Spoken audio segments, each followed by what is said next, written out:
Welcome to Wolf's Desperate Heart, written by D.N. Leo and narrated by Jessica Lee. It's Ivy speaking here. If you're just joining us, don't worry. Jump right in. And if you've been following our story, you know exactly how much chaos we're diving into. Quick catch-up.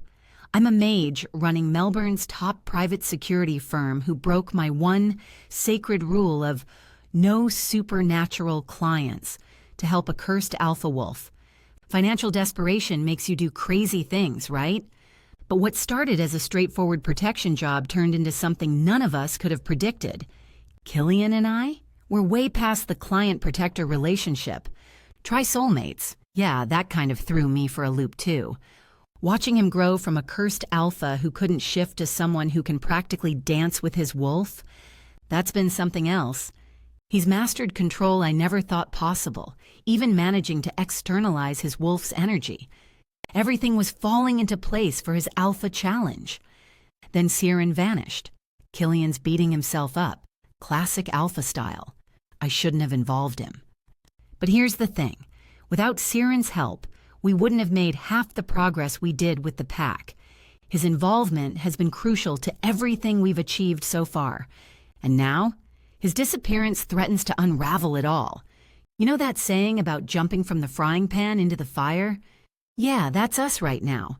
Just when we thought we had the curse under control, just when the alpha challenge seemed manageable, we've landed ourselves in something far darker, far more dangerous. And Killian, he's carrying this guilt that's eating him alive. So whether you're a long-time follower or just discovering our story, buckle up. Because finding Siren? That's just the beginning of what we're about to face, and something tells me we're going to need every bit of strength, every ounce of magic, and every ally we can get to survive what's coming next. Trust me, once we sort this mess out, you might want to circle back to see how it all began, and you won't regret it. But right now, we've got a missing billionaire, a guilt-ridden alpha, and enough supernatural drama to keep us all on our toes. Let's roll. Chapter 1. 1 second. That was all it took for Killian to make the worst mistake of his life. When faced with monsters, he couldn't afford to hesitate. He could have shouted for Kieran to shoot, since his cousin had plenty of experience in combat, both in business and against supernaturals.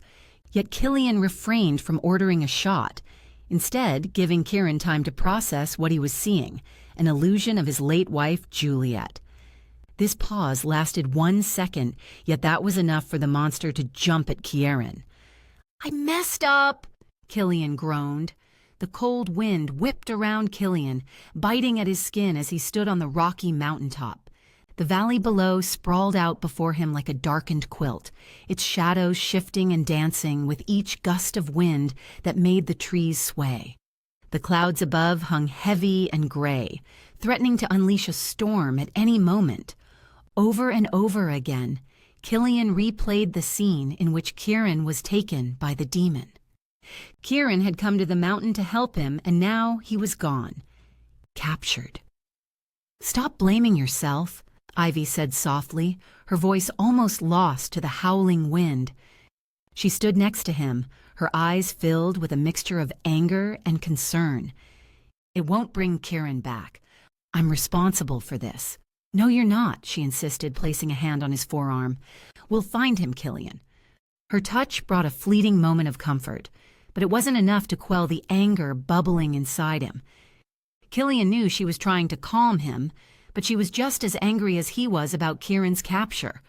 The adrenaline surged through him, urging him to shift into his wolf form, despite knowing that if he did, he would be trapped as a wolf forever, due to the curse. "Control yourself," Ivy warned, her grip tightening on his arm. "Don't let your emotions dictate your actions. Think about the bigger picture, Killian." It was a struggle to keep his wolf at bay, but Killian knew she was right. He couldn't afford to lose himself now, not when Kieran needed him, but as much as he tried, he could feel his control slipping. "Killian," Ivy said urgently, her eyes wide with fear. "Hold on." But it was too late. He could feel the shift coming on, and in a desperate attempt to stop him, Ivy tackled him to the ground, her body pinning his as they tumbled onto the cold, hard rocks. "Stop!" she shouted, shaking him roughly. "You have to stay in control." "Get off me!" Killian growled through gritted teeth, his hands gripping her shoulders tightly as he tried to push her away. "Fight it, Killian," Ivy pleaded, her face inches from his. "For Kieran. For us." Her words pierced through the haze of anger and pain, reaching the core of who Killian was.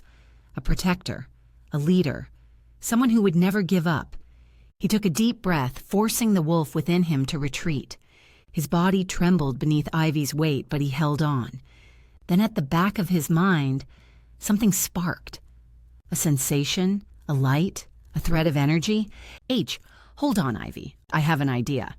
Ivy got off him. "Tell me, Killian."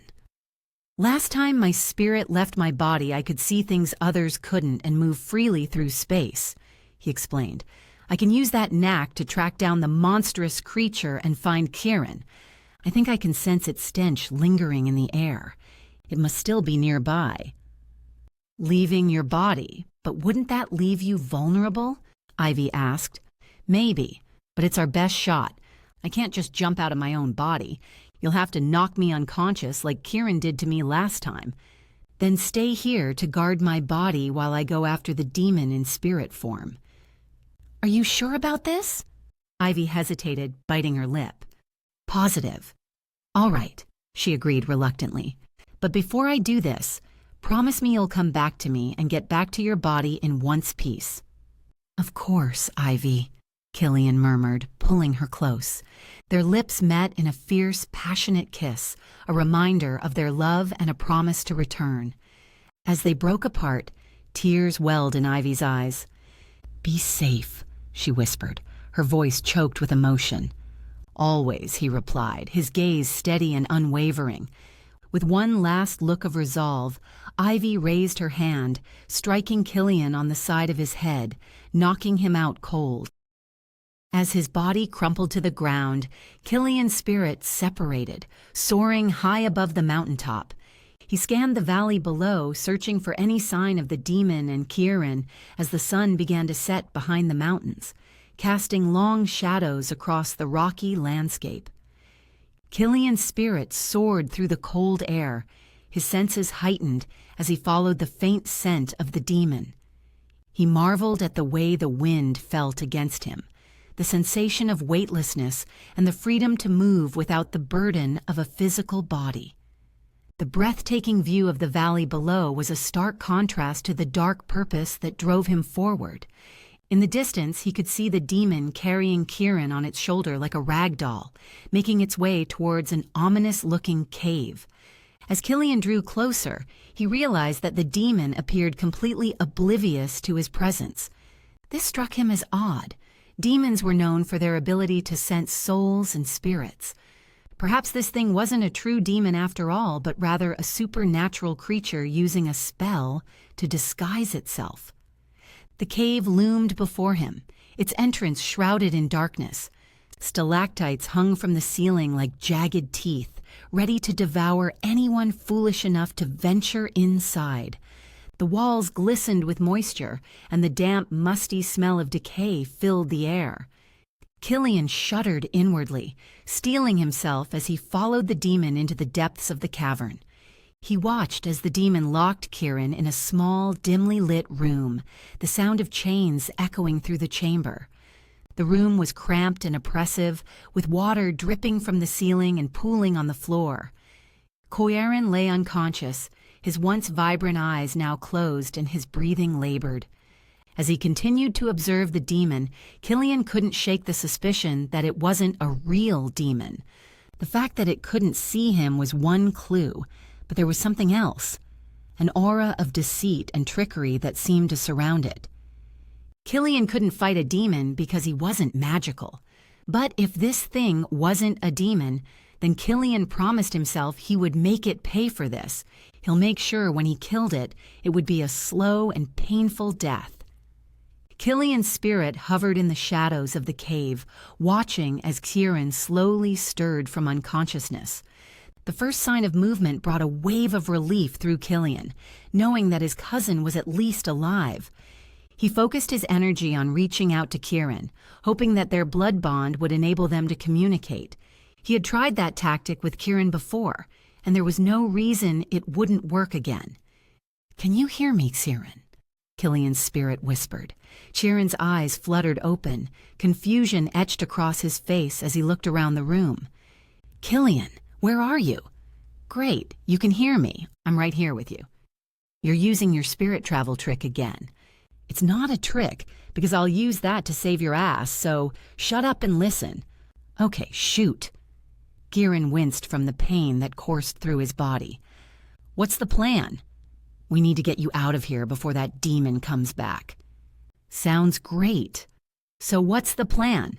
Because I'm sure if that was a demon that took me, neither you nor I can do magic." As soon as Kieran uttered the final syllable, a sinister figure appeared in the doorway. It was a cloaked being with glowing eyes and skin as black as midnight, which seemed to absorb all the faint light in the room.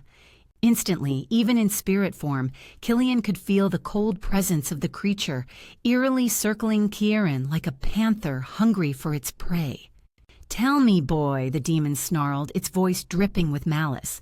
"How did you manage to hit me with that lightning bolt on the mountain? What power do you possess?" "Shall I hit you again, if only so you can understand the strength behind my blow?" "Wrong answer," the demon growled, raising its hand. Dark tendrils of magic swirled around its fingers, and with a flick of its wrist, they lashed out at Kieran, causing him to cry out in pain. Killian's spirit seethed with anger, his helplessness only fueling his rage. He desperately wanted to intervene, but he couldn't touch any physical objects, let alone harm the demon. "You have to stay strong, Kieran," Killian whispered, his voice strained from the effort of holding back his emotions. "I'll find a way to get you out of this, I promise." The demon continued its torment, but Kieran held his ground, refusing to give it the satisfaction of breaking his resolve. Killian watched as each strike took its toll on his cousin. "Your suffering is pointless," the demon taunted.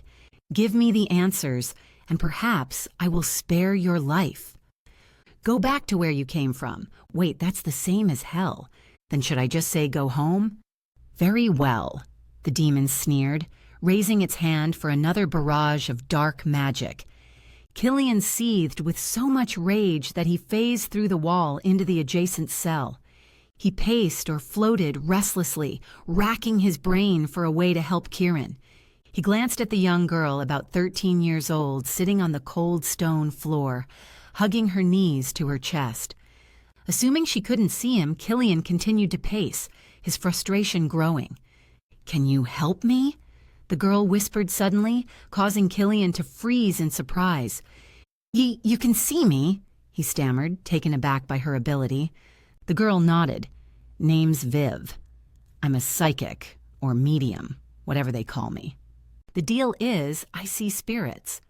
"All right, great, Vivian. I could really use your help." "It's Viv, and I asked for help first, Wolfhead." "Right, Viv. Yes, we can help each other out. I'm Killian." Killian pointed toward the cell where his cousin remained captive. "There's a demon torturing my cousin, and I can't do anything as a spirit." Viv snorted. "Not a demon, just some pathetic scum." "What do you mean?" "The jerk thinks he'll get a ransom out of my family. I mean, out of someone's family. Too freaking bad. I don't have a family. He's got nothing, so he locked me in here." Killian peered at the complex lock on Viv's prison door.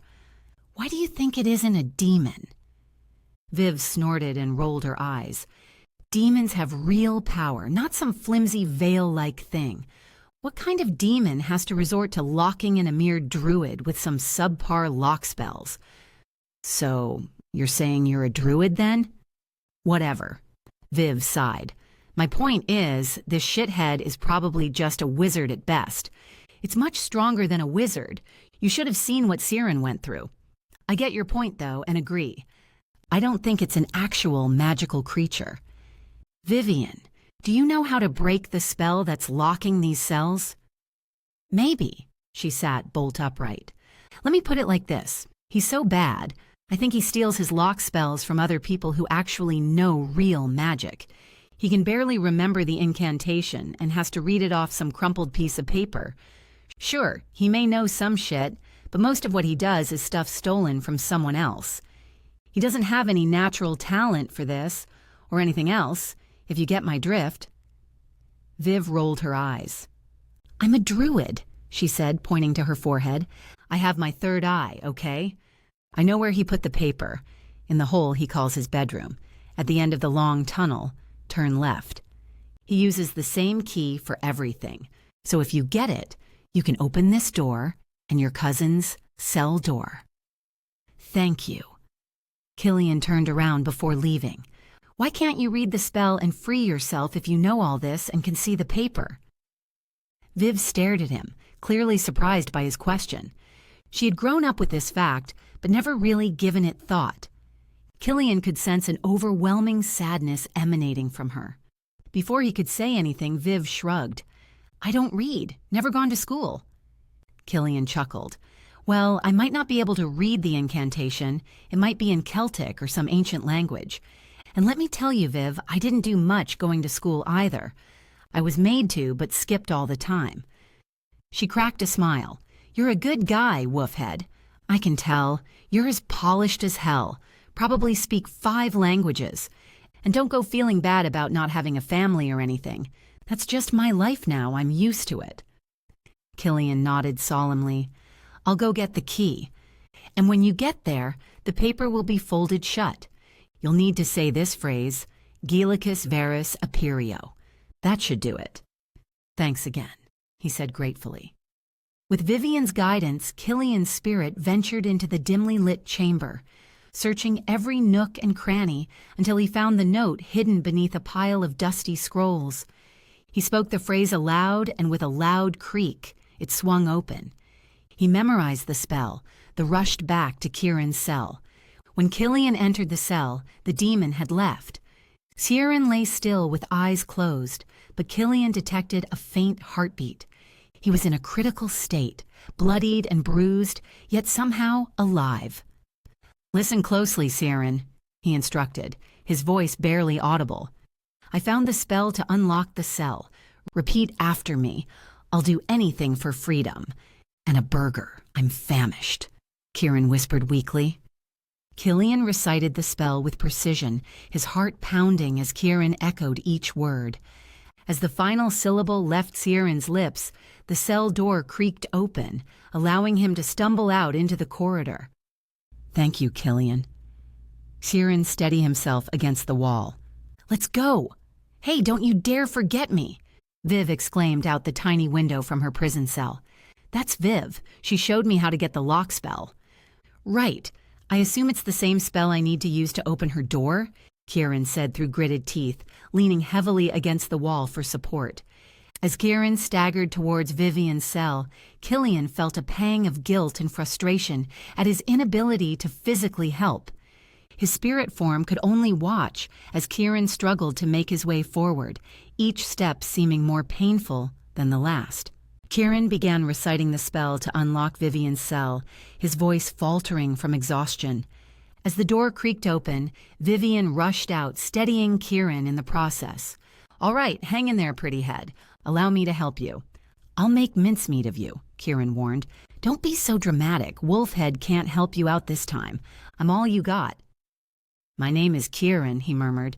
Names don't really concern me. You're either a pretty head or a grumpy Brit. Viv wrapped Kieran's arm around her shoulders as they made their way towards the cave entrance. The rocky path was treacherous, especially for the weakened Kieran, and every step seemed to echo through the caverns, threatening to alert the demon to their escape. Almost there, Killian assured them, his spirit flying above them, scanning the surroundings for any sign of danger. Finally, after what felt like an eternity, the trio emerged from the cave, their lungs filling with the crisp mountain air. They hurried along the hillside, desperate to put as much distance as possible between them and the demon's lair. Over here. Killian guided them to a smaller cave, hidden from plain sight by the rugged terrain. We can hide in here for now." They heard a roaring flame and a fireball blast from where the demon's den was. Viv shrugged. "Well, I have a nasty habit of dabbling with magical fireballs. I couldn't help it when I shared that dingy hellhole with him. But now I'm out, I can't help myself. The flames won't kill him. But let's just say, we don't have to worry about being hunted by him for a while." "You're wickedly fearless for a little one, Viv." Kieran smiled through his pain. "I'm not so little. You're in bad shape, pretty head. What should we do?" "I'll go get Ivy. She can use her healing magic to fix him." Kieran, Vivian, and Killian's spirit slipped into the dark recesses of the cave, their breaths shallow as they listened for any signs of pursuit. The silence hung heavy in the air, only broken by Kieran's labored breathing and the distant howls of wind that whipped through the mountains. "Stay right here," Killian instructed. Kieran gave a nod and settled onto a rock. "Be fast. There won't be much time before other demons show up, and I'm not sure if I can protect him," Viv said anxiously. "Thank you for this," Killian said gratefully. He quickly returned to where he had left Ivy. Chapter 2. Ivy knelt beside Killian's unconscious body. His pale skin shimmered in the moonlight as it filtered through the trees. Her heart ached at the sight of him, so powerful and strong, yet helpless in the grip of his deadly curse. A cool breeze rustled through the leaves above, causing Ivy to shiver as she pulled her jacket tighter around her. She felt so lost, unsure of how to help Killian break free from the curse that plagued him. "Maybe Nina can help," Ivy murmured to herself. Desperate for assistance, she reached into her pocket and retrieved her phone. The mountainous terrain made the phone coverage patchy at best, but she had to try. Come on," she muttered, willing the call to connect. Finally, she heard the familiar ringtone and exhaled a sigh of relief. "Killian's down and I don't know what to do. I need your help." "Where are you?" Nina's voice crackled through the static. "Somewhere in the mountains. I'm not exactly sure," Ivy admitted. "Okay, just stay put. I'll locate your cell signal and find your exact location. In the meantime, I'll alert Killian's pack and bring Damien to you. He might be able to help." "Thank you, Nina," she said with a worried tone. "But please be careful. There's something else happening here. I can't quite put my finger on it, but it feels like some dark force has been unleashed." "Understood," Nina replied firmly. "Just hang tight, okay?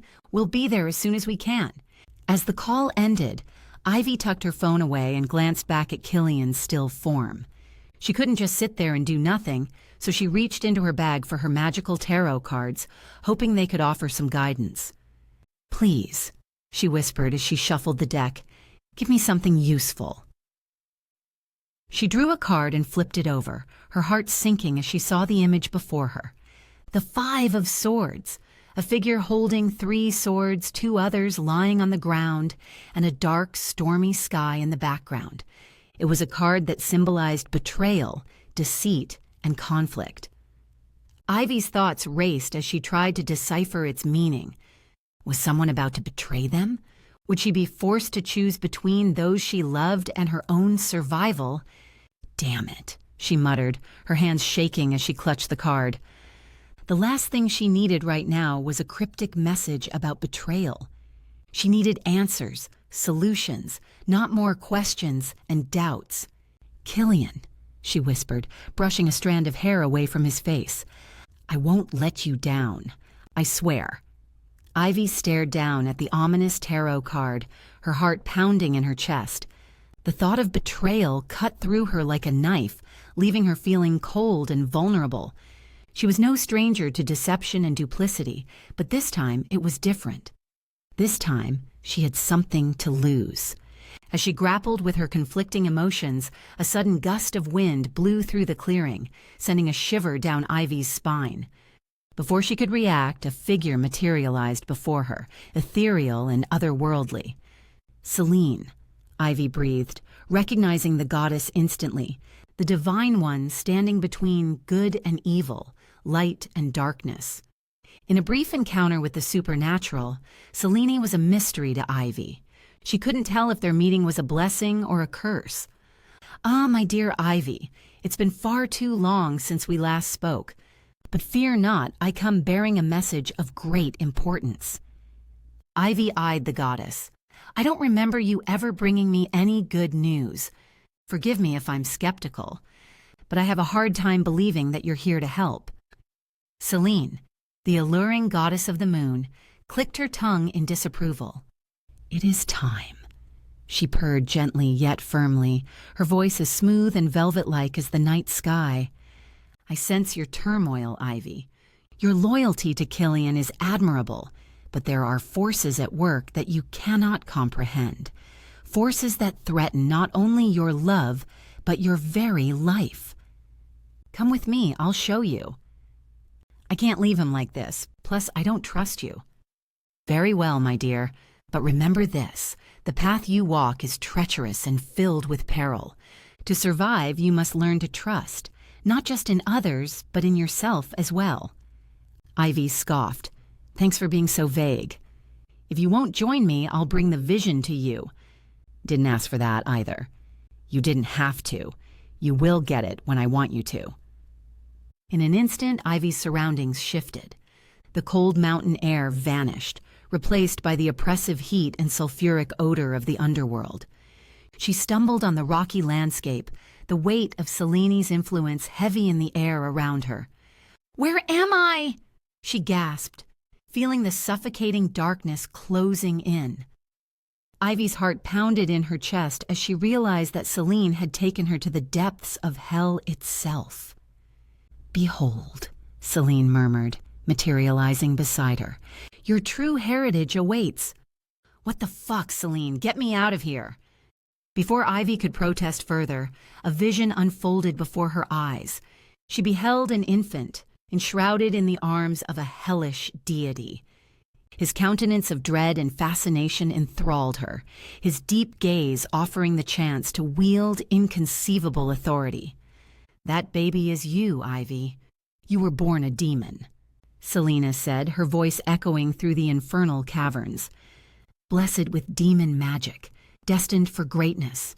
You could rule this realm if you so desired. Ivy felt sick to her stomach as she watched the demon god perform a dark ritual, imbuing her infant self with the essence of his power.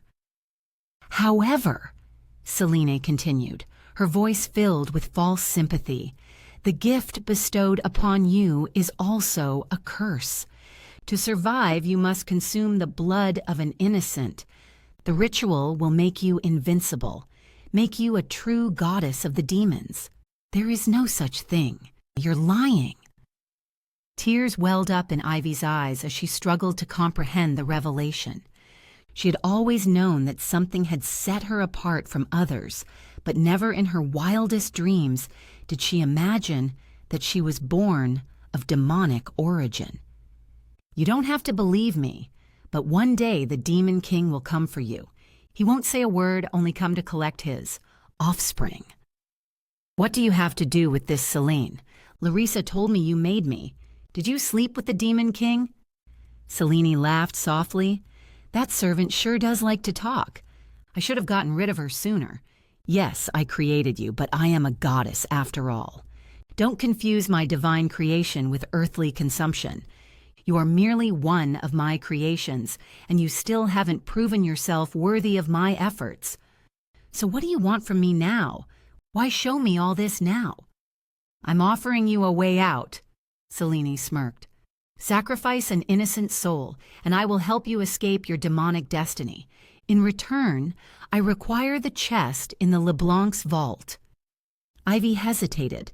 The thought of harming an innocent person tore at her soul, yet the idea of succumbing to her demonic destiny filled her with dread.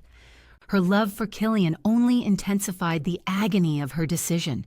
Could they ever truly be together if she carried such a monstrous secret within her? Time is running out, Selene warned, her voice dripping with impatience. What will it be, Ivy? Will you sacrifice an innocent soul or embrace the demon that lurks inside you? I need to think about this. Understood. This is an important decision, but remember, my offer won't last forever.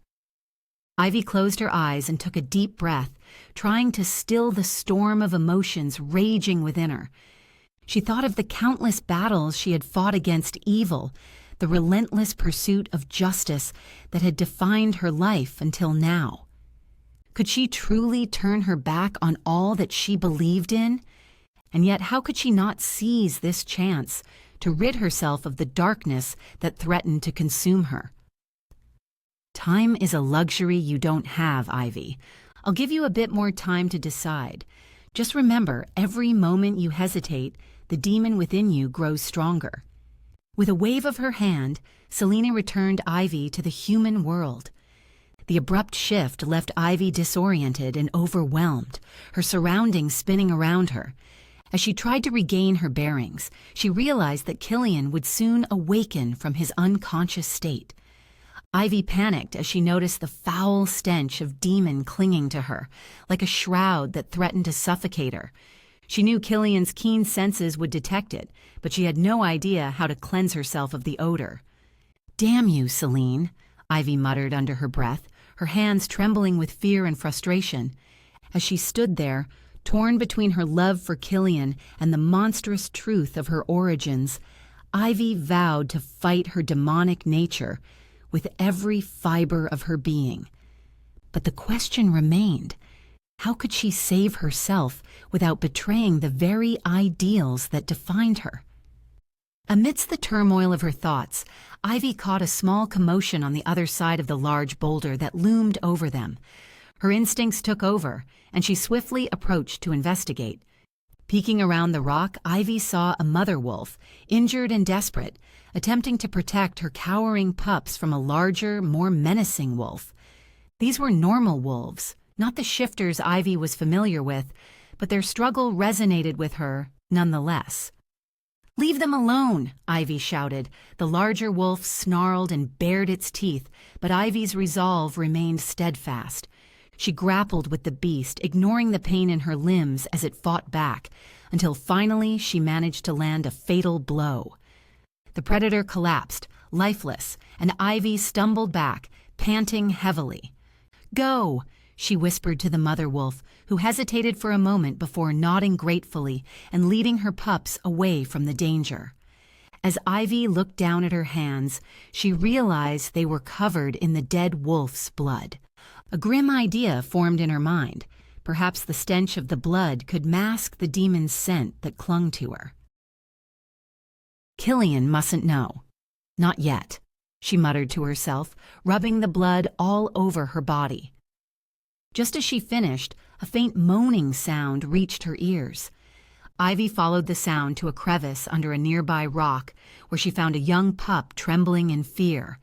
Its eyes, full of resentment and anguish, locked onto hers, and Ivy knew instantly that this pup belonged to the wolf she had just killed. "Hey, little one," Ivy murmured softly, reaching out with a bloodied hand to comfort the pup. The small creature bared its teeth and bit her hand before darting away, refusing her comfort. "Guess I can't blame you," Ivy sighed, rubbing her throbbing hand as she watched the pup disappear into the distance. The weight of her actions and the decisions that awaited her settled heavily upon her shoulders. "Choose wisely, Ivy." Celine's voice echoed in her mind once more, taunting her with the impossible choices she faced. With a deep breath, Ivy composed herself before returning to Killian's side. She found him stirring, groaning as consciousness gradually returned to his pale face. His eyes widened in shock when he saw her standing there, covered in blood. "By the gods, Ivy!" Killian exclaimed. "Are you hurt?" "No, it's not my blood. I had to protect us from a wolf that was trying to attack." "Show me." Killian's gaze was intense, probing, as he struggled to his feet. Ivy hesitated for a moment, but decided to take him to the spot where the dead wolf should have been. As they approached the area, she felt a sinking feeling in her chest. The body was gone. "Where is it?" Killian asked, his voice tinged with suspicion. I don't know. It was right here, I swear." Killian looked at her, searching her eyes for any sign of deception. Ivy held his gaze, determined not to give anything away about Celine and her dreadful revelation. This was not the time or place to share such a devastating secret. "Listen, we need to go," Killian said urgently, breaking the heavy silence. "Kieran's in trouble. He needs your help." "Of course," Ivy replied, grateful for the distraction. As they hurried away from the scene, she caught sight of the young pup whose mother she had killed. Its eyes followed them from the shadows among the rocks, filled with a mixture of fear and hatred. The pup's presence weighed on her conscience like a stone, another reminder of the choices she had made. And then Selena's voice wormed its way into her thoughts once more, whispering dark temptations. "Remember, Ivy, the innocent soul you need to save yourself doesn't have to be human. That pup's spirit is still pure, untainted by the world. Kill it now, and you can escape your fate." Ivy clenched her fists, trying to silence Selena's voice and push away the horrifying suggestion. She could not, would not, harm an innocent creature, even if it meant saving herself from a terrible destiny. But as the pup's shadow continued to haunt her, she couldn't help but wonder if she would one day regret her decision. "We need to hurry, Ivy," Killian said, noticing her distraction. "Right." Ivy swallowed hard, forcing herself to concentrate on the task at hand. She couldn't afford to dwell on Selene's words or the pup's vengeful gaze, not while her friends were in danger. It was certain. The Underworld had reached out to her, and there could be no denying it. Her origin was uncovered, and she had no way to change it. Chapter 3. Killian's heart pounded as he led Ivy through the dense forest, the moon casting eerie shadows on the moss-covered ground. The cave they sought loomed ahead. As they stepped into the cave, Killian noticed the uneven walls and the faint smell of damp earth. But what he didn't find were Kieran and Viv. "Damn it," he muttered under his breath, his frustration mounting. Ivy's eyes darted around the cave. "Look at this," she said, pointing to a small mark etched into the stone near the entrance. "I've seen this before. It's from a clan of druids I met once." "Viv is a druid. Does the sign mean anything to you?" "Yes, they're safe." "Are you sure?" Killian asked, his brow furrowed with suspicion. He couldn't shake the feeling that something was amiss. "Positive," Ivy replied, her voice firm but distant. "We need to keep looking." As Ivy moved further into the cave, out of Killian's sight, a sudden chill crept down his spine. He glanced around, searching for the source of his unease, when a ghostly figure materialized before him, a spirit of a dead wolf, its once proud form now twisted with pain and sorrow. "What do you want?" Killian whispered, knowing instinctively that the spirit had a message for him. The cave faded away, replaced by a vision of Ivy, her eyes cold and merciless as she plunged a dagger into the heart of the very wolf whose spirit now stood before him. The young pup cried out in the background, its mournful howls echoing through the air as though it knew its mother's fate. "Monster." A murmur drifted past his ears, invisible voices whispering their accusations. "Ivy is a monster." "Killian." Ivy's voice broke through the vision, and he blinked in surprise as the scene dissolved, leaving him back in the cave with her. "What's wrong?" "Nothing," he lied. He couldn't confront her about the vision, not when they still had to find Siren and Viv, but the seed of doubt had been planted, and it gnawed at him relentlessly. "Let's keep searching," Ivy said, her eyes filled with determination and something else, something hidden behind the veil of her gaze.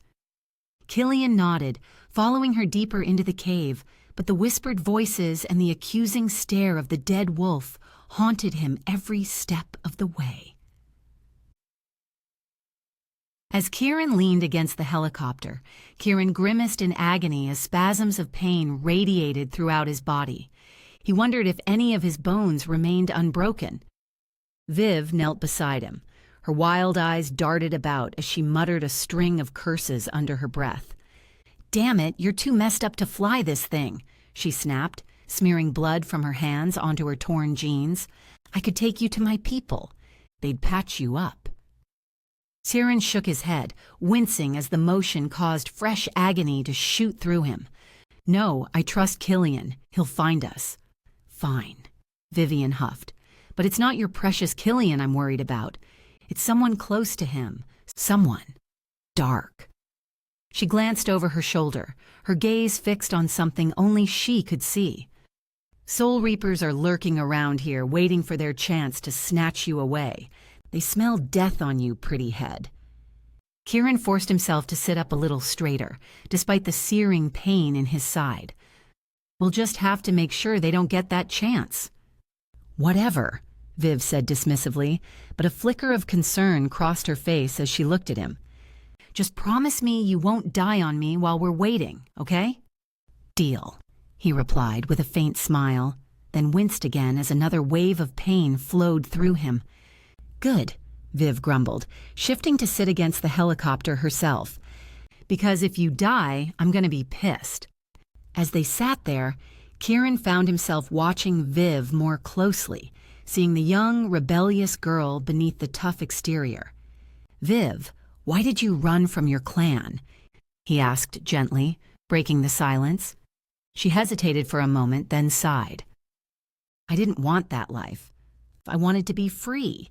So I ran, but then I got caught by that bastard who wants to be a demon." "Are you sure he's not divine?" Kieran asked, curiosity piqued.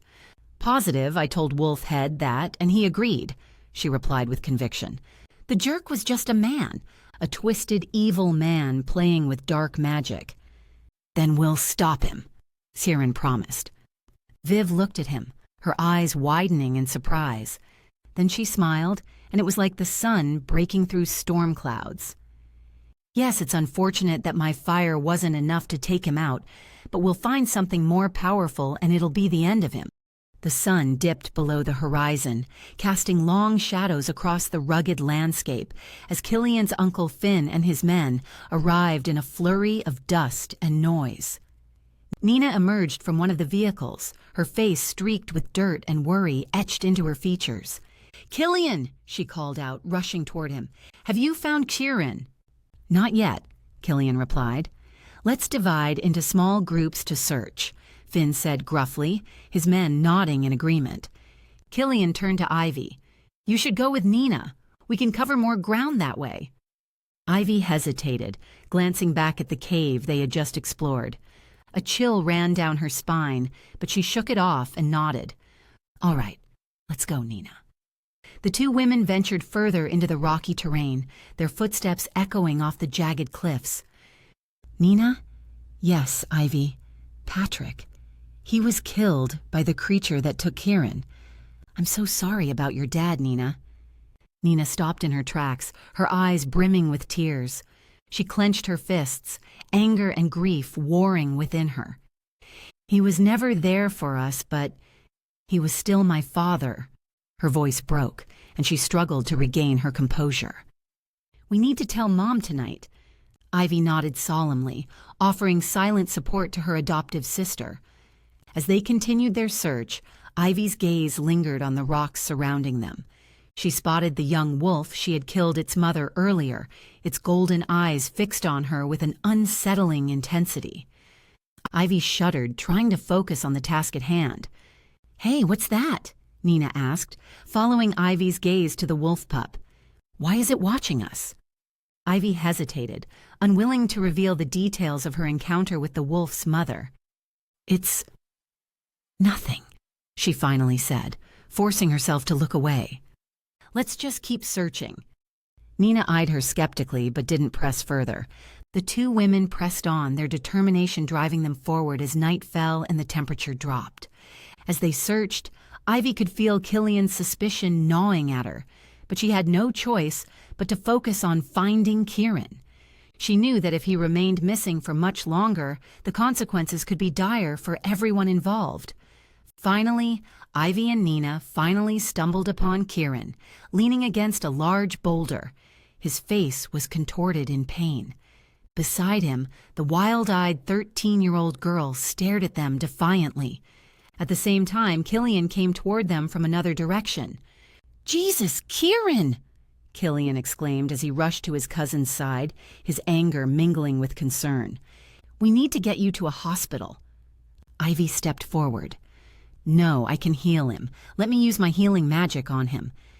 Killian shook his head, his expression unyielding. "No, we're taking him to the hospital." The rejection stung Ivy, and she could feel her chest tighten with hurt and confusion. "Killian, please." Ivy tried again, her eyes pleading. "I can help him." "You are not casting any magic on Siren if you don't tell me what happened before, Ivy," Killian snapped, glaring at her. He turned his back on her, focusing on helping Kieran to his feet. Ivy watched them, feeling like she'd taken a physical blow. As they started making their way back, Killian slowed his pace to walk beside Ivy. She braced herself for his confrontation, knowing it was inevitable. "Earlier, while you were gone, I saw a spirit," he said, his voice tense. "It showed me a vision of you killing a wolf, and I heard voices calling you a monster. What is that about?" Ivy's heart raced as panic threatened to overtake her. She couldn't tell him the truth, not now when everything was so uncertain. "I don't know what you're talking about," she said, attempting to keep her voice steady. "Maybe it was just your imagination." "I need you to be honest with me. If there's something going on, I need to know." "Killian, I swear," she insisted, her gaze unwavering. "I didn't kill any wolf, and I don't know anything about those voices. I'm just worried about Kieran, that's all." He nodded. "All right, let's focus on getting Kieran help. But we'll talk about this later." As they continued their journey back to the others, the wind picked up, carrying the scent of blood and fear through the night air. She knew that the darkness lurking within her would only grow harder to control. "I don't want to go to the hospital," Kieran gritted out, his voice weak but determined. "Take me to the sanctuary." "Are you sure?" Killian asked. "You're badly injured, and Ivy's magic—" "Please, Killian," Kieran cut him off. He glanced at the young girl standing nearby, her eyes wide with worry. "And take Viv with us. She needs our help, too." Killian hesitated for a moment, then nodded. "All right, we'll do it your way. But if anything happens, nothing will happen," assured Kieran, though the strain in his voice betrayed his uncertainty. When they arrived at the sanctuary, Finn and several others were already waiting for them, their faces a mix of relief and concern upon seeing the battered group. As they helped Kieran inside, Vivian trailing behind, Finn caught Killian's arm and pulled him aside. "Vincent's been asking questions about Adam's death," he whispered, his expression grave. "Word is he's not letting it go, and he's looking for someone to blame." "Damn it," Killian muttered, running a hand through his hair. "The last thing we need right now is another enemy." "Maybe we can reason with him," Finn suggested, but the doubt in his voice was clear. "Who's Vincent?" Ivy questioned, fear rising within her. They had just dispatched Adam, the traitor from Killian's pack. She had predicted revenge would come eventually, but she had never expected it to be so soon. "He's Adam's younger brother. But he's not in your pack?" "Not all family members are in the same pack, Ivy. Blood ties aren't a choice. But the pack and where your loyalty lies is a conscious decision." He stared intently at her. "Let's focus on getting Kieran and Vivian settled first. We'll take care of Vincent later."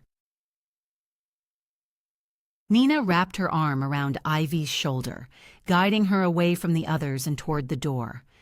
The evening air was cold and biting, sharp enough to make Ivy wince as they stepped outside.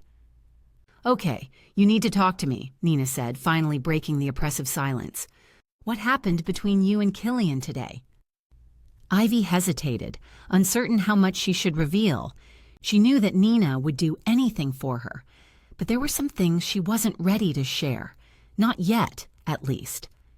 With a deep breath, she began to tell Nina about the wolf, about how she had killed it and the spirit that had appeared to Killian. "Killian doesn't trust me anymore," Ivy whispered, her heart heavy with pain. "He thinks I'm a monster." "Hey," Nina said fiercely, pulling Ivy into a tight embrace. "You're not a monster, okay? You're my sister, and I know who you are. Whatever's going on with Killian, we'll figure it out. The sincerity in Nina's words brought tears to Ivy's eyes, but she couldn't shake the feeling that something darker was happening, something she couldn't yet understand. Silently, she decided to keep the truth about Celine hidden, fearing what it might mean for her relationship with Killian and her own survival as a demon. "Thanks, Nina," Ivy murmured, clinging to her sister for support. "I don't know what I'd do without you." "Hey, that's what I'm here for," Nina replied, giving her a gentle squeeze before releasing her. "But we've got other things to worry about now. With Dad gone, I have to take care of the mage business, and that means I'll be distracted from making the potion for Killian's Alpha Challenge." "Can someone else help with the potion?" Ivy asked, knowing how vital it was for Killian to regain his full strength for the upcoming challenge. "Maybe, but I don't want to risk it," Nina said, her brow furrowed with worry. "I need to be the one who makes it to be sure it's done right. But I can't focus on that if I'm also trying to manage everything else." "Then we'll figure it out together." Nina smiled at her, grateful for her support. "All right, let's do this." They drove to the sprawling metropolis that night. The bright lights of the city illuminated the darkness around them, providing a stark contrast from the serene silence of the sanctuary they had just left. Ivy was invigorated by the hustle and bustle all around her, allowing her to clear her head and decide what she needed to do next. Chapter 4. The door creaked open, its familiar groan echoing through the dimly lit hallway. Ivy's heart raced as she and Nina stepped inside, their footsteps muffled by the worn carpet beneath them. The scent of lavender hung in the air, a testament to Fiona's meticulousness when it came to keeping their home clean. As they entered the living room, they found Fiona perched on the edge of an overstuffed armchair, her eyes wide with anticipation. Her hands were clasped tightly around a steaming mug of tea, though it seemed like she had forgotten about it entirely.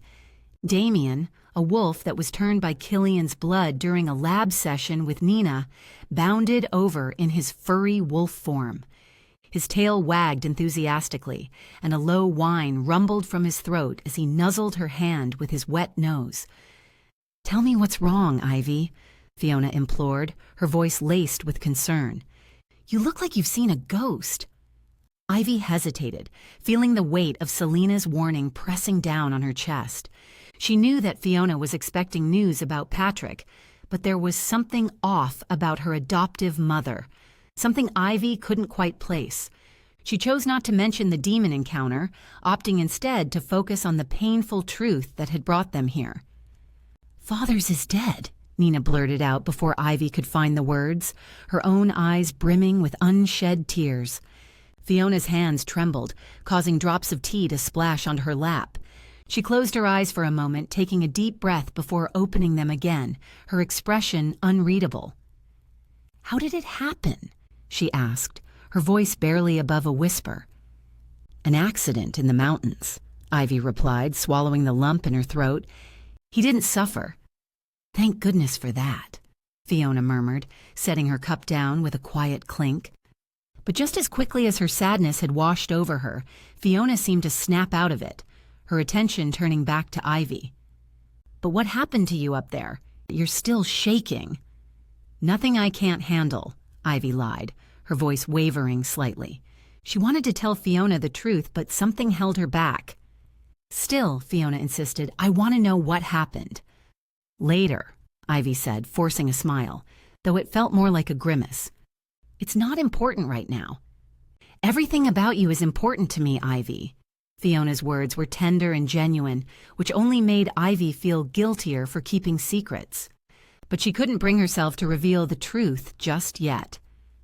"Let's just focus on being together right now," Ivy suggested, her voice thick with emotion. Nina nodded in agreement, reaching out to give Ivy's hand a reassuring squeeze. "All right," Fiona conceded, her eyes glistening with unshed tears. "We'll talk later." As they settled into an uneasy silence, Ivy couldn't shake the feeling that something was amiss. She watched as Fiona stared at the untouched tea, her mind seemingly miles away. And even though Ivy knew she had every reason to be preoccupied, she couldn't help but wonder if there was something else her mother was hiding. The silence in the room grew heavy, pressing down on Ivy like a tangible weight. She glanced at her mother, who was still lost in thought, and then at her sister, whose eyes flickered with concern. Finally, Ivy could take it no longer.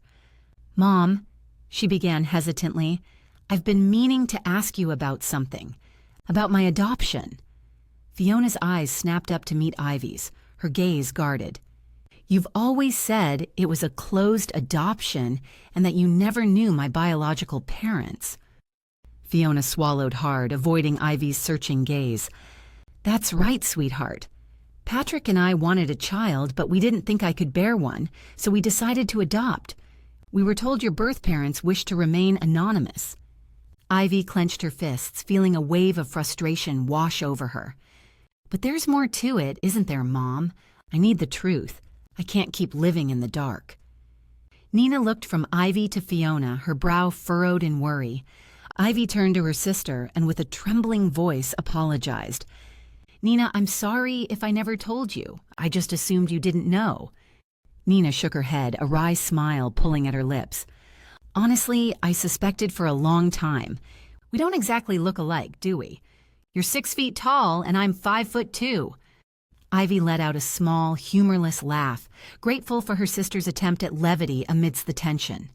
But Nina wasn't finished. "Actually, Ivy," Nina paused, biting her lip, clearly hesitant to continue. "I didn't just suspect it. I hacked into the adoption system and found out the last name of our biological parents." "Wait, what?" Ivy stared at her sister in shock, her heart pounding. "You did what?" "Please, Nina," Fiona interjected, her voice trembling with desperation. "Don't tell her, it's not right." "Mom, she deserves to know," Nina argued, her eyes blazing with conviction. As Ivy watched the exchange between her mother and sister, she felt a growing sense of unease. What were they hiding from her? Why was it so important that she didn't know the truth? The question swirled in her mind like a storm, threatening to consume her.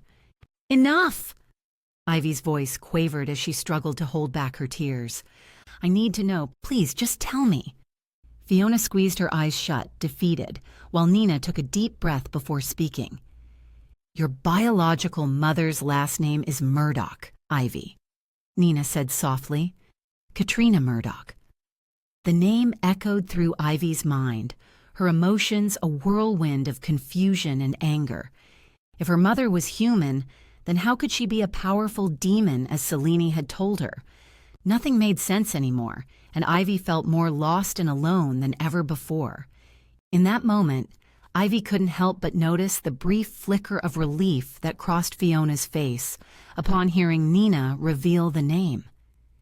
It was clear there was more to the story, something her mother still wasn't telling her. But for now, Ivy knew she needed to focus on the present and the challenges that lay ahead. Her past and the secrets it held would have to wait.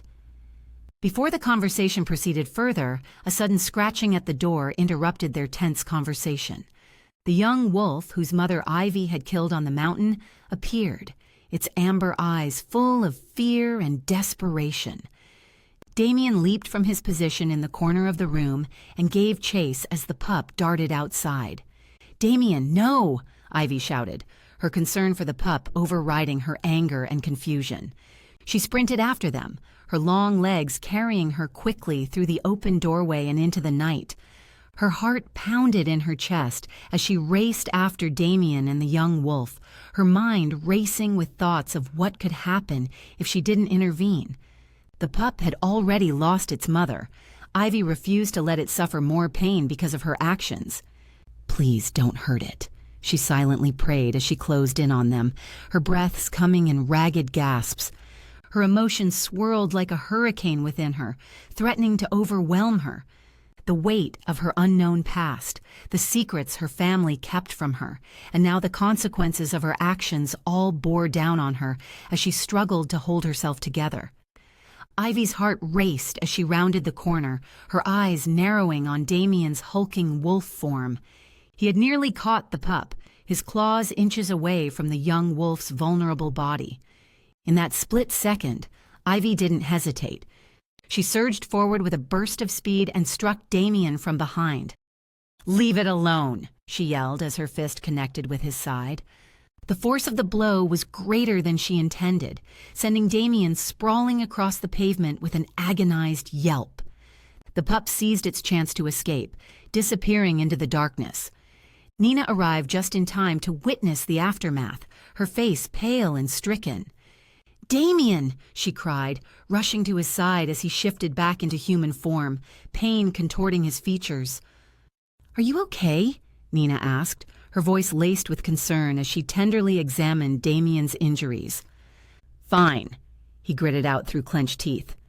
"Come on, let's get you inside," Nina said softly, casting a hurt and accusatory glance at Ivy before helping Damien to his feet. Together, they slowly made their way back toward the house, leaving Ivy standing alone in the cold air. "Look what you've done," Ivy thought bitterly to herself as she watched them go. Her anger quickly turned inward, the weight of everything that had happened crashing down on her like a tidal wave.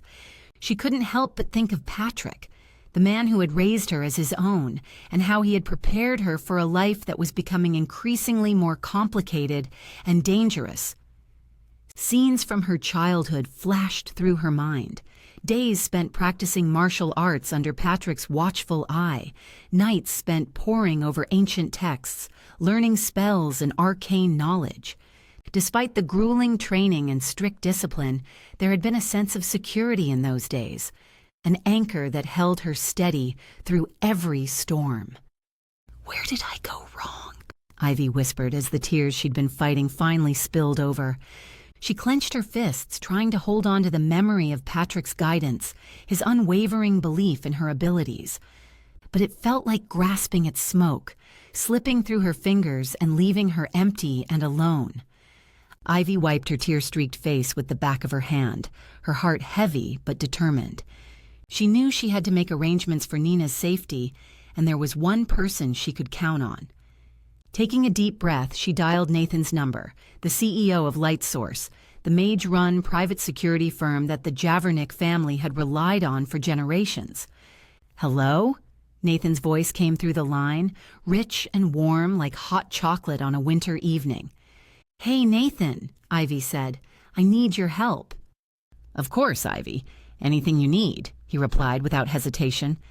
"Patrick, he's gone. And I need you to take care of Nina for me. Make sure she's safe, whether she wants it or not. Can you do that?" "Of course, Ivy. I'm so sorry for your loss." Nathan paused, his voice filled with empathy. "We will make sure Nina is safe. You have my word." "Thank you, Nathan." The relief in Ivy's words was palpable. Knowing that Nina would be protected eased some of the weight from her shoulders. After hanging up, Ivy closed her eyes and bowed her head in reverence. She started to chant the mystical incantations of summoning, and a light engulfed her hands like sapphire flames. The air began to vibrate around her as the minor deity Larissa emerged from the swirling smoke with a look of concern on her otherworldly features. "Larissa," Ivy began, "I need your help." "Ask away," Larissa replied, her eyes searching Ivy's face for any sign of what she needed. "Celine demanded a chest from the LeBlanc's vault. Do you know anything about it?" Larissa's expression turned somber, her brow knitting together as she considered the question. "I am aware of the chest, but I don't know anything more about it. It is Celine's most guarded secret. What can you tell me about my connection to the Underworld? You said Celine created me. This doesn't make sense if my biological mother is human." Larissa's face darkened, her youthful beauty suddenly shadowed by the gravity of the situation. "So, they have made connection," she stated gravely. "No, not yet." Ivy shivered. "But Celine showed me a vision."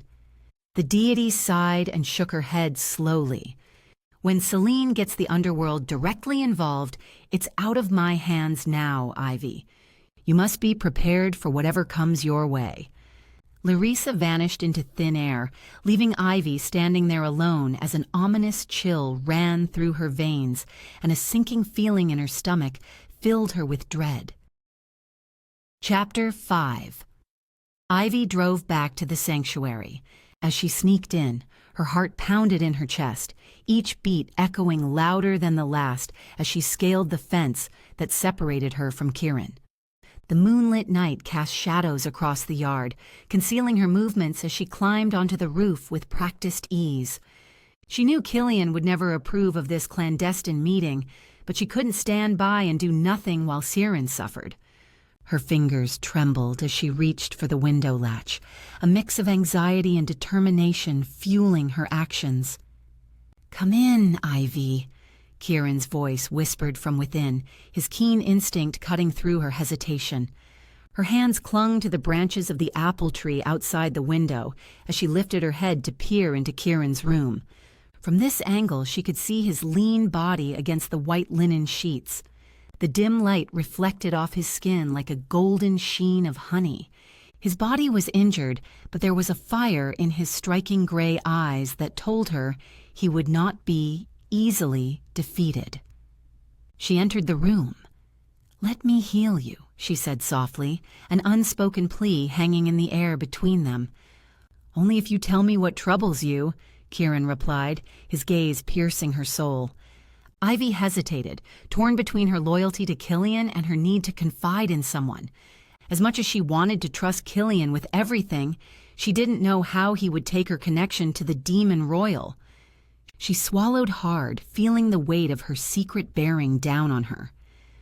"Promise me you won't tell Killian." Kieran nodded, his own pain momentarily forgotten as he focused on Ivy. "If it does more harm than good, then I won't tell him. You have my word." With a shaky breath, Ivy let the storm inside her break free, pouring out her fears about her possible ties to the demon royal and the rift it could create between her and Killian. The more she spoke, the more she felt the crushing weight of her secret lesson, if only for a moment. Kieran nodded. "The trouble is far more serious than I anticipated. Very well, I won't inform Killian until I have a glimpse of a resolution. My mind is completely fogged at the moment. Now you can heal me with your magical touch.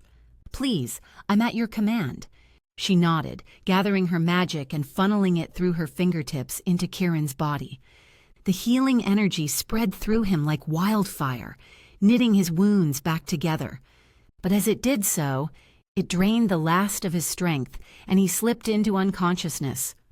Her heart ached with gratitude for his understanding, even as fear continued to gnaw at her insides.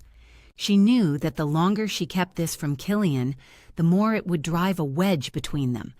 But for now, she had bought herself some time, and perhaps with Kieran's help, she could find a way to protect both her love for Killian and the truth about her past. The room was cloaked in silence, the only sound being Kieran's steady breathing as he slept. Ivy watched him for a moment, and then without warning, the cabinet door creaked open, and out stepped Vivian. "Fucking hell!" Ivy whispered sharply, her heart racing. Viv looked at her with a mischievous grin on her face. "Didn't mean to scare ya. I've got this neat trick where I can hide in plain sight. Comes in handy when you're trying to avoid chores." Ivy shook her head, trying to catch her breath. "What are you doing here, Viv?" "Overheard your little chat with Kieran," she replied casually. "Makes sense now, that dark freaking aura I feel around you.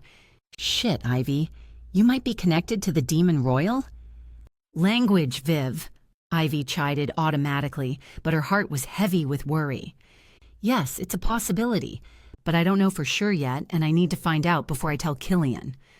"You know," Viv mused, looking thoughtful, "I saw a druid perform a ritual once, expelled a demon's hold on someone. My clan might have something that could help you." "Really?" Ivy felt a flicker of hope ignite within her. "That would be great. Thank you, Viv." "Hey, we're family, right?" Viv grinned. "We stay under the same roof." She grinned. Before Ivy could respond, the sound of footsteps echoed through the hallway outside the room. Her heart leapt into her throat. Killian! Ivy scrambled up onto the windowsill and swung herself out onto the roof, her heart pounding wildly in her chest. Killian's voice drifted up to the from within the room. "Viv, what are you doing in here?" "Damn, you're good," came Vivian's admiring response. "Ivy was in here earlier, healed Kieran and left. I think you should give her some fucking space, though. She's got shit to sort out." "Enough with the profanity, Viv. You're only 13. Killian growled. 13.9.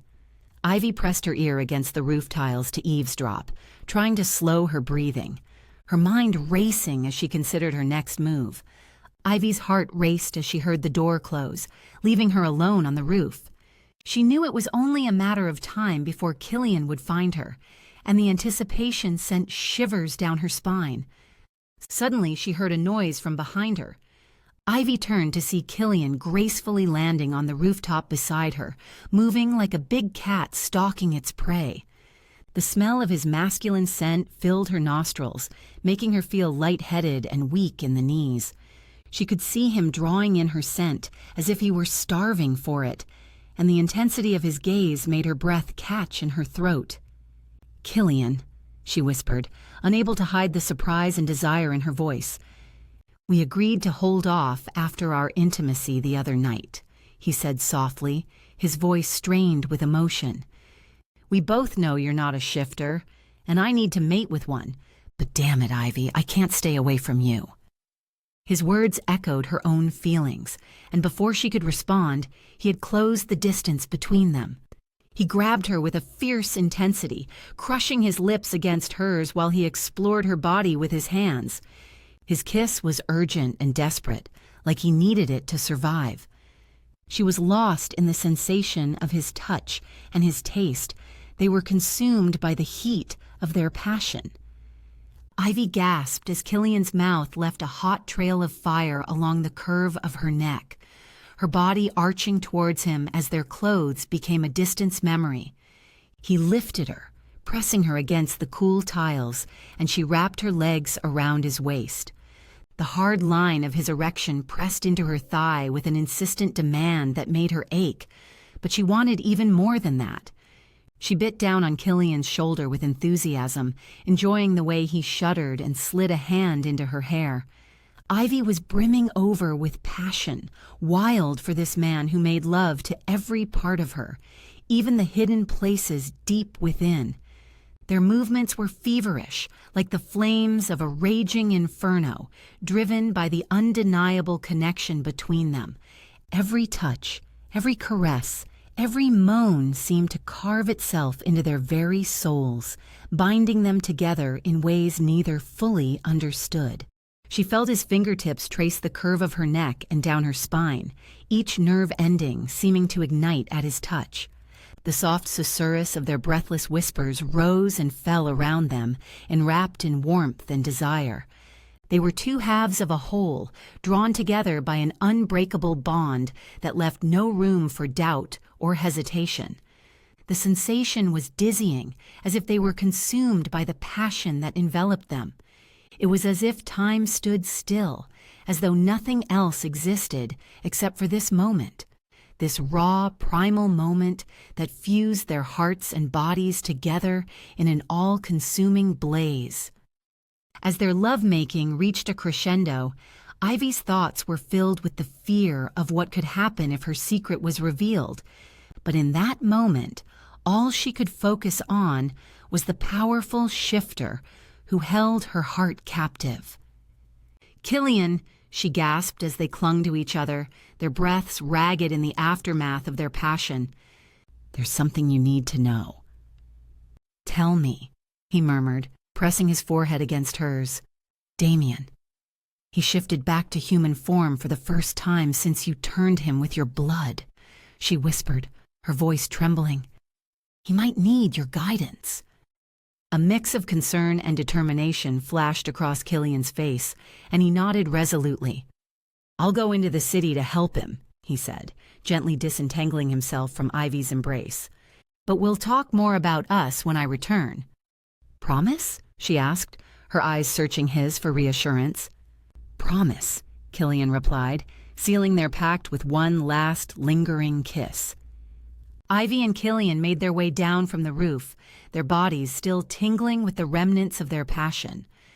Ivy's heart raced, her mind reeling from the intensity of their connection, as well as the uncertainty of what lay ahead for them both. "Let's go see Damien," Killian said, his voice gruff with concern as he ushered Ivy toward the car parked nearby. As they reached the car, a figure appeared in front of them, emerging from the dappled sunlight like a specter. It was Quinn, Killian's mother, her piercing eyes filled with an unsettling mixture of sadness and resolve. "Wait!" she called out, causing Ivy and Killian to halt in their tracks. "I have something to tell you both, something important." "Mother, now is not the best time," Killian replied curtly, clearly eager to get to Damien. "Please," Quinn insisted, addressing Ivy directly.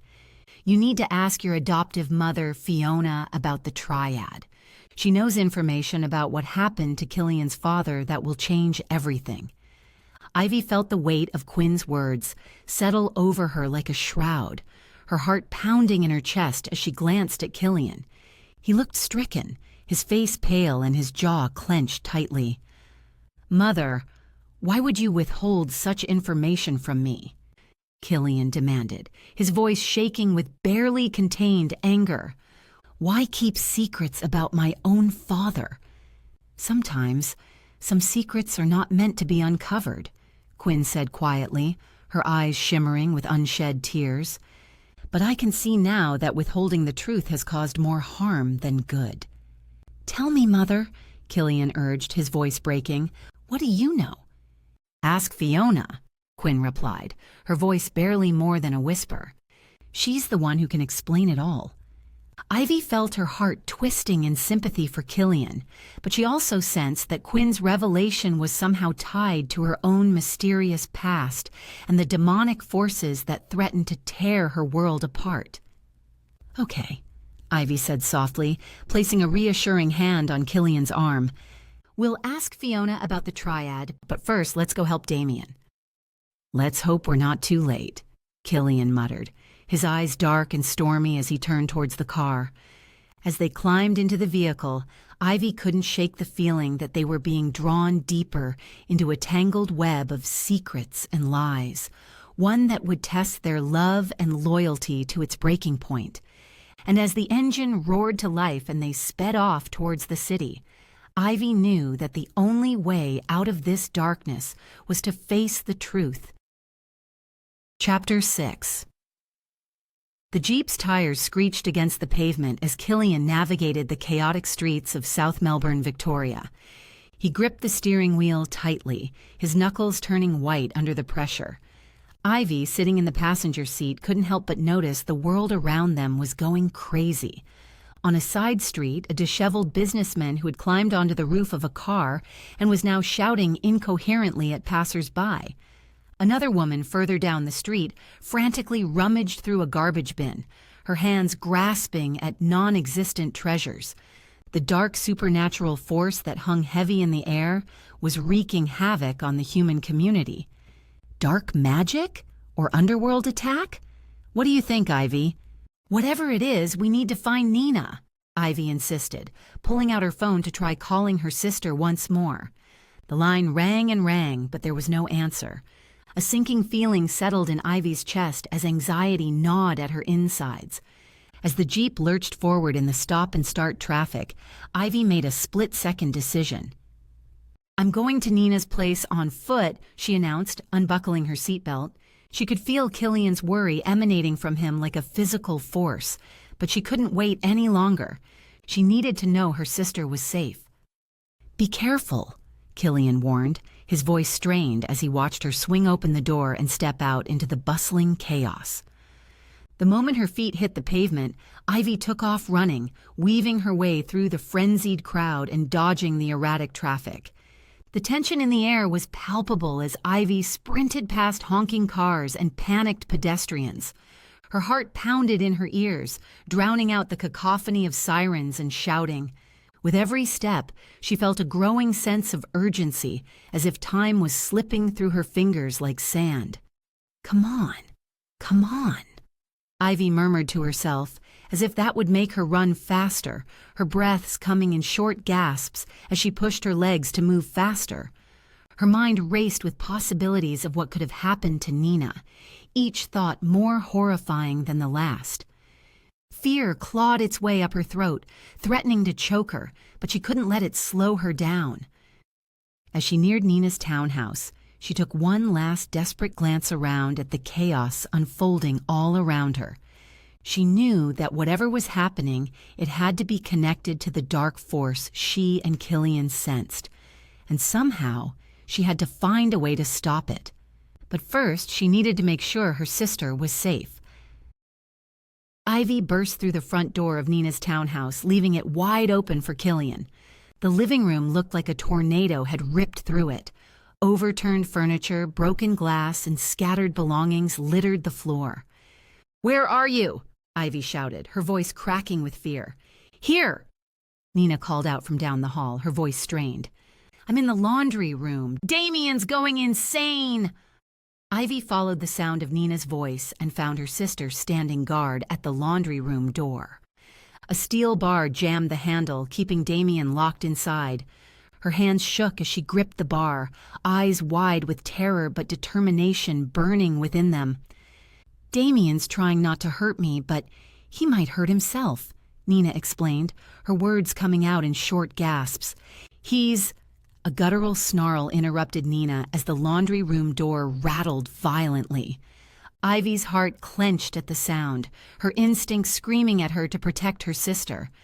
"Killian will be here any second," Ivy assured her, trying to keep her own fear from seeping into her voice. "Just hold on." As if summoned by her words, Killian appeared in the doorway, his eyes immediately locking onto the chaotic scene before him. He seemed to understand the situation instantly, his expression hardening with resolve. "Damien," Killian called out, his voice steady and commanding, cutting through the cacophony of noise. "Listen to me. You're experiencing an adrenaline spike from your first shift back into human form. This is normal, but you need to calm down." For a moment, the only sounds were Damien's heavy breathing and the pounding of Ivy's heart. Then slowly, the thrashing subsided, replaced by a quiet whimpering. Ivy could sense that Killian's words were reaching Damien, helping him regain control over his own body. "Focus on my voice, Damien," Killian continued, his gaze never leaving the door. "Feel the ground beneath your feet and take deep breaths. You're safe here. We won't let anything happen to you." Ivy watched as Killian's unwavering presence seemed to work its magic, calming not only Damien but Nina as well. She couldn't help but marvel at the strength and compassion her alpha possessed, even as he struggled with his own curse. "Thank you, Killian," Ivy whispered, her eyes meeting his for a brief moment before they both turned their attention back to the laundry room door. The chaos in the house had subsided, but the dark force that had brought them here still hung heavy in the air. For now, though, they could breathe a small sigh of relief. With a nod from Killian, Ivy cautiously opened the laundry room door. Damien stumbled out, his legs weak and shaky beneath him. His eyes were wide with fear, sweat beading on his brow as he clung to the doorframe for support. "Damien," Nina breathed, relief flooding her voice. "You're okay." "Sorry," he murmured, avoiding eye contact. "I didn't mean to scare you." Before anyone could respond, Fiona burst into the house, her arms laden with steel bars. She had clearly rushed over to help reinforce the laundry door. As soon as Damien's eyes met Fiona's, however, it was as if a switch had flipped inside him. His adrenaline spiked once more, and his body tensed, ready to lash out. "Get her out of here," Killian barked at Ivy, struggling to hold Damien back as he lunged toward Fiona. The ferocity in Damien's eyes reminded Ivy of Killian's own struggles when his curse threatened to take control. This was something they needed to handle immediately. "Mom, you have to leave," Ivy shouted, grabbing Fiona by the arm and pulling her out of the house. Fiona looked shocked, but didn't resist as Ivy ushered her outside and slammed the door shut, leaving Killian and Damien to sort out the situation inside. What's going on?" Fiona stammered, her confusion apparent. "Whatever is happening out there is affecting Damien," Ivy explained, her voice tense and urgent. "We need to get away from here now." "Yeah, but why did he react to me that way?" "I don't know, Mom, you tell me." With no time to waste, Ivy led Fiona to the car and helped her inside, quickly starting the engine and speeding away from the house. As they drove through the streets of South Melbourne, chaos seemed to follow them. Cars swerved erratically, pedestrians stumbled and collided, and tempers flared amongst the panicked crowd. Ivy gripped the steering wheel tightly, focusing on navigating through the bedlam. She could feel Fiona's worried gaze upon her, but she didn't have time to reassure her just yet. They had to get away from whatever dark force was causing this disturbance. "Is it something I've done?" Fiona asked, her voice barely audible above the din outside. Ivy shook her head, not quite sure herself what was happening. All she knew was that they had to put as much distance between themselves and the epicenter of the chaos as possible. As they continued to drive, Ivy couldn't help but feel a growing sense of dread. The streets were filled with fear and panic, and she knew deep down that this was far from over. But for now, all she could do was keep moving, hoping that whatever lay ahead wouldn't be worse than what they'd already faced. "It might now be you, it might be me, Mom." "You? Does this have something to do with what happened on the mountain?" "It's not on the mountain, it's under the ground, I'm afraid." "What?" She could see the genuine confusion in her adoptive mother's eyes. "Never mind, Mom." As they turned a corner, Ivy spotted Larissa standing on the sidewalk amidst the chaos, seemingly untouched by the frenzy around her. The minor deity caught Ivy's eye and urgently mimed casting a spell. Ivy understood. Healing magic was needed. "Mom," Ivy said determinedly, "I'm going to try something." She pulled over near the picturesque lake at Albert Park, switching off the engine before turning to face Fiona. Ivy raised her hand and murmured an incantation, focusing all her energy on her mother. A warm, golden light emanated from Ivy's hand, enveloping Fiona. Within moments, her mother seemed to snap out of her trance-like state. "Ivy, we need to go to Patrick's cave," she urged, urgency in her voice. "All right, let's go." Ivy started up the car again, and as they drove, the pandemonium in the streets began to subside, returning to a semblance of normalcy. Upon reaching the national park, Ivy led Fiona along the familiar trail, which wound its way up the mountain. The tranquil beauty of the surroundings belied the urgency and turmoil that had brought them there. As they walked, memories of Ivy's grueling training sessions with Patrick in the cave flooded her thoughts. While the magical lessons were valuable, they came at the cost of her childhood innocence and the freedom to simply be a child. "Are you all right?" Fiona asked. "Fine. Just remembering my training here," Ivy replied, offering a small, nostalgic smile. "It was hard, but it made me who I am today." "Patrick was cruel, but he always wanted the best for you," Fiona said softly. "That was because he wanted the best person in the family to represent us in the mage community, Mom. It wasn't because he loved me." "That's true," Fiona nodded. When they finally reached the cave entrance, Ivy hesitated only a moment before stepping inside. It was as she remembered, dark, damp, and filled with an aura of power. The chamber was alive with echoes of intense magical tutelage, days and nights filled with Patrick's observant guidance as he instructed her in the practice of enchantment. A faint luminescence of starlight shone through a small crevice in the granite wall, illuminating the cave with its mysterious shine.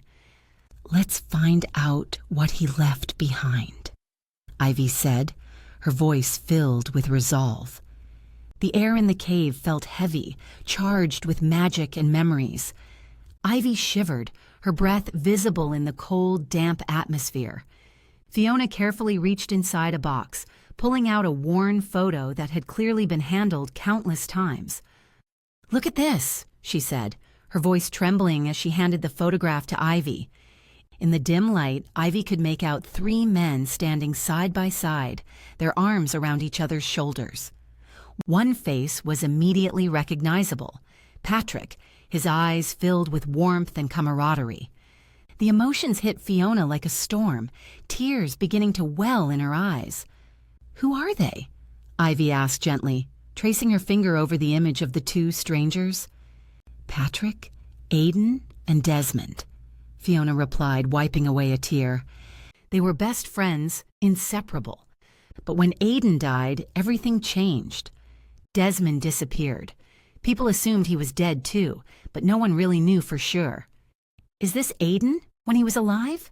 Ivy asked, pointing at a man who closely resembled Killian's late father.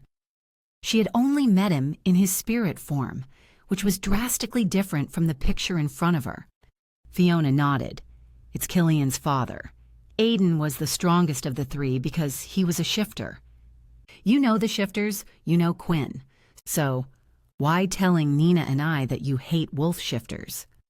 "What happened between these three men, Mom?" "When Aiden died, Patrick, he withdrew from everyone," Fiona said, her voice cracking with emotion. "He left us, me and Nina, and came to live here, in this cave. I think he believed he could find answers here, something to protect us or maybe even bring Aiden back, but all he found was solitude." Ivy watched as Fiona's gaze settled on the photo once more, lost in memories and pain. Her thoughts raced to Killian and the information Quinn had shared about the curse and his enemies. Could this be connected? Was there something in this triad of friends that held the key to the truth? "Mom," Ivy began, trying to choose her words carefully, "Quinn mentioned something about a triad before. Do you know if Aiden, Desmond, and Patrick were involved in anything that could have led to a curse? Or if they had any enemies?" Fiona looked up, her eyes searching Ivy's face for a moment before turning away. "I don't know," she said quietly. "They never spoke much about their work, but I always knew it was dangerous. I never imagined it would lead to this." "Maybe there's something in Patrick's research that can help us," Ivy suggested, glancing around the cave. "Maybe." Fiona agreed, her voice barely more than a whisper. Before Fiona could answer Ivy's question, a sudden rumbling beneath their feet made them both freeze in place. The ground shook violently and the cave walls trembled, sending debris tumbling down around them.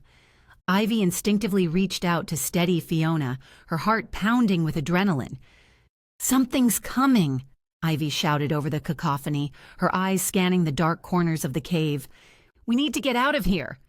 With a firm grip on Fiona's arm, Ivy led her mother towards the entrance, stumbling as the ground continued to heave beneath their feet.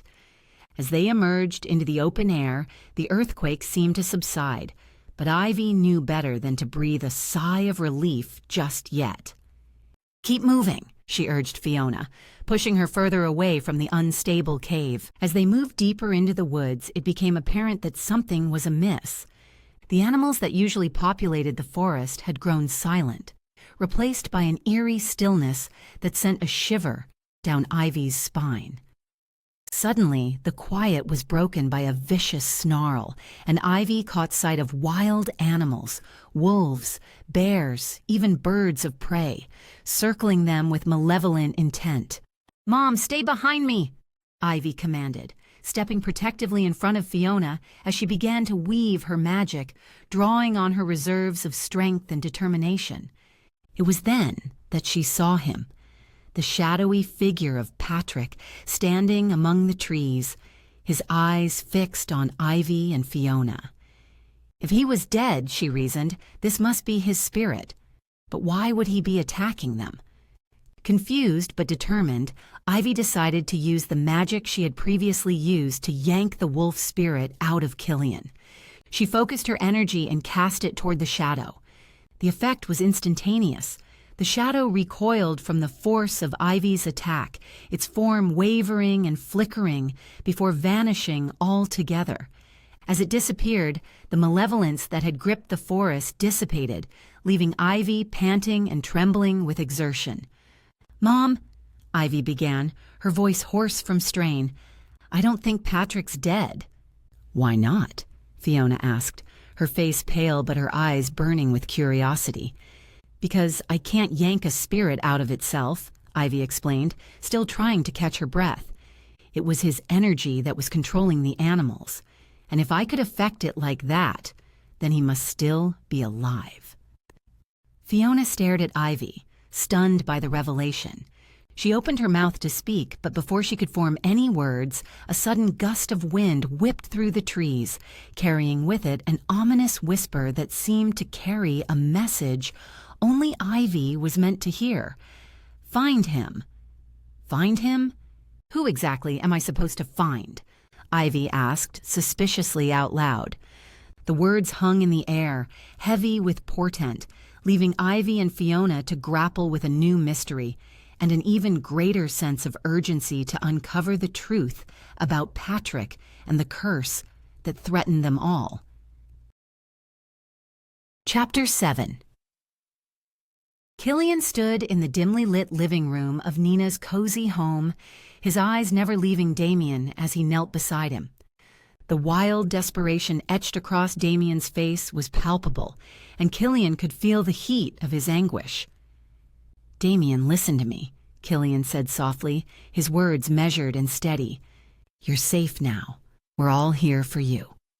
With a strained growl, Damien finally succumbed, shifting back into his wolf form before them. Killian looked up at Nina, whose eyes were wide with concern. "He feels like he's not in control of his wolf, Nina," Killian explained. "Staying in this form is his way of keeping us safe. Is there anything we can do to help?" Nina asked, her voice barely audible as she stared down at the massive wolf that was now Damien. "First, he needs to learn how to tame his wolf before practicing shifting," Killian replied, running a hand through his hair. "I know someone who specializes in taming wolves. I'll take him there." "Wait, what about us?" Nina protested, glancing at the collection of pets milling around her feet. Simba, her cat, Pixie, Ivy's husky, and Snuggleworth, Ivy's cavoodle. "We can't just leave them." "Fine," Killian conceded, his face etched with frustration. "We'll all go. Just grab what you need and let's get moving." Minutes later, they piled into Killian's car, the interior now a cacophony of animal sounds and nervous energy. With Nina in the passenger seat, Damien sprawled in the back as a gigantic wolf, and the smaller animals nestled between them, Killian steered the vehicle towards Aaron's retreat in Gisborne, on the outskirts of Melbourne City. The car glided silently along the pitch-black roads, and Killian's thoughts raced with trepidation. He was about to confront a past he had tried hard to forget and might unravel secrets he ought not to know. Yet his worry for Damien's safety and the burden of responsibility he felt for him made it impossible for him to ignore it any longer. But at the same time, he knew that trusting Aaron was their only option to help him regain control. "Promise me you'll look after him," Nina whispered, her voice thick with emotion as she glanced back at Damien's massive form. "Of course," Killian replied, giving her a reassuring smile. "I won't let anything happen to him." The car pulled up to a charming cottage, nestled amidst lush greenery and towering trees. Killian couldn't help but admire the serenity of Aaron's retreat, a stark contrast to his own tumultuous life. The green siding of the building was dotted with tiny light blue flowers that were almost white. "Here we are," Killian announced as he killed the engine and glanced at Nina. She gave him a determined nod, her eyes filled with anxiety for Damien. The animals stirred in the back seat, sensing their arrival. As they stepped out of the car, the front door of the cottage swung open, revealing Aaron. Moonlight cast an ethereal glow upon her, accentuating her wild beauty. Her wavy auburn hair fell around her shoulders, framing a face that was both fierce and alluring, her green eyes shimmering like emeralds. Killian felt a familiar pull toward her, his heart tightening at the sight of her. It had been years since they last met, yet it felt like no time had passed at all. "Killian," she greeted warmly, her voice smooth as honey. "It's been too long." "Aaron," he replied, struggling to keep his voice steady. Thank you for agreeing to help us. Of course. Anything for an old friend. She smiled, her gaze lingering on him before turning to Damien. Let's get him inside, shall we? They carried Damien into the cozy living room, where Erin retrieved a small vial from the shelf. This will put him to sleep for a while, she explained as she expertly cast a potent sleeping spell over Damien. His breathing instantly deepened, his massive form completely relaxed. Good, Erin said, satisfied. Now let's talk about taming his wolf. Nina joined them, listening intently as Erin described the process in detail. First, we'll need to establish a bond between Damien and his wolf, Erin began. That means helping him understand his wolf's instincts, fears, and desires. Once he can communicate with his wolf on a deeper level, they'll be able to work together harmoniously. Sounds intense, Nina commented, her brow furrowed in concern. It is, Erin confirmed, but it's necessary for Damien's well-being, and I'm confident we can help him. As Erin spoke, she moved with fluid grace, her presence commanding the room. Even though she was discussing a complex and dangerous task, her confidence was unwavering. It was the prowess and determination Killian had always remembered about Erin. It reminded him of their past together, a time when passion and love had intertwined them like vines. Excuse us for a moment, Killian said, drawing Erin aside into another room. He needed answers, and he needed them now. Erin, he began, trying to control the emotions surging through him. I have to ask, why did you agree to help me? After all this time? Because I never forgot the time we spent together, she confessed, her eyes searching his. And because I know you're still the same caring, strong man I once knew. Erin, Killian whispered, feeling the weight of his past with her bearing down on him. You must understand that I can't take our relationship to the next level. I think you deserve better than what I can offer. Killian. Erin's voice trailed off as she reached out to touch his arm, her fingers brushing against the rough fabric of his shirt. The contact sent shivers racing up his spine, awakening a desire that had long lain dormant. Besides, Killian continued, forcing himself to focus, I'm happy that you've settled here and found a home. Is that truly what you want? Erin asked, her eyes glistening with unshed tears. For us to simply forget our past and move on? Maybe it's for the best, Killian replied, his heart aching with the painful truth of his words. He knew that even if their paths had crossed again, the spark between them could never be reignited. The fire that once burned so brightly had been reduced to embers, and it was time to let go. Erin's breath trembled as she leaned in to kiss Killian, the sultry scent of her perfume filling his senses. She was undeniably captivating, but there was something else as well, an energy, palpable in the atmosphere. But before their lips could meet, Killian caught sight of a dark bruise on her neck, partially hidden by her coppery curls. He stepped back abruptly, his heart pounding in his chest. Erin, what happened? He demanded, his voice barely more than a growl. The stench of injuries emanating from her skin sent his wolf snarling inside him. His anger ignited like wildfire, and with careful hands he peeled her shirt off, revealing a canvas of bruises marring her porcelain skin. Who did this to you? Killian's eyes burned with a fierce rage that threatened to consume him.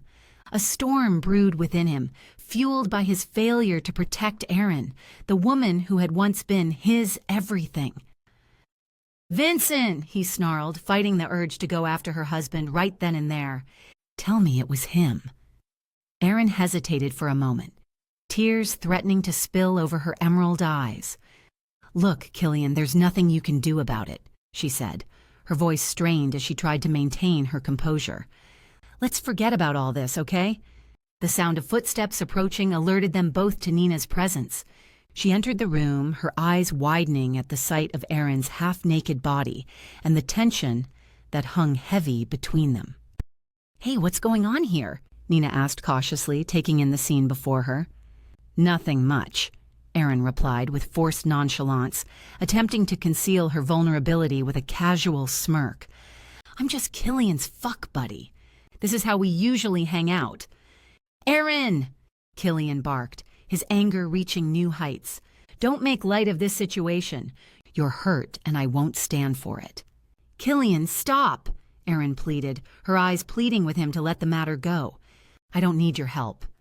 I can handle this on my own. Please leave. Like hell you will handle this on your own, Killian roared, his fists clenched by his sides. The emotional turmoil he felt threatened to rip him apart. He couldn't bear the thought of leaving Erin to suffer at the hands of her abusive husband, but forcing her to leave against her will was not an option either. Please, just go, Erin whispered, tears finally sliding down her cheeks. I can't bear to see you like this. Erin, I can't just walk away, Killian said, his voice ragged with pain. You were once mine, and I still care for you more than you know. Then show me you care, she implored, desperation lacing her words. Show me you care by letting me make my own choices, even if they're wrong. Even if it kills you? Killian countered, the weight of his love for her and his duty as a protector crushing his resolve. Especially if it kills me, Erin replied, her voice barely audible. Fine, Killian ground out, his voice like sandpaper. But we're not leaving you here alone. He turned to Nina, who had been watching the exchange with wide eyes. Pack up the pets. I'll handle Damien. Nina nodded, her jaw set in determination. Killian bent down and hoisted the unconscious wolf form of Damien onto his broad shoulders, wincing slightly at the weight. As he carried Damien out to the car, he glanced back at Erin. Come with us, Erin, he pleaded one last time. Let me protect you.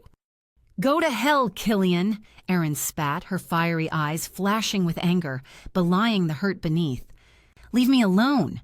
Killian's heart clenched at her words, but he refused to let her see how much they affected him. With a heavy sigh, he placed Damien in the back seat of the car, arranging him as comfortably as possible. He turned to Nina, who was finishing up with the other animals. Stay guard, he instructed, his voice firm despite the turmoil inside him. I'm going back for Erin. Be careful, Nina warned, her gaze sympathetic. When Killian re-entered the house, he found Erin standing defiantly in the living room, her arms crossed over her chest. Erin, please, Killian begged, his voice cracking. Don't do this to yourself. To us. Us? She scoffed bitterly. There is no us, Killian. There never will be again. Then think of yourself, he countered, his frustration mounting. You deserve better than this. You deserve better than him. Stop trying to save me, she yelled, her own frustration boiling over. I don't need you. Damn it, Erin, Killian roared, his pain a living, breathing thing threatening to suffocate him. I can't lose you again. As if on cue, Nina burst into the room, a tranq gun in her hand. Without hesitation, she aimed it at Erin and pulled the trigger.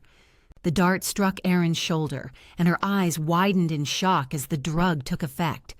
She swayed for a moment before collapsing into unconsciousness. I'm so sorry, Nina muttered, her voice quivering as she gazed down at Erin's still silhouette.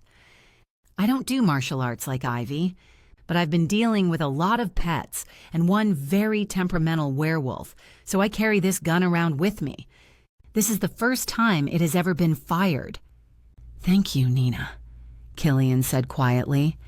He scooped Erin's limp body into his arms, cradling her tenderly against his chest. Let's go, he told Nina, his voice barely audible. We've done all we can for now. The headlights of Killian's car pierced through the inky darkness as they sped down the winding road. The tension in the vehicle was palpable, an unspoken current of emotions that threatened to drown them all. Nina glanced at him from the passenger seat, her expression a mixture of concern and curiosity. Killian, she began hesitantly, are your feelings for Ivy real? He gripped the steering wheel tighter, his knuckles turning white. The question caught him off guard, but he knew there was no point in evading it. Yes, he admitted, his voice strained. They're too real to be good. Nina watched him closely, her gaze probing. "What do you mean?"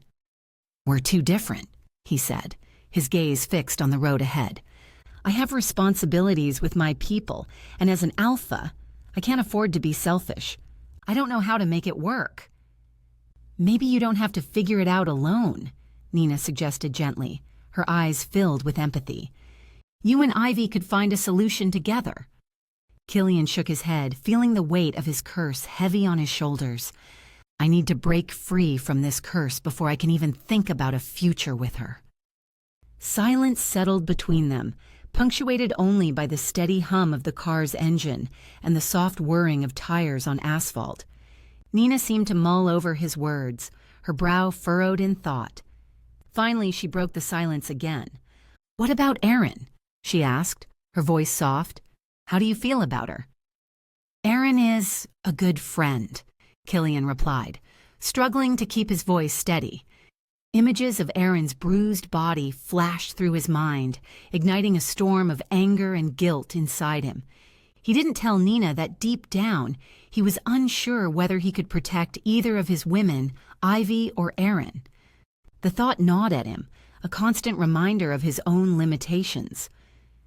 "Sometimes it's hard to see the line between friendship and something more," Nina observed, her eyes searching his face for an answer. "Especially when you've shared so much with someone." "True," Killian mumbled, his grip on the steering wheel relaxing slightly. His heart ached for both Ivy and Erin, the two women who had captured his soul in different ways.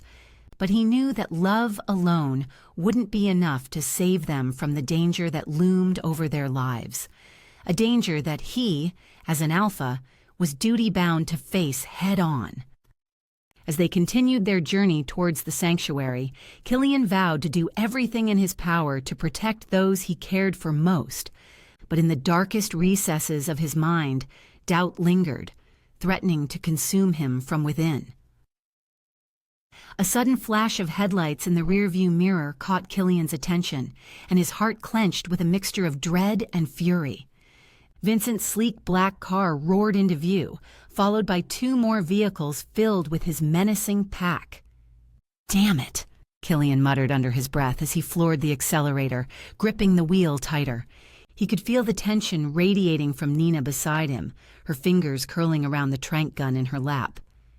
"Looks like we've got company," Nina said through gritted teeth, her eyes fixed on the approaching cars in the side mirror. "Stay here and protect Erin," Killian instructed, as he swung the car onto the shoulder of the road, tires screeching on the asphalt. He stepped out, his body coiled with pent-up rage and the weight of responsibility bearing down on him. "Killian," Vincent sneered, his voice dripping with malice as he emerged from his car. "You think you can just kill my brother and walk away?" "Your brother was a threat to everyone around him," Killian growled, meeting Vincent's gaze head on. "I did what I had to do to keep my people safe." "Safe?" Vincent laughed mockingly. "You're pathetic, hiding behind your pack like a coward." "Call me what you will, but I'm not the one taking out my anger on an innocent woman," Killian shot back, thinking of Erin's bruised and battered body. "Ah, yes, dear Erin," Vincent drawled, smirking as if he knew exactly how deep Killian's feelings for her ran. "I knew you couldn't resist getting involved, being the hero. But guess what? You can't save everyone, especially when you're so weak yourself." The taunt stung, and Killian's blood boiled hotter. He knew that Vincent was right.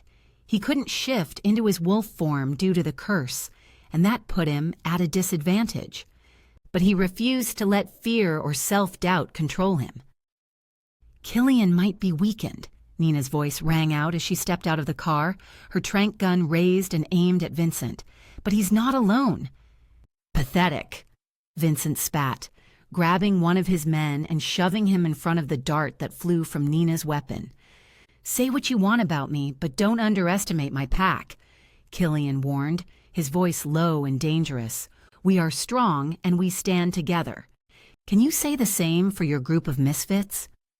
Vincent's eyes darkened with fury, but he hesitated, knowing that Killian spoke the truth. His pack was weak and disorganized, no match for the united force of the Kinneton pack. "Mark my words, Killian," Vincent threatened, slowly backing away. "If you or any of your precious pack set foot outside your territory, I'll make sure you're hunted down like the animals you are." "Go ahead and try," Killian replied icily, his gaze never wavering from Vincent's retreating figure. As the enemy cars sped away, Killian took a deep breath, trying to silence the doubts that gnawed at his resolve.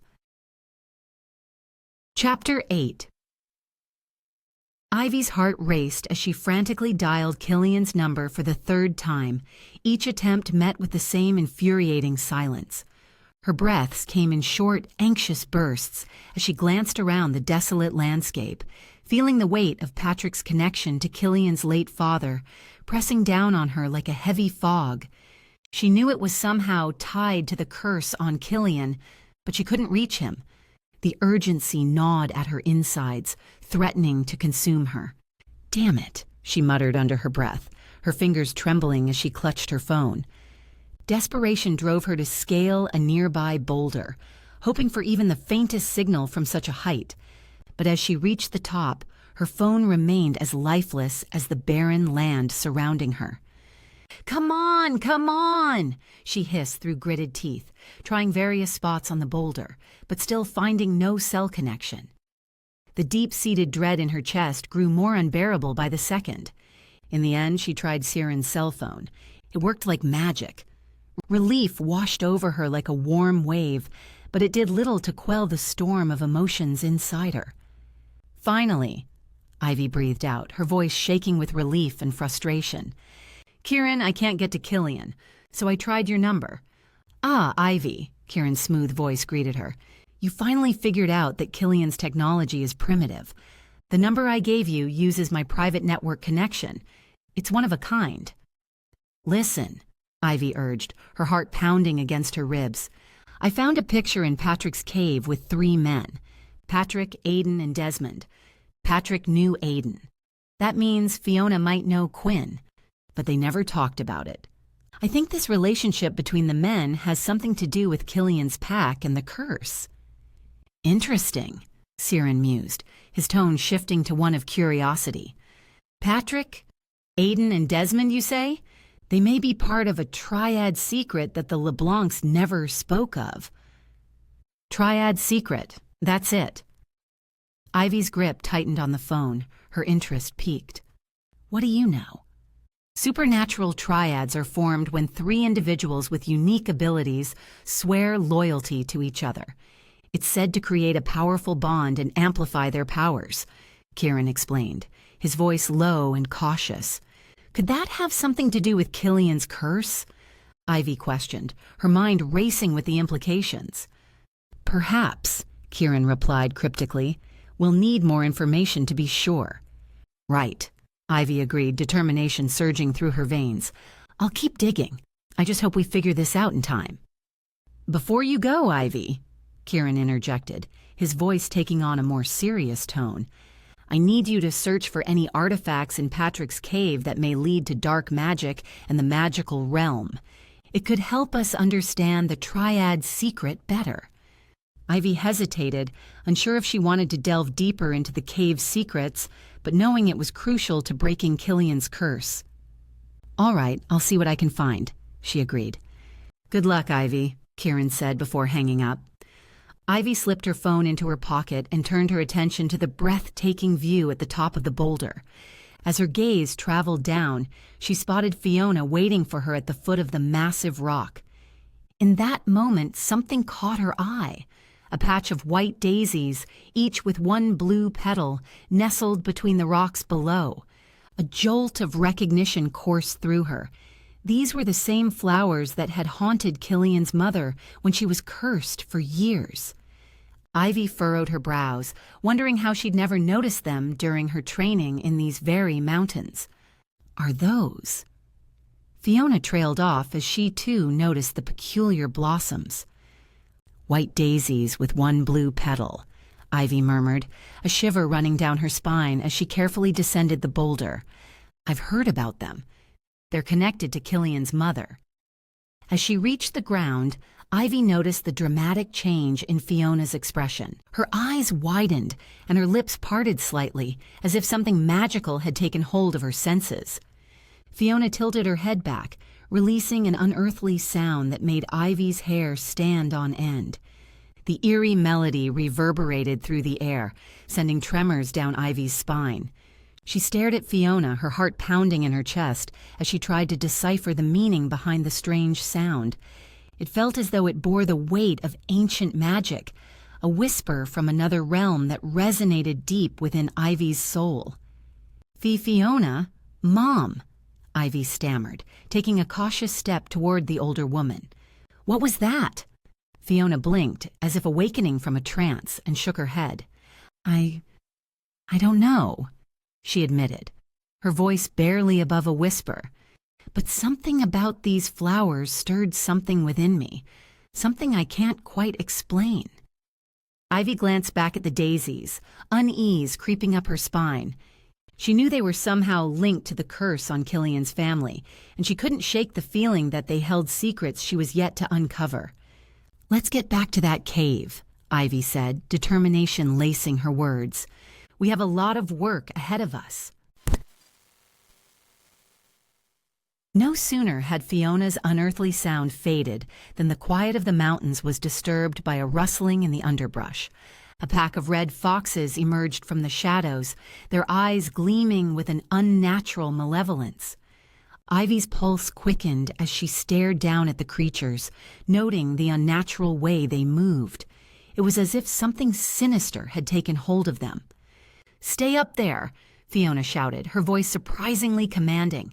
There was a new authority in her tone that Ivy had never heard before, and despite feeling a burning need to help, she found herself obeying without question. "Climb up onto the boulder," Fiona yelled.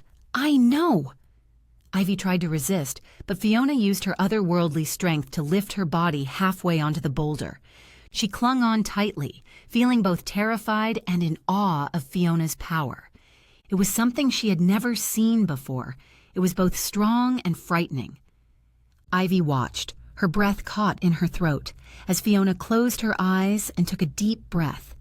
She could see her body trembling, as if battling an internal force. Then, with a suddenness that made Ivy gasp, Fiona's form began to shift and ripple. Her bones cracked and reformed, her skin sprouted thick fur, and her face elongated into a sleek muzzle.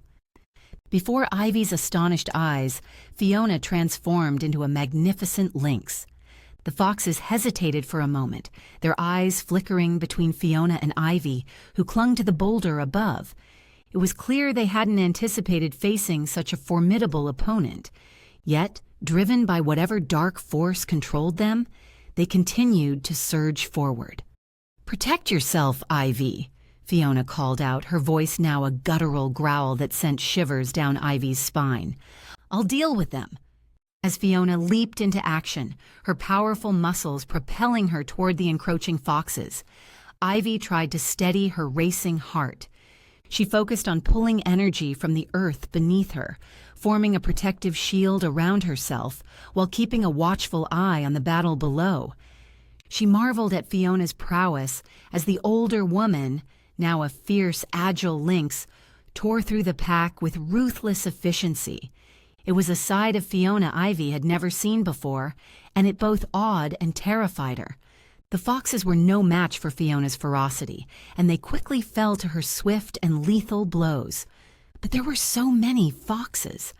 The snarls and growls of the foxes filled the air as they circled Fiona, their red eyes gleaming with malevolence. Ivy started to climb down. "Stay up there! Don't distract me!" Ivy gripped the edge of the boulder, her knuckles white as she watched Fiona dart and weave between the snapping jaws, her powerful lynx form a blur of deadly grace. Fiona roared, her voice echoing through the mountains. The warning only seemed to enrage the foxes further, and they lunged at her in unison, determined to bring her down. But Fiona was a force of nature, unleashed after years of suppression. Her claws tore through fur and flesh, while her fangs found throats and snapped spines with brutal efficiency. In mere moments, the pack was decimated, each lifeless body splayed across the rocky terrain, a testament to Fiona's prowess. Panting heavily, Fiona surveyed the carnage around her before turning her gaze back up to Ivy. She shifted back into her human form, naked and vulnerable, her dark hair matted with sweat and blood. "Are you okay? Can I come down now?" Ivy called out, her voice wavering. Fiona nodded, her eyes weary but resolute. "Yes, we need to talk." With a final glance at the slain foxes, Ivy climbed down from the boulder and approached Fiona. "Here," Ivy said, offering her jacket to Fiona. As Fiona wrapped it around herself, she sighed, visibly steeling herself for the conversation that was about to unfold. "Why did you keep this hidden? That you can shift into that?" "Because I didn't want this life, Ivy," Fiona admitted, anguish clouding her features. "I didn't want the power or the responsibility that came with being part of Quinn's pack. I just wanted a quiet life, a normal one." "Patrick promised me that," she continued, her voice thick with emotion.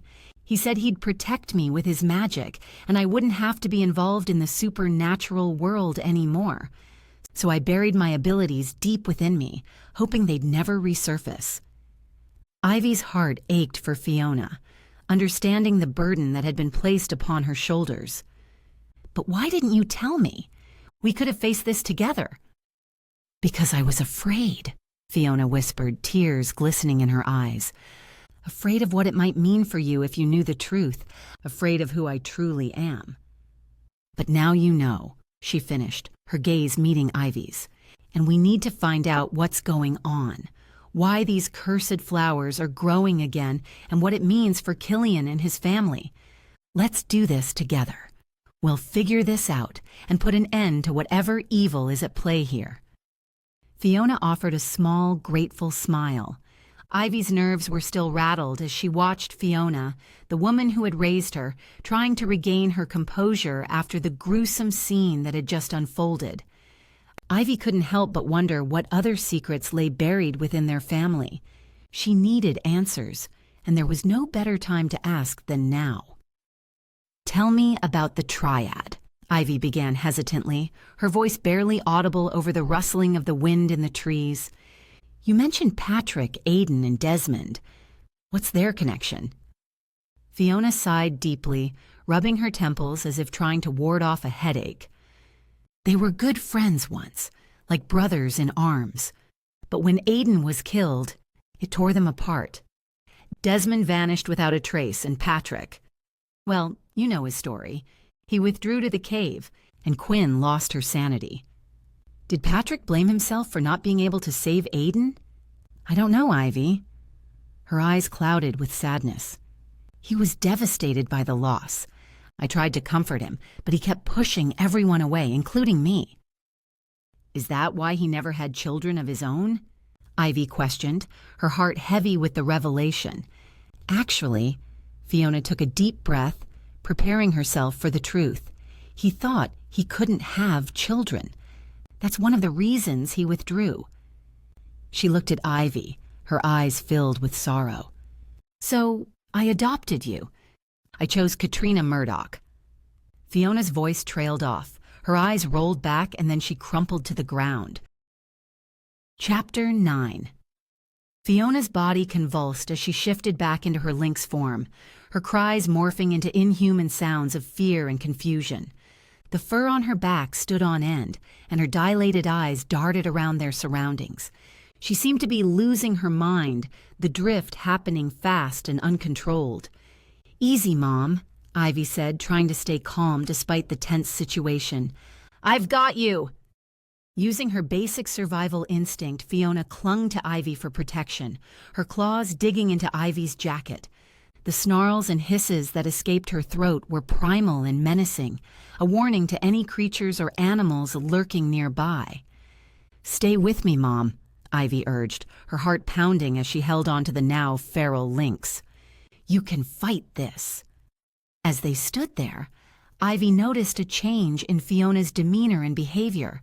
Her eyes flickered with the fading remnants of human intelligence, as if her mind was being taken away from her, and she was resisting it with every ounce of strength she had left. This was the work of dark magic. "Damn it," Ivy whispered, recognizing the magical signature. It was the same kind that had reaped the tiger out of Killian's mother, Quinn, preventing her from shifting and being in control of her mind for years. Fiona was fighting to hang on to her animal. That is why she had shifted into a lynx again. "Listen to me, Mom," Ivy said urgently, gripping the lynx's face in her hands. "You have to remember who you are. You're stronger than this darkness." Fiona blinked at her, the recognition in her gaze fleeting but present.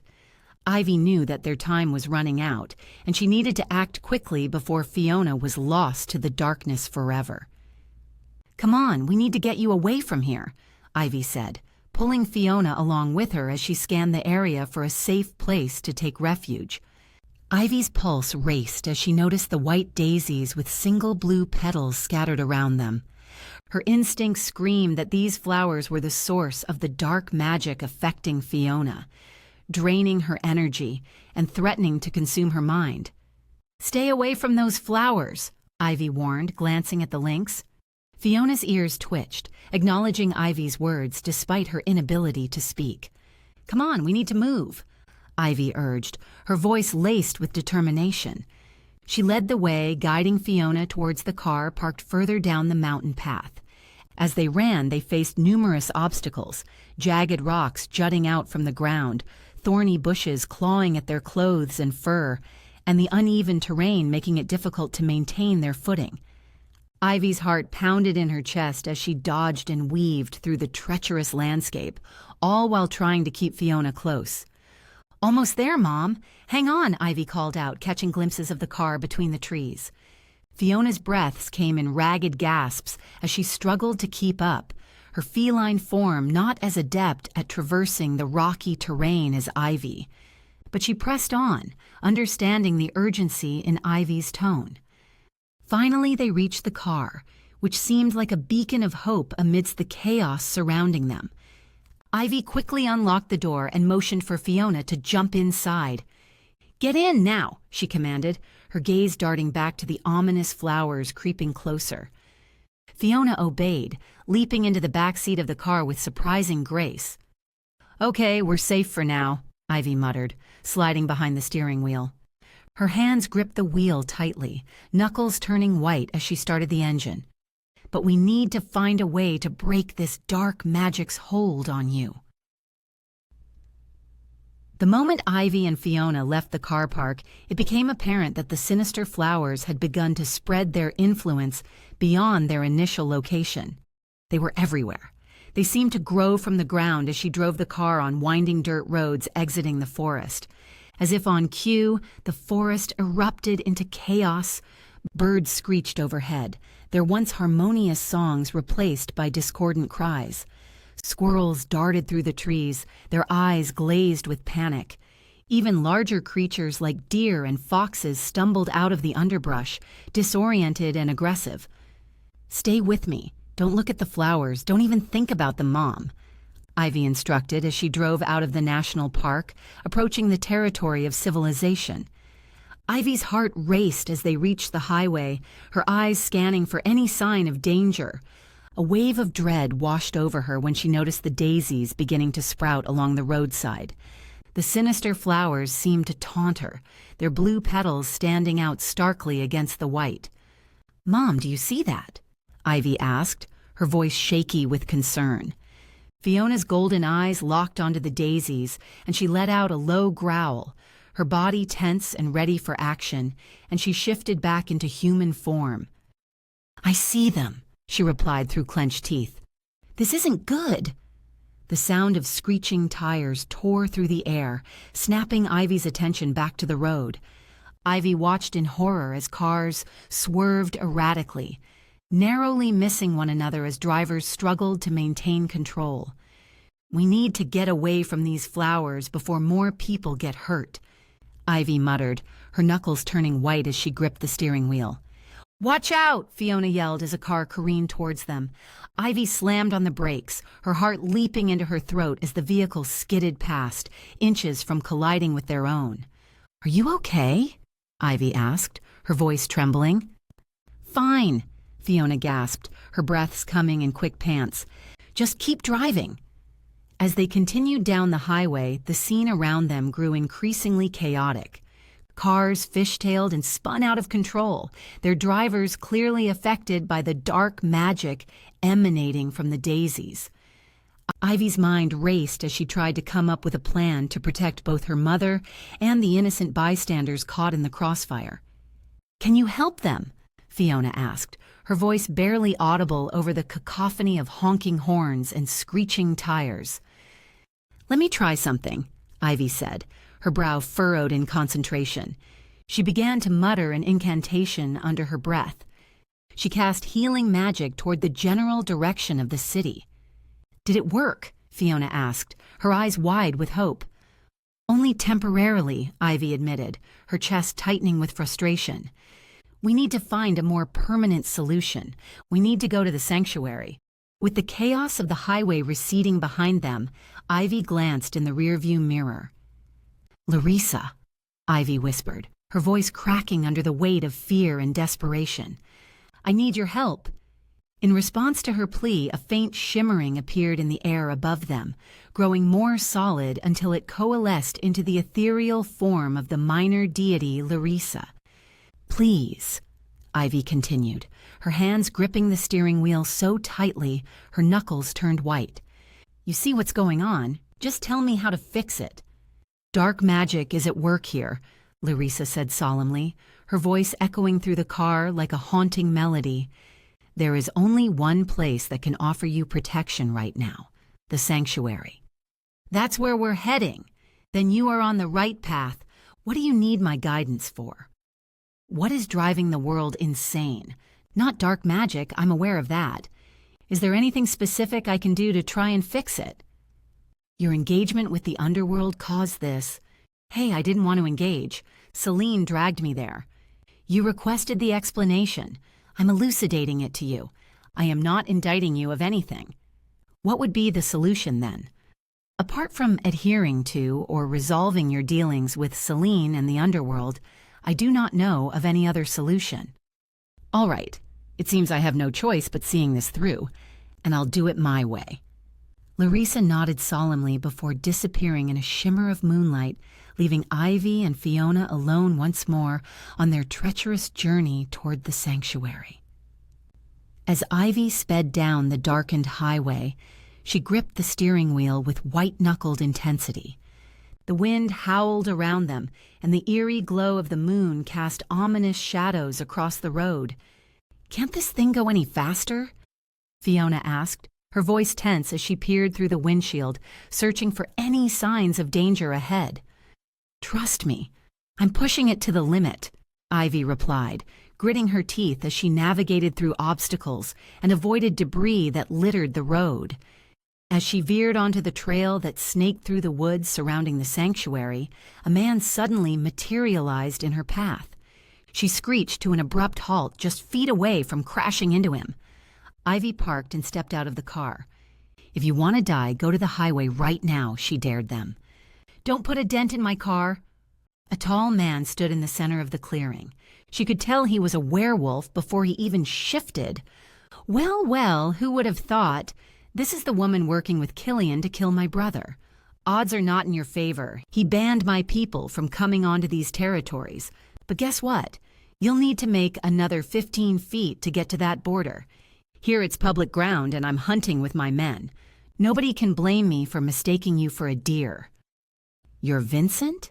"Yes, indeed I am. My brother's death wasn't your fault. But too bad you're with Killian. I'll do whatever it takes to make him feel the pain. I married his ex-girlfriend and tortured her every day so that she feeds the information back to him. That's why he ventured into my territory to take her away. Now it is official. He stole my woman from my home. I'm going to take his." "I'm nobody's woman. I need to go that way," she stated firmly, pointing a determined finger at the dark road ahead of her. If you're in my way, you'll have to negotiate with my car." Without warning, Vincent charged towards her with a menacing sneer on his face. Ivy was not one to back down from a fight, and this was the perfect opportunity to unleash all her pent-up anger. She spun around gracefully and kicked him square in the jaw with a roundhouse kick that would make even the most seasoned martial artist proud. The impact resonated throughout the night air, and she could feel her foot throbbing with pain as he stumbled backwards, clutching his bleeding mouth. He grinned wickedly, admiring her ferocity despite his injury. "I like a fierce woman," he said through swollen lips. "I don't like scumbags." He was about to charge at her again when a small shadow of a pup darted out from the woods and bit his leg. "Ouch! What the fuck?" "Oh no," Ivy groaned. She recognized the dark brown mutt whose mother she accidentally killed. The pup wanted revenge on her and wouldn't like the idea that Vincent got to her first. As vicious as it was, the little puppy had no idea it had bitten a dangerous werewolf. Vincent grabbed the pup by its neck fur. He would break its neck with one shake, and the pup would join its mother in death. She pulled out the small knife she kept on her ankle just in case, and with one throw, it pierced at his jugular. He let go of the little dog who slipped away before getting caught in the crossfire between his new enemy and his old one. Vincent roared as he started to shift. Ivy had no hope of standing up to Vincent in his werewolf form. She had only one chance, and she had to act fast. Closing her eyes, she concentrated with all her might, reaching out her hands and yanking at the wolf spirit that inhabited his body, in the same way she did with Killian before. But this time it was different. Instead of separating him from his wolf spirit, Ivy pulled out Vincent's soul instead. His wolf spirit howled in confusion as it bounded away, and Vincent's soul hovered above his body in a state of shock. Ivy looked back down at her hands, realizing the gravity of what she'd done. She had just reaped a man's soul in one swift move and killed both him and his wolf spirit. Fear filled her being. What kind of monster had she become? Chapter 10. Killian stepped into the dimly lit sanctuary, his heart pounding in his chest. He read the text message with dread. Ivy was all alone in Patrick's cave, exposed to the vile beast he had encountered on the mountain. His heart raced as he saw that she had attempted to reach him, but for some reason her signal hadn't been sent through. Then her final text said she was all right. Once again, he had been unable to provide for her safety, and she managed to persevere despite any difficulties that she might have faced. She never really relied on his protection. On the other hand, he could very well need hers. "Killian, I have an idea," Kieran approached. "We can use the LeBlanc's facilities in Melbourne to gather information about the creature you saw." As Kieran spoke, Killian noticed the subtle shift in his cousin's tone and body language when Aaron entered the room. There was a tightness in his voice, a guarded quality that hadn't been there before. Kieran didn't trust Aaron. "Sounds like a plan," Killian replied, treading carefully between Kieran and Aaron. "But we need to act fast." "Of course," Kieran agreed, his eyes darting towards Aaron for a split second before returning to Killian. "Time is of the essence." "Is everything all right?" Aaron asked, a hint of concern in her voice as she picked up on the tension between the two men. "Everything's fine," Killian reassured her, though his thoughts were racing. He knew he had to trust Kieran's instincts, but he couldn't shake the feeling that Aaron was genuinely invested in helping them. And despite their complicated history, he still cared for her deeply. "Let's get started then," Kieran said, forcing a smile as he turned towards the door. "The sooner we find answers, the better." As they moved through the sanctuary, Killian stole glances at Aaron, trying to gauge her thoughts. She seemed focused, determined, and entirely present in the moment. He wanted to believe in her, but he knew better than to dismiss Kieran's concerns outright. "I hope you weren't too upset that we drank you to get you here." Aaron smiled. "Not at all. I wasn't thinking straight. I know you're worried about Ivy, but I promise you, I'll do my best to help." Thank you, Killian replied quietly, offering her a small smile before turning his attention back to their mission. Killian stood in the dimly lit hallway, his heart still heavy with the weight of Ivy's absence and Kieran's distrust of Aaron. But he couldn't dwell on those thoughts now. There were more pressing matters at hand. "Listen, Kieran," Killian said, pulling his cousin aside. "I need you to stay here one more night. Vincent, Adam's little brother, threatened us on our way here. It's too dangerous for you and Viv to leave tonight." Kieran hesitated for a moment before nodding, his jaw set with determination. "All right, we'll stay. We can't risk any more trouble." "Thank you."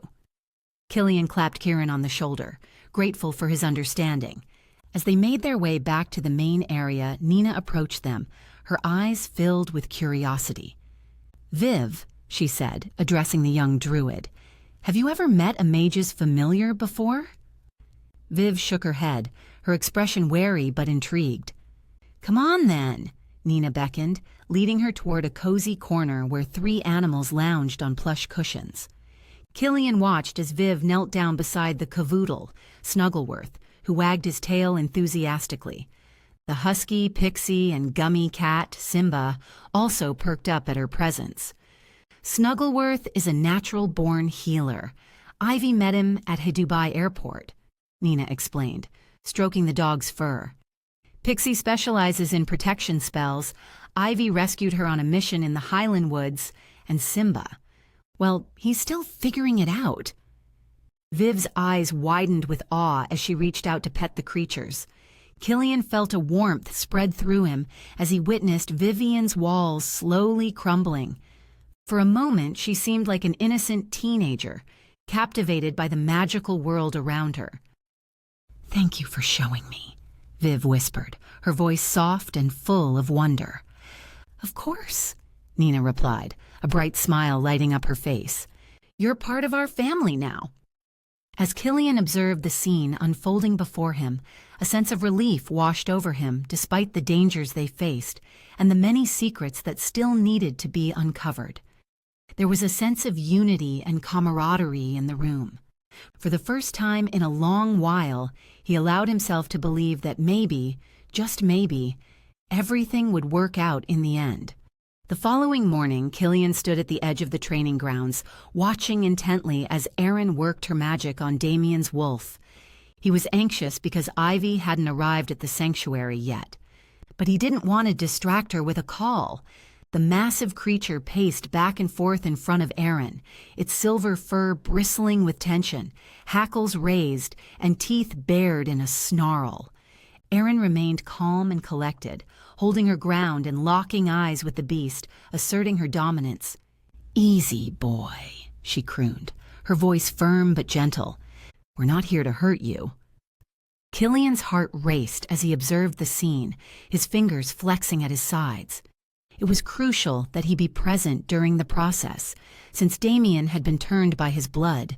He could feel the connection between them, an almost tangible thread that bound their fates together.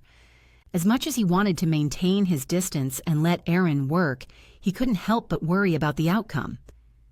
"Erin seems to know what she's doing," Kieran murmured from beside him, mirroring Killian's thoughts.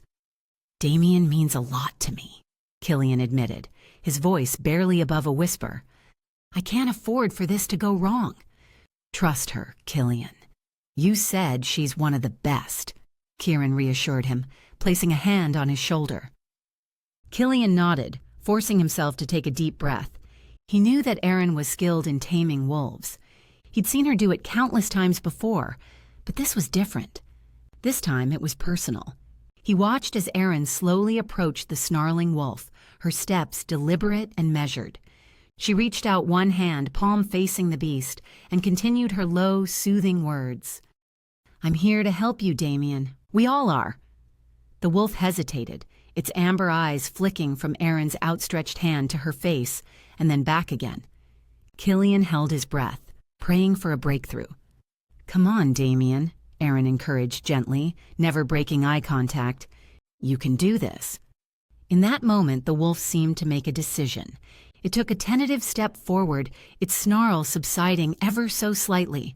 Erin remained still, allowing the wolf to come to her. As the wolf finally placed its muzzle in Erin's palm, a wave of relief washed over Killian. He knew they had reached a critical point in the taming process, and it was all thanks to Erin's skill and patience. "Good boy," Erin praised, stroking the wolf's fur as it leaned into her touch. "That's incredible," Kieran commented, echoing Killian's thoughts once more. Killian nodded and said nothing. Now that the initial hurdle had been overcome, Killian knew the rest of the taming process would be smoother. The sun had dipped below the horizon, painting the sky in hues of deep purple and gold as Killian made his way to his mother's quarters. The sanctuary was quiet, the air heavy with the unsaid words that hung between him and Erin. But this moment wasn't about them.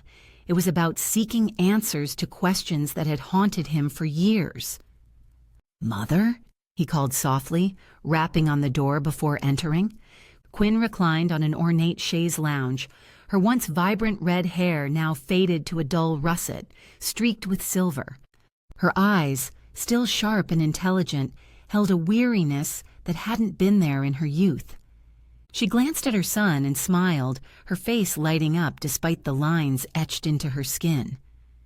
"Killian, my boy," she said warmly, "what brings you to me?" "Mother, I need to ask you something." Killian hesitated, fearing that his questions might be too much for her frail state. "About Father. What do you want to know?" Quinn sighed, her gaze drifting to a portrait hanging on the wall. A younger, stronger version of herself standing next to a tall, powerful man with piercing blue eyes. "Mother, do you remember anything unusual about that night?" Killian asked cautiously, not wanting to cause her distress. "Unusual?" She frowned, her brow furrowing as she tried to recall the memories buried beneath years of pain and sorrow. I can't remember much, my dear. It's all a blur. I'm sorry." "Please don't apologize," Killian reassured her, his heart aching as he watched her struggle with the past.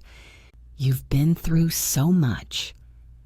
"Have faith, Killian," Quinn whispered, reaching out a trembling hand to cup her son's cheek.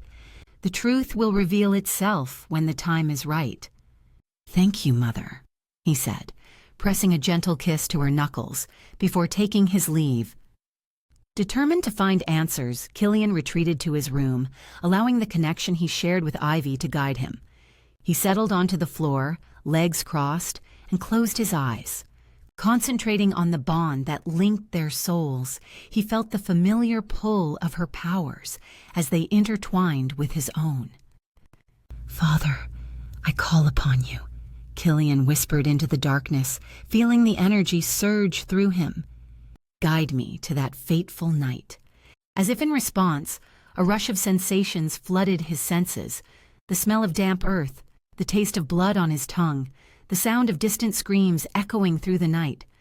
Like a storm raging within him, the memories threatened to tear him apart. But he held on, desperate for the truth.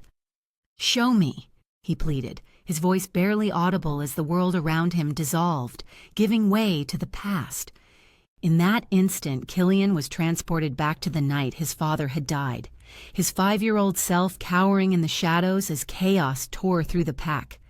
The scent of fear hung heavy in the air, accompanied by an underlying stench of something darker. Killian's vision swirled, shifting from the present to the past. He felt his body shrink and his senses dull as he became his 5-year-old self on that fateful night. The sounds of laughter and celebration filled the air as the pack reveled in the festivities. "Killian, come join us!" a voice called out, beckoning him closer to the heart of the party. But his attention was drawn elsewhere, towards the hall where his father had disappeared earlier in the evening. Curiosity piqued, young Killian cautiously approached the imposing wooden doors. The noise from the party receded into the background, replaced by an eerie silence that sent shivers down his spine. As he pushed open the doors, a sickening, metallic scent assaulted his nostrils, the stench of blood. "Father," he whispered, fear gripping his chest as he stepped further into the dimly lit hall. His eyes widened in horror at the sight before him. His father's lifeless body sprawled across the floor, crimson pooling around him. It was an image that would haunt his dreams for years to come.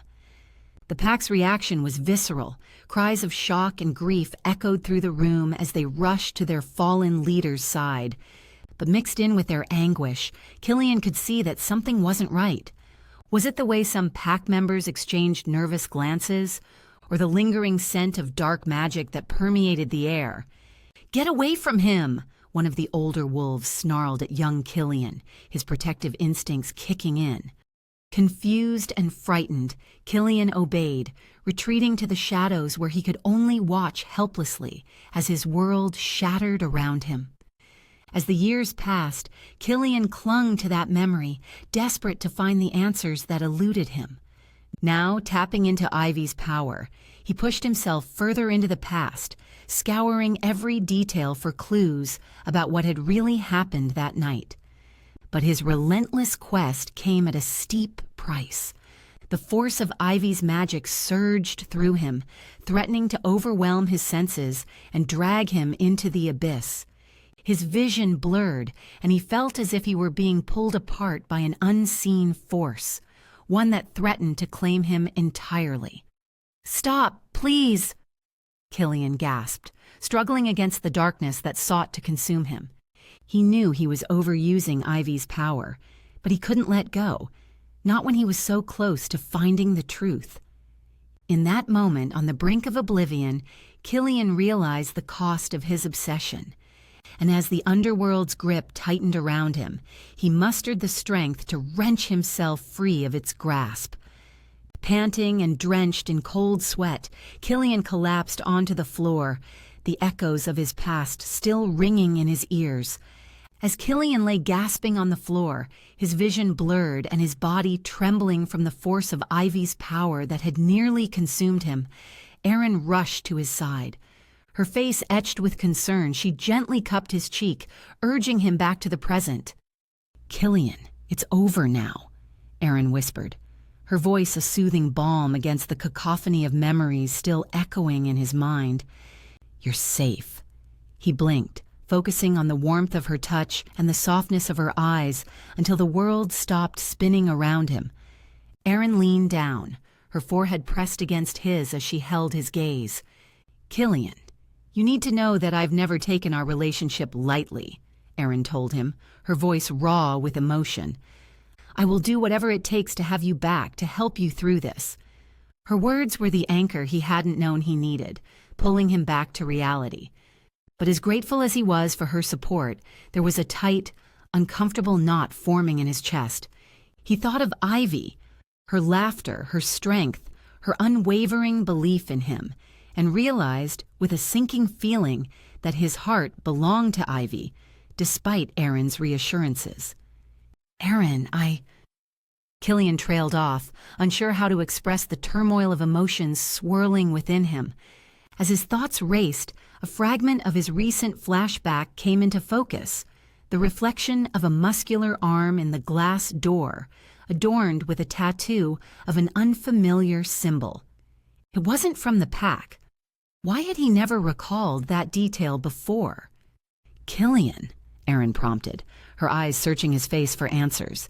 He took a deep breath, knowing he couldn't keep his feelings from her any longer. "Erin, I appreciate everything you've done for me, but my heart belongs to Ivy," he admitted, his voice heavy with regret. "I can't ignore that any longer." The moment the words left his lips, Killian could see the hurt flicker across Erin's face, but she quickly masked it behind a practiced smile. "Thank you for being honest with me," she said quietly, her tone laced with sadness. "I just want you to be happy, Killian." Then she stood up and walked away, leaving him to his thoughts. Killian tried to get more information from the vision of the tattooed arm from his mind.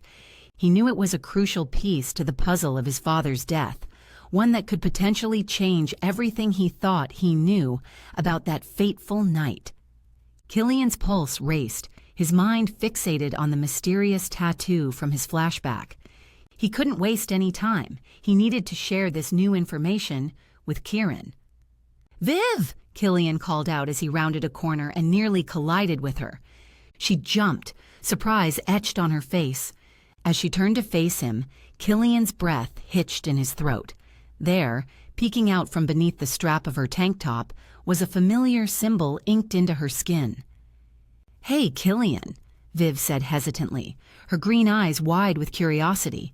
"What's going on? You look like you've seen a ghost." "Your tattoo. Where did you get that from?" Chapter 11.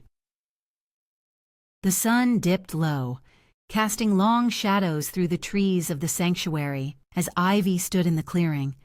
It took her an entire day to clear her head about what happened with Vincent before she felt that she was halfway ready to come here and face any questions Killian might ask. But once she was introduced to Aaron, a new line of thought occupied her mind. Ivy couldn't quite figure out why, but there was something off about Aaron. When Vincent talked about her, Ivy had pictured a different woman, not the formidable and beautiful one standing in front of her. She didn't look like the type who would submit to a husband's abuse. The atmosphere was thick with tension, and she could feel it like a physical weight on her shoulders.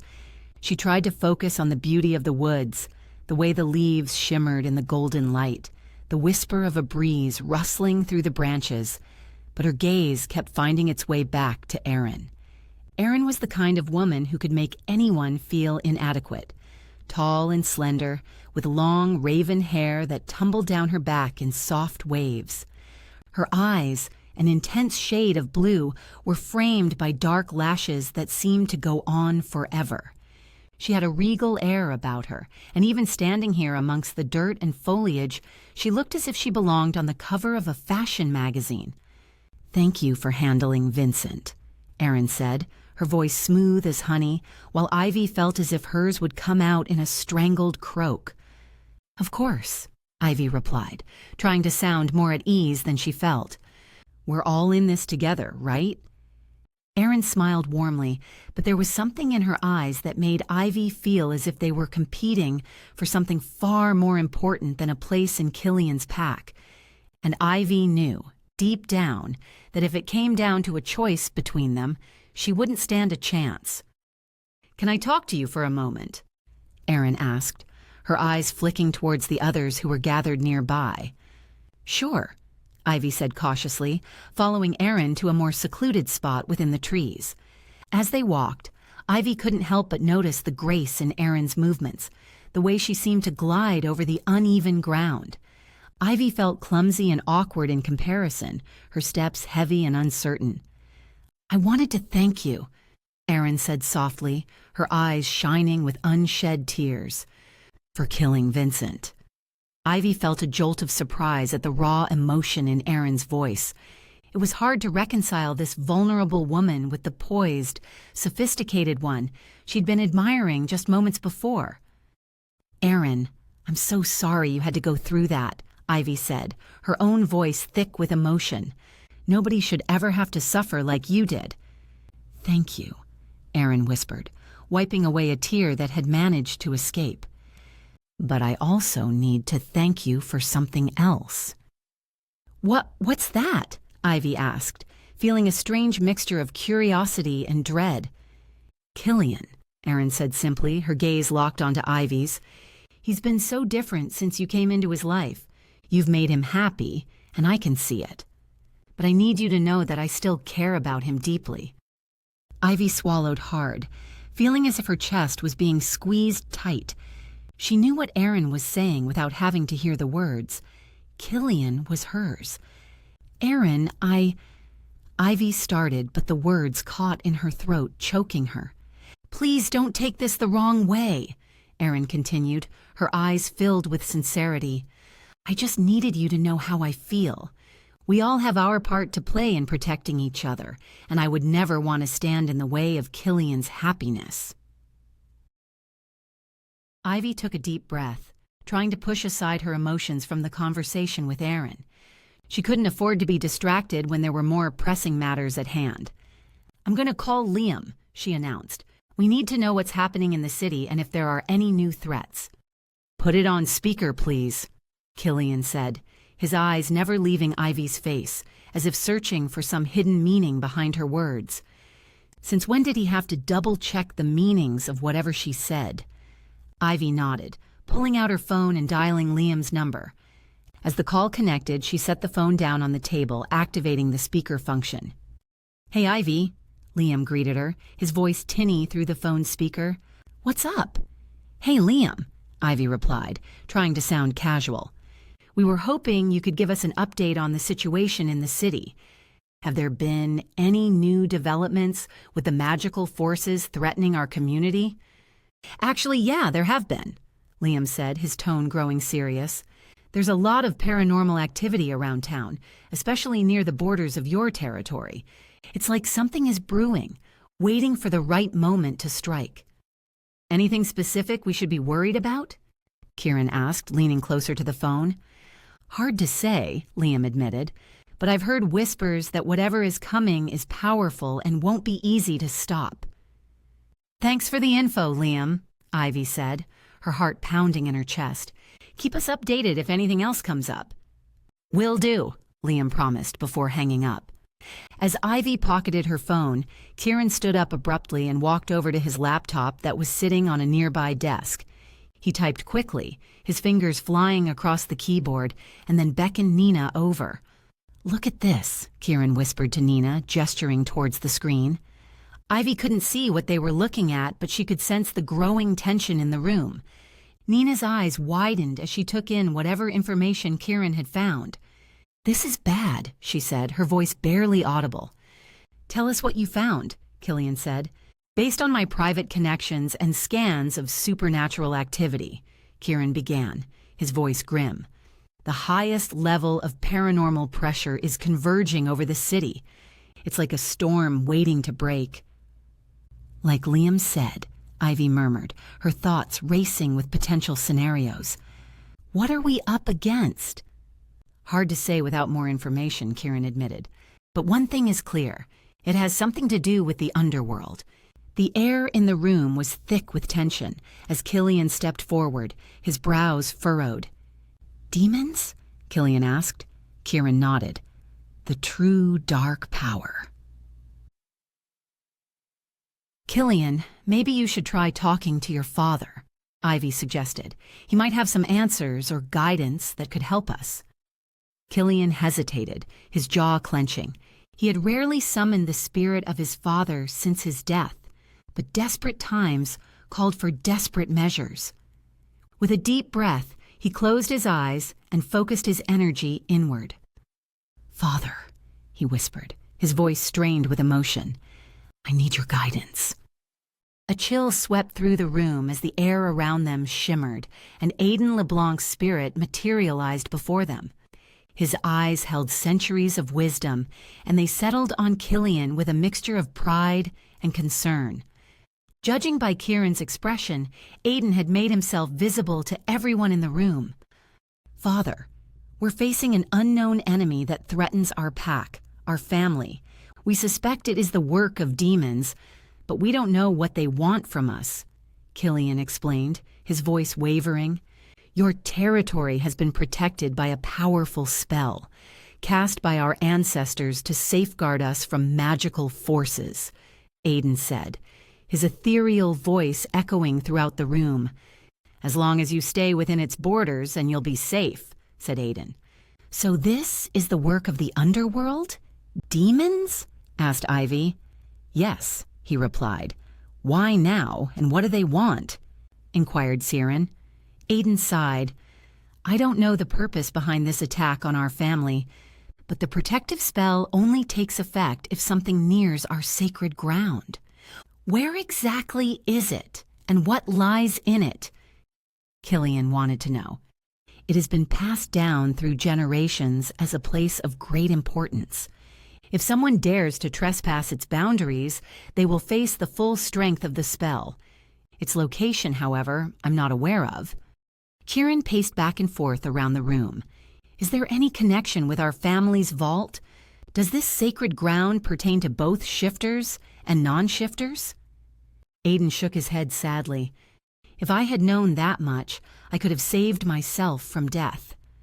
I don't know if the vault is real or not, but I believe the sacred ground existed prior to our family's division, thus implying that it concerns both sides.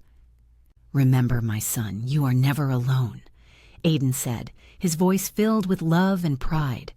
Your family, your pack, they are your strength. And you, Ivy, your connection to the magical world is a gift. Use it wisely. What will happen if someone breaches the sacred ground? Ivy asked. Aiden hesitated for a moment before responding.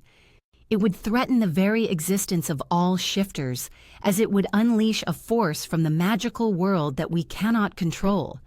Ivy reached for a piece of chalk by the recipe board on the kitchen counter and began to draw. Does this white daisy with a single blue petal have any significance in all this? Ivy questioned, holding up the picture of the peculiar flower. Aiden's eyes widened and his transparent form flickered. That is what killed me, he whispered, and then vanished without another word. The room was left in stunned silence, the weight of Aiden's revelation settling heavily upon them. The sound of shuffling caught their attention as Vivian emerged from the shadows, rubbing her eyes sleepily. She took one look at the drawing of the daisy in Ivy's hand and let out a string of profanity that belied her age. "Where the hell did you find that damn thing?" Vivian demanded, her tattooed shoulder visible beneath her disheveled hair. "Viv, what do you know about this flower?" Killian asked urgently, stepping closer to the girl.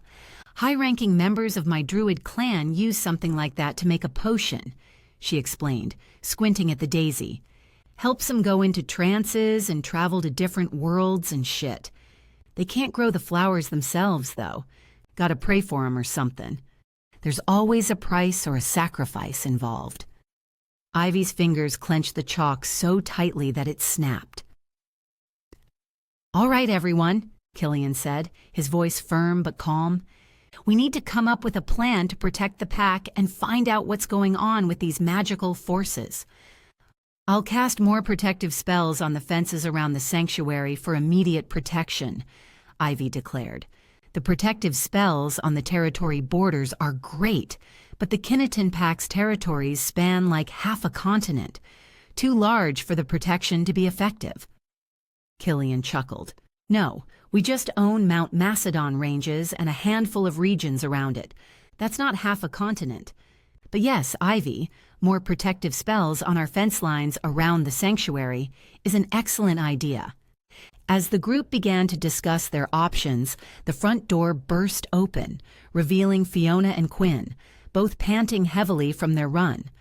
Ivy's heart swelled at the sight of her adoptive mother, who immediately noticed the tension in the room. "Did we miss something?" Fiona asked, her green eyes scanning the faces around her. "Viv just told us about a dangerous flower connected to Aiden's death," Ivy explained briefly, not wanting to dive too deep into the complex situation. Fiona's gaze landed on Viv, and her eyes narrowed as she spotted the tattoo on the young druid's shoulder. Without warning, Fiona shifted into her lynx form and charged at Vivian with a snarl. "Mom!" Ivy yelled, panic seizing her chest. The room erupted into chaos as everyone scrambled to react. "Shit!" Vivian cursed, dodging Fiona's attack by jumping onto a nearby table, knocking off plates and glasses in the process. She sprinted toward the back door, slipping out just as Fiona lunged for her again. "Viv, no!" Ivy cried out, realizing that the girl hadn't heard the part about staying within the borders of the pack territory. "Leave it to me," Kieran said, already moving toward the door. He gave Killian a nod before disappearing after Vivian. "Everyone else, stay put," Killian ordered, his eyes locked on the door through which Vivian had fled. "Kieran can handle this. Vivian trusts him." Ivy couldn't help but feel a pang of hurt at Killian's words. It was true that Vivian didn't seem to care for anyone with a demon connection, and Ivy couldn't deny the darkness that resided within her. But she wished Killian had more faith in her ability to handle the situation. "Let's focus on our plan," Killian continued, turning back to face the group. "We need to make sure everyone stays within the borders until we can figure out what's going on." "Agreed," Nina chimed in. We should also gather any information we can on these magical forces. The more we know, the better prepared we'll be to face them. Damien rolled his eyes in exasperation. Now we're stuck here. Our ancestors have constructed a prison for us in our own territory. This is fantastic. Right, Ivy said, forcing herself to push aside her feelings of inadequacy. There was too much at stake for her to wallow in her own self-doubt. She needed to be strong and resourceful, not just for herself, but for everyone who was depending on her. As they continued to discuss their strategy, Ivy couldn't help but glance anxiously at the door, hoping that Kieran would return soon and praying that Vivian would be all right. Chapter 12. Ivy leaned on a tree near the edge of the sanctuary, gazing at Damien as he practiced his newfound abilities. She couldn't help but feel a sense of pride watching him regain his strength and adapt to his new life as a werewolf. Ivy knew how important Damien was to Nina, and seeing him grow into a potential leader brought her joy. "Look at him, Ivy," Nina said, sidling up beside her. "He's come so far in such a short time." "I know," Ivy agreed, a smile tugging at her lips. "Killian must be doing something right." As if on cue, Killian stepped into the clearing, his strong form drawing Ivy's attention. He approached Damien, an air of authority surrounding him. Ivy couldn't deny the magnetic pull she felt towards him, even from this distance. "All right, Damien," Killian called out, clapping his hands together. "Time to work on controlling your shifts. Remember what I taught you about focusing your energy?" Damien nodded, determination flashing in his eyes. He closed them briefly, taking a deep breath before his body began to tremble. Ivy watched in awe as fur sprouted from his skin, his limbs contorting and reshaping until he stood on all fours as a magnificent wolf. "Excellent," Killian praised, stalking around Damien's wolf form. "Now, try shifting back." Ivy observed the scene intently, her heart pounding in anticipation. Damien's transformation was nothing short of remarkable, and she found herself holding her breath as he attempted to shift back into his human form. A low growl rumbled from deep within Damien's chest as he concentrated. His muscles tensed, and then, just as quickly as he had become a wolf, he shifted back into a man. Ivy let out a relieved breath, her eyes never leaving the spectacle before her. "Amazing," Nina whispered beside her, beaming with pride. "I knew he could do it." "Indeed," Ivy agreed. "Great job, Damien," Killian said, his voice full of genuine warmth as he clapped Damien on the back. "We'll keep practicing until you can shift seamlessly between forms. But for now, take a break." "Thank you, Killian," Damien replied, fatigue evident in his voice but his eyes shining with gratitude. As Ivy continued to watch the scene unfold, she couldn't help but feel a surge of hope for the future. If they could harness the power of these extraordinary beings and work together, perhaps they stood a chance against the darkness that threatened their world. Ivy leaned against a tree, her arms crossed over her chest as she watched Aaron work. She didn't know why, but something about the woman rubbed her the wrong way. Ivy's instincts were usually spot on, and right now they were telling her to be cautious around Aaron.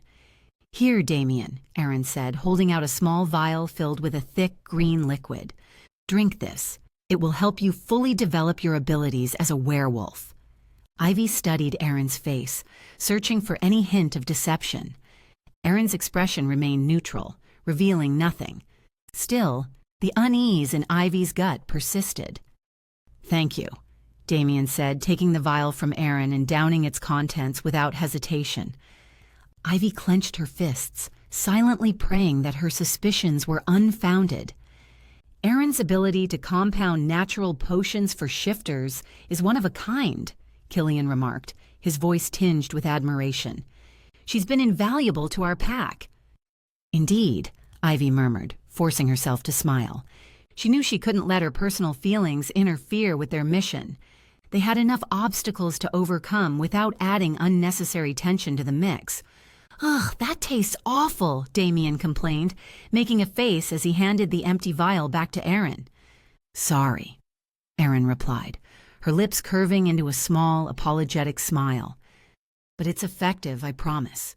As Damien nodded, Ivy noticed the faintest glimmer of an unknown emotion in Erin's eyes, something that made Ivy's stomach clench with unease. But before she could examine it further, the moment passed, and Erin turned away to gather her potion-making supplies. "All right, everyone," Killian announced, clapping his hands together. "Let's get back to training." "Right," Ivy said, pushing herself off the tree and moving to join the others. She cast one last wary glance at Erin before focusing her attention on the task at hand. Inside the house, Kieran stood outside Vivian's closed door, his hand hovering over the doorknob. He took a deep breath and knocked gently. "Viv, it's Kieran," he called out softly. "Can I come in?" "Go away," came the muffled reply from within.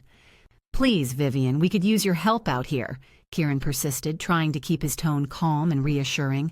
"Leave me alone," Vivian shouted back, her voice cracking with emotion. Kieran sighed, running a hand through his hair. He knew all too well how it felt to be young, scared, and misunderstood. He decided to take a different approach. "I need help, Viv. Come on," he said, leaning against the doorframe.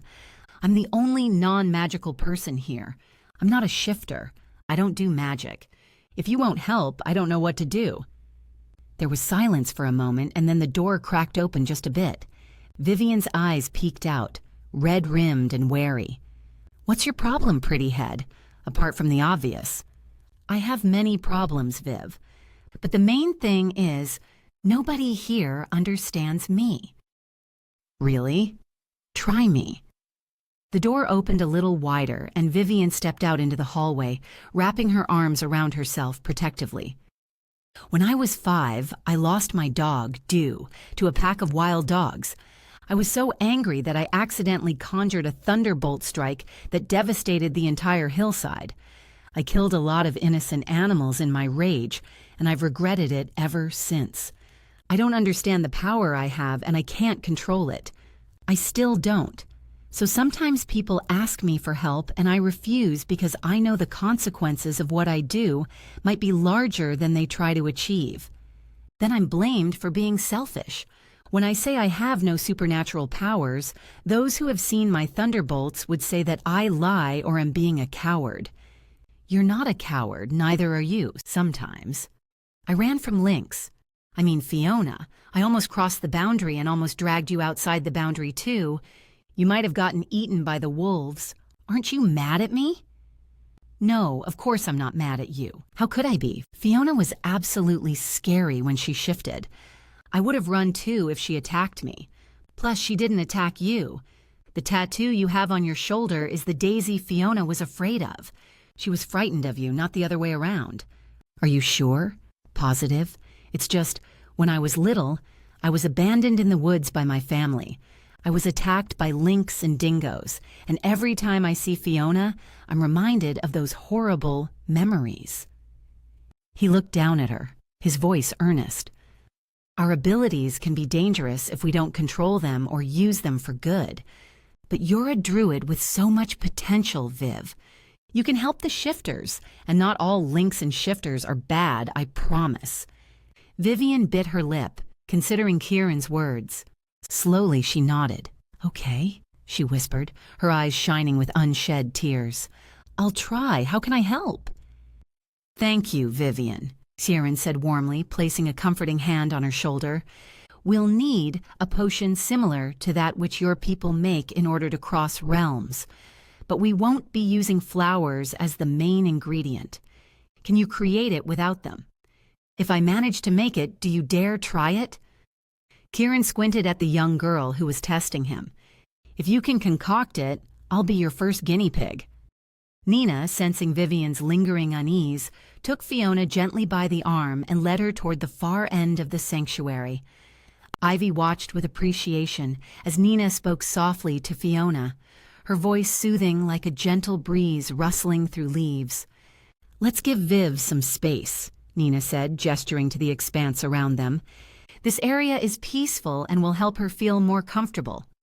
Fiona nodded, understanding the need for distance between herself and the young druid.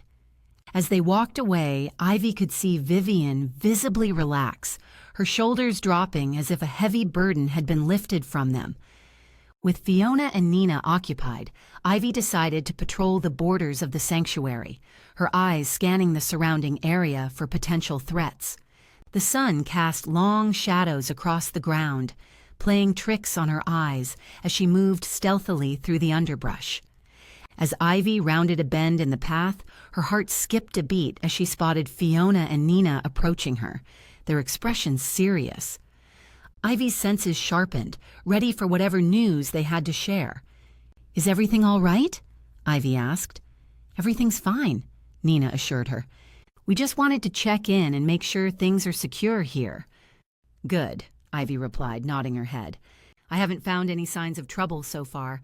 Just as the words left her lips, a sudden chill swept through the air, sending a shiver down Ivy's spine. She looked up, her breath catching in her throat as she saw Patrick's spirit materialize before her. "Patrick," Ivy gasped, her heart pounding in her chest. "What? How?" "Please, Ivy," Patrick pleaded, his spectral form shimmering in the fading light. "I need your help. I need to speak to Fiona and Nina." His eyes flicked toward his wife and daughter, who stood nearby, oblivious to his presence. "Can't they see you?" Ivy whispered, glancing back at Fiona and Nina. "No," Patrick replied, his expression pained. "I'm dead. Only you can see me because of your connection to the demon. Please help me communicate with them," Ivy said, shaking her head in disbelief. "I thought you weren't really dead." Patrick sighed, the sound like a mournful whisper on the wind. "Unfortunately, I am. If I weren't, Fiona and Nina would be able to see me. I'm a new ghost. I don't have the power to pick and choose who I make myself visible to. I'll have to ask them if they want to speak to you. You didn't exactly give them a loving family. You talk to them, once a year? What do you want to say to them now?" "I just want to say sorry to them. Only in death that I know how valuable family is to me." Ivy chuckled. "Now, if this were in a novel, I'd cry my eyes out and then do what you ask. But since I know you too well, I'm aware that being sentimental isn't your strong suit. So give me one good reason why I should help you." "I don't want Nina to take care for the mage business." "That's what you wanted most in life. I don't believe you." "No, I want the mage leadership. But the leader in the round will go into the Trinity Witness consideration pool, and Nina is not meant to take that position." "Then she shouldn't go for it." "That's why I need to talk to her.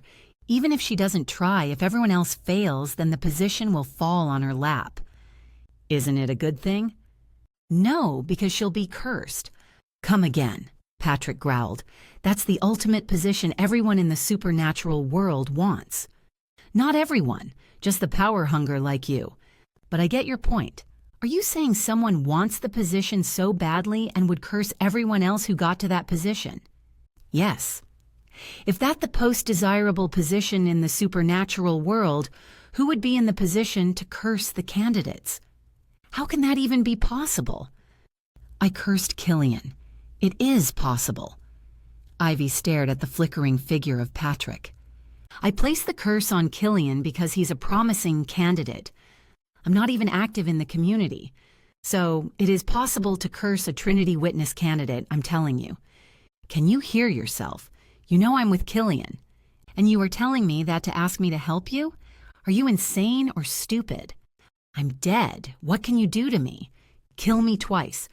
But if you help me convince Nina to back down, then I'll give you the location of the potion to break the curse I have on Killian. It's in the Underworld, so only dead people like me can get you there." "How?" Before Ivy could complete her sentence, another ghostly figure materialized in front of them. Killian's father, Aiden, appeared with fury in his translucent eyes. "Patrick!" Aiden roared, his anger palpable. "You betrayed me for power and you cursed my son. We were like brothers." The air around them crackled with tension as Patrick hesitated, looking from Ivy to Aiden, his face a mix of guilt and defiance. "Did you curse Quinn too?" Patrick started, but before he could utter another word, Aiden lunged at him. Ghosts collided mid-air, their translucent forms intertwining and clashing with a force that sent ripples through the atmosphere. The ground shook beneath Ivy's feet as she watched. "Stop!" she shouted, but her plea went unheard amidst the chaotic cacophony of the ghostly battle. Hearing the commotion, everyone rushed out from the sanctuary.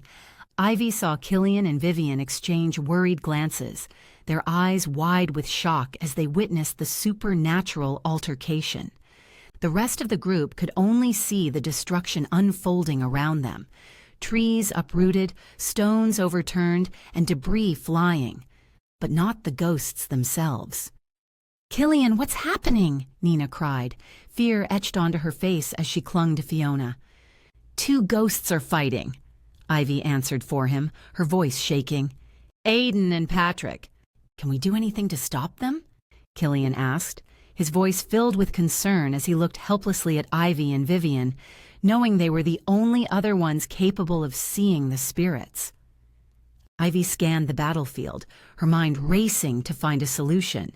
She felt torn between helping Patrick communicate with his family and protecting Killian from the very man who cursed him. But she couldn't risk letting this fight escalate further. "Viv, can you use your druidic powers to calm them? Maybe create a barrier or something?" Ivy suggested, desperation creeping into her voice as she watched the two ghosts tear each other apart. I can try," Vivian stammered, clearly unsettled by the chaos around her. She closed her eyes and began to chant, her hands weaving intricate patterns in the air. As Vivian's incantation grew in intensity, Ivy could feel the energy shifting. A soft green glow emanated from the young druid, slowly expanding outward until it formed a barrier between the battling spirits. The ghosts collided with the barrier, their anger momentarily subdued by the unfamiliar force. Ivy could see the confusion on their faces as they tried to comprehend what had happened. "Enough," Ivy yelled. "This fight solves nothing. We have bigger problems to deal with." Silence fell over the group as they stared at Ivy, taking in the gravity of her words. The ghosts hesitated before backing away from one another, the tension between them still palpable, but contained for now. Chapter 13. The sharp scent of crushed pine needles filled the air as Ivy stood beside Killian, her gaze fixed on the raging spirits of Aiden and Patrick. Their translucent forms clashed amidst the woodland shadows, their ghostly faces twisted with fury. The sanctuary, once a haven of peace, now trembled under the weight of their supernatural battle. "Everyone!" Ivy shouted above the howling wind. "Just ignore them! We have more important things to deal with right now." Killian nodded in agreement, his hand firmly gripping Ivy's for reassurance. To their left, Vivian nervously chewed her lip, her eyes darting between the spirits and their friends. Damien, Fiona, and Aaron stared at the chaos unfolding around them, unable to see the ghosts but aware of their presence from the destruction they caused. In that moment, Patrick's spirit suddenly appeared before Nina, snarling viciously. A chill raced down Ivy's spine as she realized what was happening. "Nina, watch out!" she cried, but it was too late. With an unearthly shriek, Patrick lunged at Nina, his ghostly form tackling her to the ground. "Help me!" Nina screamed, her voice laced with pain and terror. Ivy felt her heart clench as she watched Patrick attempt to yank Nina's spirit from her body, his intentions clear. He wanted to take her to the Underworld. But how was it possible? Ivy had always believed spirits couldn't interact with the living like this. "Viv, try something, anything to stop him," Ivy commanded, her voice trembling with desperation. As Ivy began chanting a spell, Viv followed suit, their voices rising in unison. But nothing happened. Patrick continued his assault on Nina, her cries growing weaker by the second. "Please, stop!" Nina whimpered, tears streaming down her face. "Damn it!" Ivy cursed, her hands shaking in frustration. "What do we do?" "Keep trying," Killian urged. "We can't give up on her." Ivy and Viv continued casting spells, their voices growing louder and more forceful. But as the seconds ticked by, Patrick seemed only to grow stronger, his grip on Nina's spirit tightening as he prepared to drag her into the dark abyss of the underworld. "Patrick, why are you doing this?" Ivy asked. She continued casting spells alongside Killian and Vivian, but nothing seemed to have any effect on the ghost. "Because I made a deal," Patrick snarled, his ghastly face twisted into a cruel grin. "I get one soul to take with me to the underworld, and I want my daughter." "Over my dead body!" Damien roared, his anger so intense he almost shifted into his wolf form. He and Kieran moved quickly to support Nina's limp body, shielding her from the ravenous spirit. "Enough!" Kieran shouted, raising his hands in the air as he summoned a bolt of lightning.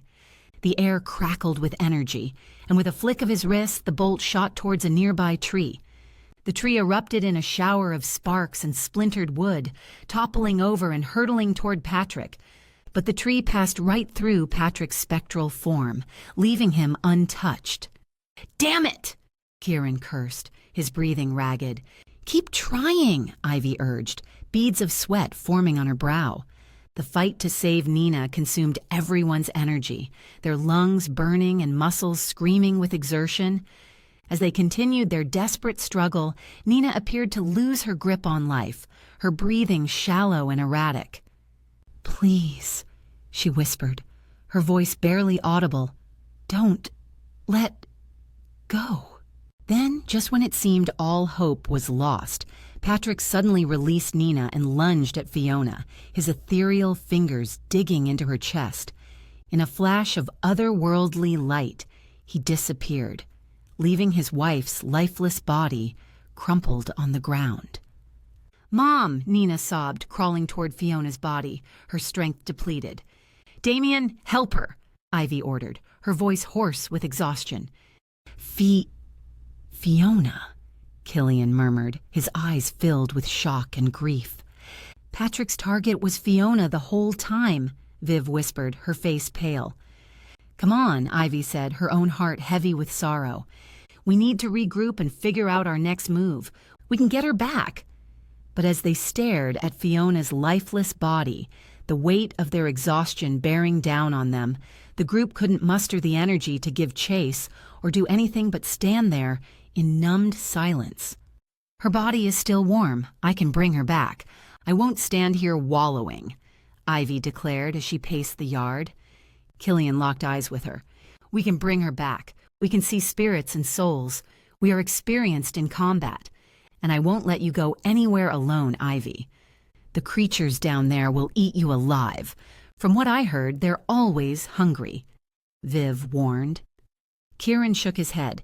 "We just need a careful plan, a way in and many ways to exit. I can arrange for a portal opening, but I'll need an invitation from someone down there. I can usually arrange that, but it won't come quick." "An invitation?" Damien asked, his brow furrowing as he glanced between Ivy and Kieran. "How do we get one of those?"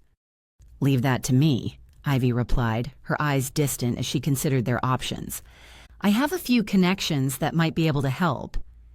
"You'll need a very good plan for what to do down there, too," Nina said. "True," Killian agreed. "We'll need to cover ground fast, avoiding any unnecessary confrontations. We'll likely encounter lost souls and malevolent entities, so we'll need to be prepared for anything."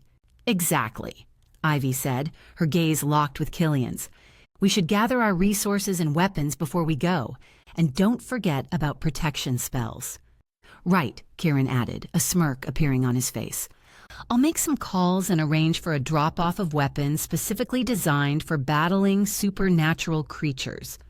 We'll also need silver blade daggers, as guns might not work in the underworld." "Sounds like we have a plan," Damien said, his voice a mix of determination and trepidation. "Once the portal is open," Ivy warned, her eyes sweeping over the group, "there's no turning back. This will be dangerous, but we must succeed. For Fiona." "Agreed," Killian replied, his face set in a grim expression. "Let's get to work." Ivy's eyes scanned the yard, her mind racing with strategies and preparations. She knew she needed to call in a favor from an old ally who owed her one. With a deep breath, Ivy closed her eyes and spoke the incantation that would summon Larissa. Larissa, servant of Selene, hear my call. We require your aid. A gust of wind swirled around them, scattering leaves and debris. As it settled, Larissa appeared, a vision of ethereal beauty with silver hair and delicate features. You can't go for a week without calling me, Ivy. I get quite attached to the supernatural these days. We need to retrieve Fiona's soul from the underworld. We need an invitation to enter. Can you help us? Ah, I see, Larissa said, her voice soft and tinged with sadness. The underworld is no place for the living, but I will grant your request, for old time's sake. Thank you, Larissa. We won't forget this. Larissa smiled and raised her hands graciously. A parchment materialized before her, adorned with intricate symbols and celestial script. She recited a litany in an ancient language, and as she finished, the parchment glowed with divine energy. This will grant you passage into the underworld. Use it wisely, for I can offer no further assistance once you're there. Understood, Killian interjected, his voice firm. We'll be cautious. See that you are, Larissa warned, her gaze flicking from Ivy to Killian. The underworld is treacherous, and the dangers there are unlike any you've ever faced. With that final admonishment, she vanished as quickly as she'd appeared. All right, Ivy said, turning to Viv. We're going to need a way to help Fiona's soul once we find her. On it. Viv nodded, already gathering herbs and stones for a ritual. I can whip up some druidic bracelets for y'all. These will help make the journey between worlds easier, especially for Fiona's spirit returning to her body. Good, Killian replied, his eyes fixed on Viv as she prepared the ritual space. The sooner we can get her back, the better. Viv traced symbols on the ground, each line glowing with an unearthly light. She chanted words that seemed to resonate with the very air around them, and the wind picked up once more, whispering secrets long forgotten. As she continued, the herbs and stones began to weave themselves together, forming 3 delicate bracelets, each adorned with intricate patterns and powerful sigils. Take these, she said, handing one bracelet to Ivy and another to Killian. When the time comes, place the third upon Fiona's spirit. The enchantments should guide her safely home. Thank you, Viv, Ivy said softly, fastening the bracelet around her wrist. It hummed with energy, pulsating against her skin like a heartbeat. Kieran paced back and forth, his fingers tapping against the screen of his phone as he made a series of calls. The tension in the air was thick, and Ivy watched him from the corner of her eye, taking notice of how his jaw clenched with each conversation. All right, I've arranged for some weapons to be dropped off by helicopter, Kieran announced, pocketing his phone. Guns might not work in the underworld, but these silver blade daggers should do the trick. You don't think we have knives? Killian questioned. Kieran chuckled. Not the kind I can supply. How long is the delivery going to take? Damien asked. Kieran glanced at his watch. I'd say 5 minutes ago. The hum of the helicopter reverberated in the air. A chopper flew over the front yard and a large package was dropped onto the grass. Siren strode over, opened the bag, selecting the blades in the bag. Against supernaturals, they're more reliable. I know you have powers and you both are experienced, but it's always best to be prepared, Kieran explained, handing a dagger to Ivy. She tested its weight in her hand, admiring the intricate engravings on the hilt. Thanks, Kieran, Ivy said, slipping the dagger into a hidden pocket on her belt. We appreciate it. Speaking of being prepared, Erin interjected, approaching the group with a small satchel in her hands. I've brewed up some healing potions. They should help you recover from any injuries you might sustain. Thank you, Erin, Killian said gratefully, accepting the satchel. He opened it to find several vials filled with a shimmering blue liquid. Make sure you come back in one piece, Erin warned, her eyes filled with concern. That's an order." "Of course," Killian replied, touched by his friend's worry. "All right, everyone," Viv spoke up. "Let's get these rituals started. This is the Druid's way of doing this." The group gathered in a circle, each member holding a different item: a candle, an herb, a crystal. Gieran smiled at Killian and Ivy. "What she means is her incantation will help to facilitate the process. You remember we did this before in London, don't you, Ivy?" "Yes, we went to the Between World for Kieran." "That's right, so with this trip, the basics are still the same. I use tech to detect possible points of entry between worlds. But there are a few changes to keep in mind. Firstly, my people can't be here, so they're doing this remotely. Secondly, as we have to stay here, I'm actively forcing the gateway's location instead of waiting for it to appear naturally. The good news is that the invitation we're using now is stronger than last time. Viv's incantation should help make the transition smoother on a supernatural level when we force our way through." "What if they refuse us entry?" Killian asked. "The Underworld isn't owned by anyone, so rejecting us isn't an option. If we try to breach a particularly thick veil, then it'll take much longer for the gateway to open, but once inside." "Well, that's a different story altogether. Creatures in those realms have their own territories and interests to defend, so that's where all your skills in both combat and negotiation come into play." "Understood," Killian nodded. Kieran drew a round talisman from his pocket. It glowed a light blue hue in his hand. "Don't worry, I don't do magic quite yet. But this is an offer that you can make. If they take this, then you'll get what you want without having to lift a finger or slitting throats." He handed the item to Ivy. "In the Underworld, it's more likely that they'd rather talk to Ivy than you, Killian.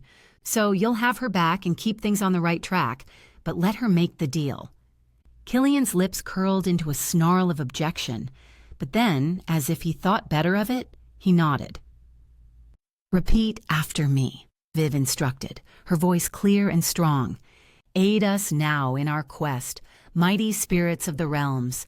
Geirid sin anois sabafios circ, spioraid mora naramsi," the group echoed. Viv continued.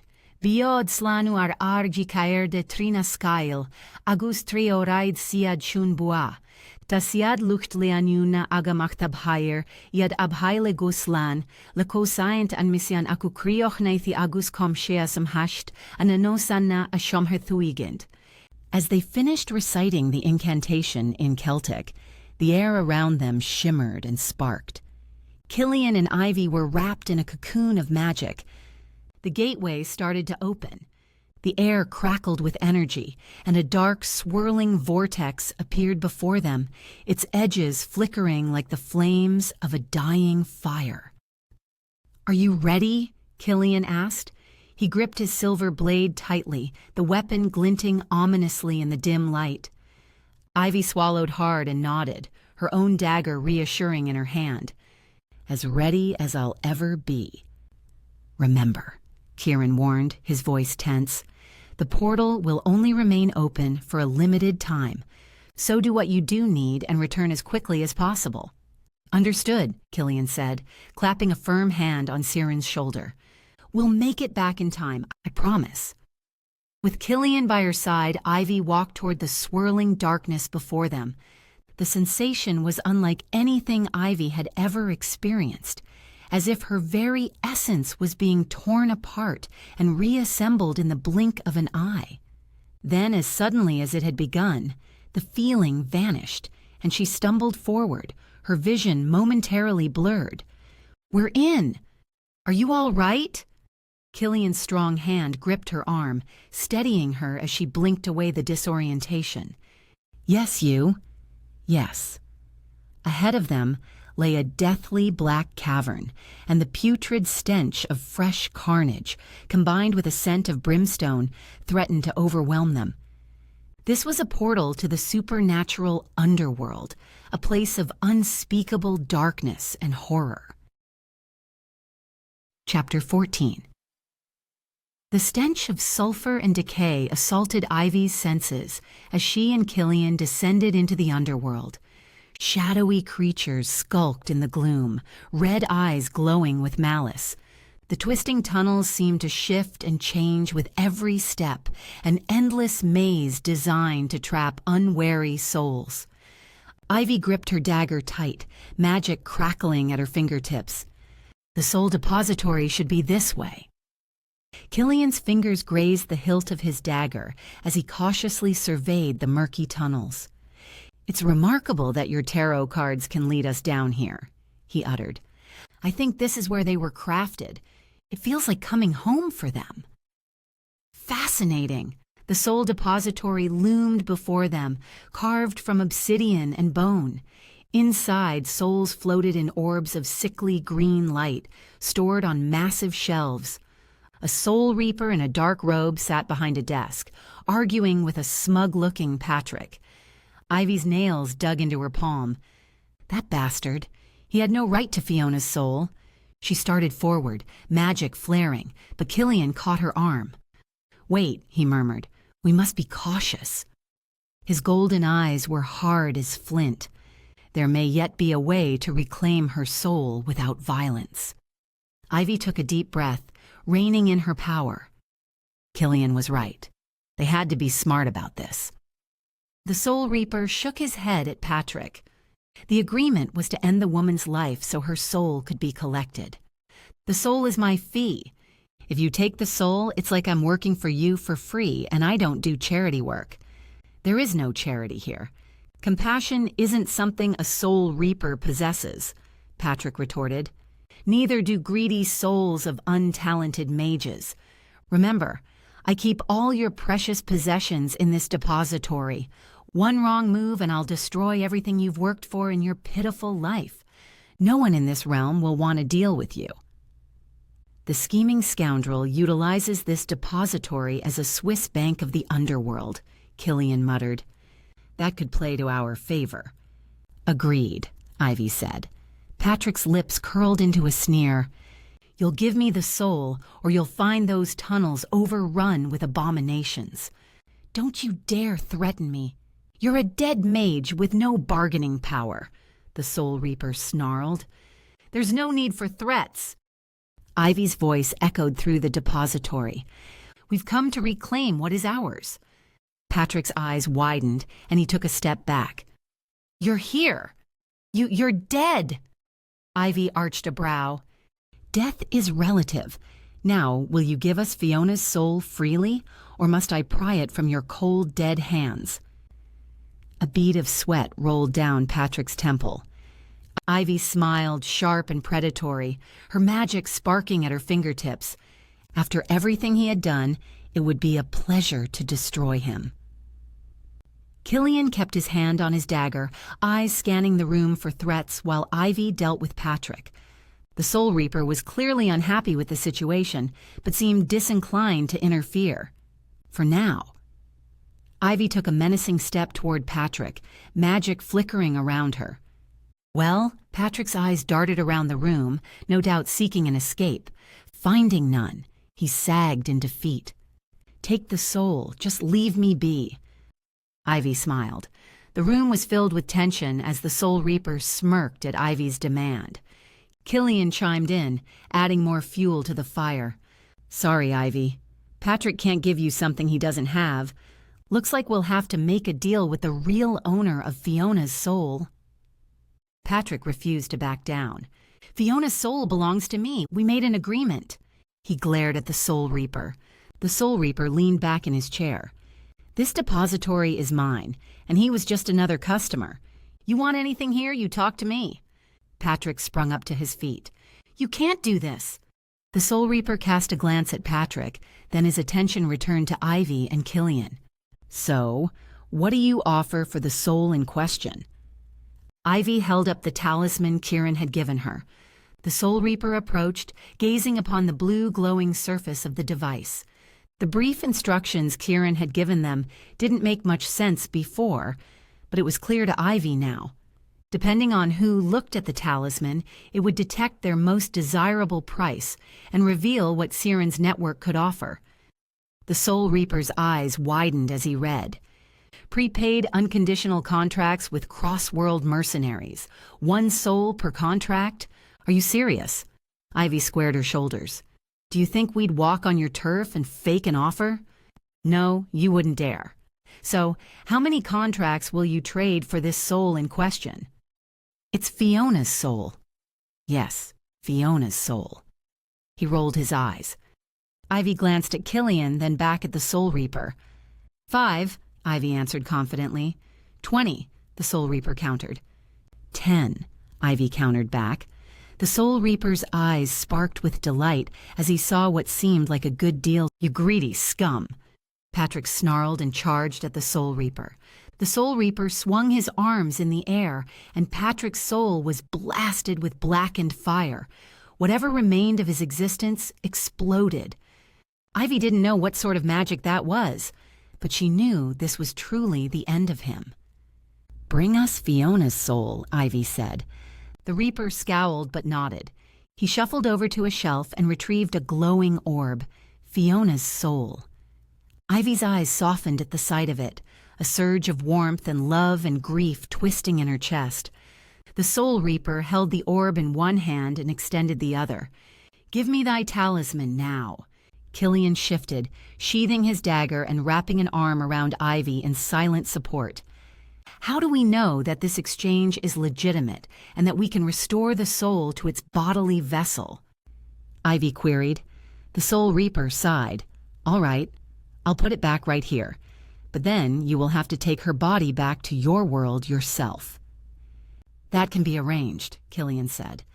The Soul Reaper mumbled a spell. Fiona's body appeared on the ground. He raised his hand and slammed the orb of soul back into the body. Fiona gasped and sat back up on the ground, panting. Ivy rushed over. "Mom, are you okay?" Fiona was still disoriented.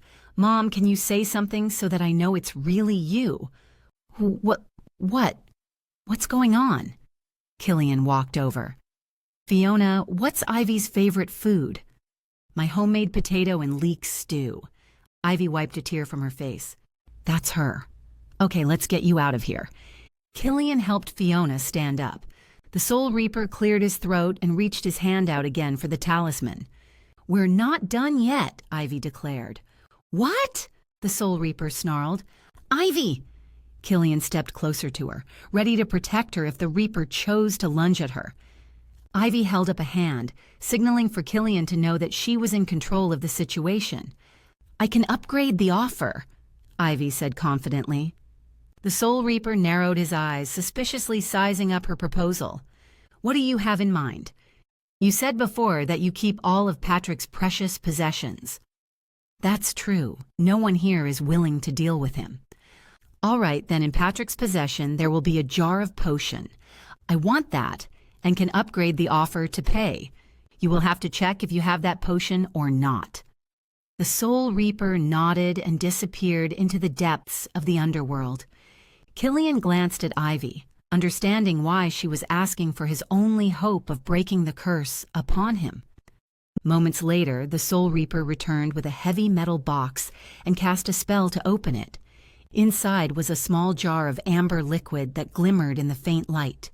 The Soul Reaper picked it up and inspected its contents. "Is this what you want?" Ivy nodded. He shrugged. "All right, I want 5 contracts extra for this." He handed the potion jar over. Ivy frowned. "What kind of potion is this?" The Soul Reaper arched an eyebrow. "You don't know what you're trading for." "I know what I want, but I'm not sure if Patrick has it. He lied all the time, you know."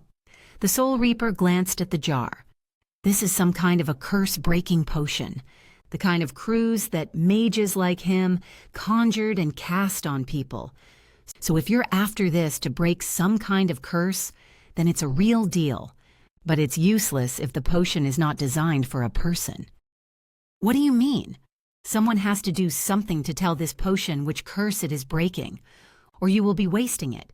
And for that extra information, I want another 5 contracts.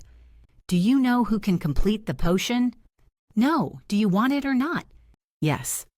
She took the potion and gave the Soul Reaper the talisman. A bone-chilling shriek echoed through the room. the sound of rending stone and shattering glass following after. The tunnels were collapsing, walls cracking and crumbling as a horde of misshapen creatures flooded inside. "Abominations! Foul creatures! I'm done here! Get out!" In a sudden burst of energy, Ivy, Killian, and Fiona were quickly expelled from the depository. "Run, quick!" Killian shouted.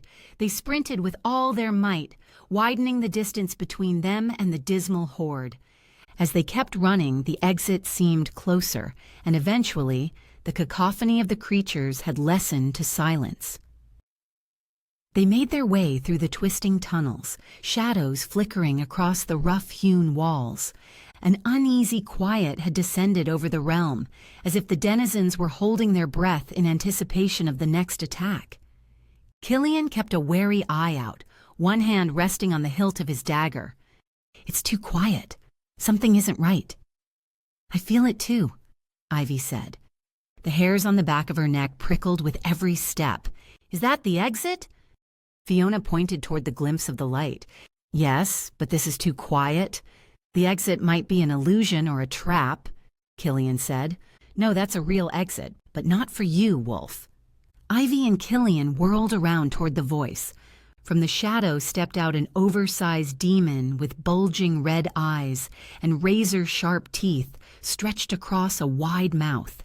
It had 4 horns protruding from its head and long claws extending from its hands. Its scaly skin was a deep black shade, and it towered over them menacingly. "I'd urge you to think twice before you run." "Don't turn your back on a demon, that much I know. What did I do to offend you?" Killian asked. "You did nothing wrong. But Patrick has previously struck a deal with our protection services for ultimate protection while he is here." "Well, he's dead and your service failed. That has nothing to do with us," Ivy said. "Yes, it does. Before his demise, he had already used our services but never got around to pay for them. In our agreement, if he can't cover the cost himself, the debt will be transferred to his successor, and he specifically named you, Ivy. Though we don't want you, as for the payment currency of our services, we use hellhounds, and the best kind of hellhounds is the shapeshifter. So we'll take Killian instead." "That's utterly preposterous," Ivy barked out. Her hands were firmly grasping the hilt of her dagger. Killian touched her hand on the dagger. "There must be something else that you want. I'm only a wolf shifter, and I can't shift at the moment. Surely I'm not as valuable to you as you might think." The demon chuckled. "Oh, you are. If we don't take you, we'll take your pack. We have an evaluator in the house who told us how powerful you would be with the right training, after we turn you into a hellhound, of course." "Go to hell," Ivy snarled. "We're already at home, darling." Killian shook his head. "I won't work for you. I'll fight you to the death, so you will only lose if you try to keep me." The demon growled. "Growling isn't going to do you any good. Killian won't work for you, no matter how much you push us. It'll only cause you more issues and losses." "I'm aware of what I'm doing. Don't sass me. Even if Celine has a deal with you, it can't protect you here. She can't do as much as she thinks," the demon sneered. "What deal?" Killian questioned, confusion contorting his face. Ivy stepped forward towards the demon. "There is no deal with Celine, but there is a powerful connection between us, and you know that's true." The demon paused briefly, agitation evident in their body language. Ivy knew she'd struck a nerve. "So, let me make it up to you by using my own power to do something for you." The demon paced back and forth for a few moments before speaking again. "Yes, if you do one thing for me, then we'll be even." Chapter 15. The acrid stench of sulfur filled the air, and Ivy's throat was ablaze with its harshness. Behind them, the landscape was a desolate wasteland, the land marred by jagged obsidian rocks and seething pools of lava. And above it all was an oppressive sky, a hellish red hue that seemed to stretch endlessly. It was a hunter's paradise, countless hellhounds prowling the rocky terrain and stalking their prey. Nowhere else could she hear such a cacophony of snarls and barks rising up from the depths below. In front of them was the looming entrance of an old and desolate hell jail. The towering stone walls were encrusted with ivy, and their facade was blotted by decades of mold and grime. The metal gate hung crookedly from its hinges, giving off a loud creaking sound as it swayed in the chilly wind. In the silence of the night, the prison seemed to be scowling at them menacingly. "It's a good thing that we sent Fiona back to the sanctuary with your potion. She hates jails, let alone a prison in hell. Your potion could be a treasure for those souls locked up in here. I'm sure they must be under some kind of curse," Ivy said. "Not having to worry about Fiona is a relief. We'll have to get in and out of here quick," Killian muttered. "That's the plan." "We still have to talk about the deal you made with Celine without my knowledge, Ivy," Killian replied. "Well, now is not the time, Killian. I'm not pleased that you agreed to this mission. The demon wanted me, not you. You could have returned with Fiona and sought help. We'll need to discuss this further when this is over. Establishing some regulations and protocols is essential for running an efficient pack. You can't go without rules." She pushed him against the wall and kissed him. She was usually aroused even by the tone of his voice, but now it was more than physical attraction. She needed him like she needed air, an assurance of life, and she knew he needed the same. Killian only spoke this way when he was afraid, and that fear was now contagious. She knew she should keep her wits about her before embarking on such a dangerous mission, breaking out a bunch of reckless souls from their captor's stronghold, but all she could do was cling to Killian and hope he'd give her the strength to succeed. "Are you pleased now, Ivy?" She kissed him one more time and savored the taste of him on her lips. "Let's do this. If you have any complaints, we'll discuss when this is over." "Do this? You mean right here? Right now?" She pecked his cheek. "I mean the mission. As for the pleasure activities, we can roam the sheets at the sanctuary." "Right, of course. This mission should be quick.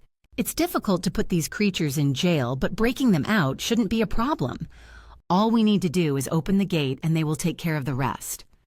She grinned. "See, we're on the same page on this." He smiled, but the smile didn't reach his striking blue eyes.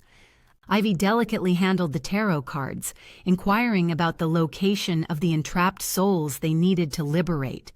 The cards shimmered, and multiple arcane signs were revealed, pointing to the secret dungeon where the souls were caged. They went through the twisting passages of the Underworld, heading deeper into prison. The air grew colder and darker, shadows clinging to their heels with every step. Killian's hand found hers, twining their fingers together. She gripped him tighter, drawing strength from his presence at her side. After what seemed like hours of walking, they arrived at a massive iron gate. Beyond it was a vast, empty chamber, a perfect space to contain the most dangerous souls. Ivy placed her hands on the cold bars, feeling the ancient magic woven through the metal. This gate marked the boundary between oblivion and a realm of pure nothingness. Any soul trapped there would cease to exist, obliterated from the cycle of life and death. It was a fate worse than hell. Ivy took a deep breath and summoned her magic. It began to tingle and pulse, pulsing with each thud of her heartbeat. She poured it into the gate, which began to glow with silver light. In a flash of light and energy, the bars burst open and exploded into a million tiny particles that swirled in the air like glitter. The hundreds of forgotten souls who had been languishing in the prison for an eternity, now unleashed from their shackles, surged out through the gates like a blazing torrent of flame, their anguished cries reverberating in the night air. The souls burst out from their prison in a frenzied dance of liberation. Their faces were twisted with relief, and they let out cries of joy and triumph that echoed across the landscape, each step another celebration. Some spun in circles, others leaped for joy, and a few knelt to kiss the earth. As they reveled in their newfound freedom, the wind carried their laughter and shouts into the horizon. It was as if all of their pent-up energy could finally be unleashed in a rush of uninhibited emotion. The sound of the soul's murmurs slowly died down, and one by one, they left the prison walls. Ivy watched in awe as some floated toward her and bowed their heads in thanks. She was taken aback when she heard them murmur her name. She had no idea they could even speak. It was almost as if they knew who she was and were thanking her for liberating them. I believe this is the final group. We completed what we set out to do. The demons should be pleased now. Let's go, Killian. Before they could leave, a blood-curdling howl rang out, followed by the sound of snapping jaws and scraping claws. Ivy and Killian froze in their tracks, swiveling to find the source of the commotion. A massive black hound burst from the underbrush, its eyes glowing a demonic red. It let out an unnerving howl and was followed in short order by 2 more dogs of the same breed and temperament. Then a whole pack charged straight for the exit. "Hellhounds!" Ivy cried. "They must have been locked in the same cell with the lost souls." "Can you lock the gate?" Killian asked. "No, I don't believe so." Suddenly a large wall collapsed, and a horde of hellhounds spilled out. They were huge beasts with razor-sharp claws and teeth, snarling and howling as they raced out into the night. The demon didn't mention anything about these monsters. This was not part of the deal. Ivy screamed as Killian yanked her away from the impending attack. "We need to go, right now, Ivy. We have to stop them before they reach the human world. There are too many of them." Panic and determination warred within her as Ivy summoned her magic once more. She'd already given so much, but there was no other choice. Gritting her teeth, Ivy flung a blast of power toward the leading hound. The beast yelped as it was thrown backward, but the others continued their advance without faltering. Ivy faced off against the snarling beasts, attacking with a vicious barrage of spells and curses. No sooner fell one hound than 2 more lurched from the underbrush, an unending wave of death that threatened to swallow them whole. Her bones screamed for rest, but she pushed on through sheer force of will. The world seemed to spin around her as the beast moved with lightning speed towards Killian. The ground shook beneath them as he hit the dirt, its teeth glowing in the failing light as it pounced on his neck, rage and hunger flashing in its eyes like a wildfire. Its jaws opened wide to tear into his flesh, leaving no mercy behind. Time seemed to stand still. A series of images flashed before her eyes. A life without Killian in it filled her with dread that settled over her like a dense fog. Her heart raced, and her stomach lurched as if she were falling. She raised a hand, pulling forth all the power she had learned from the deities.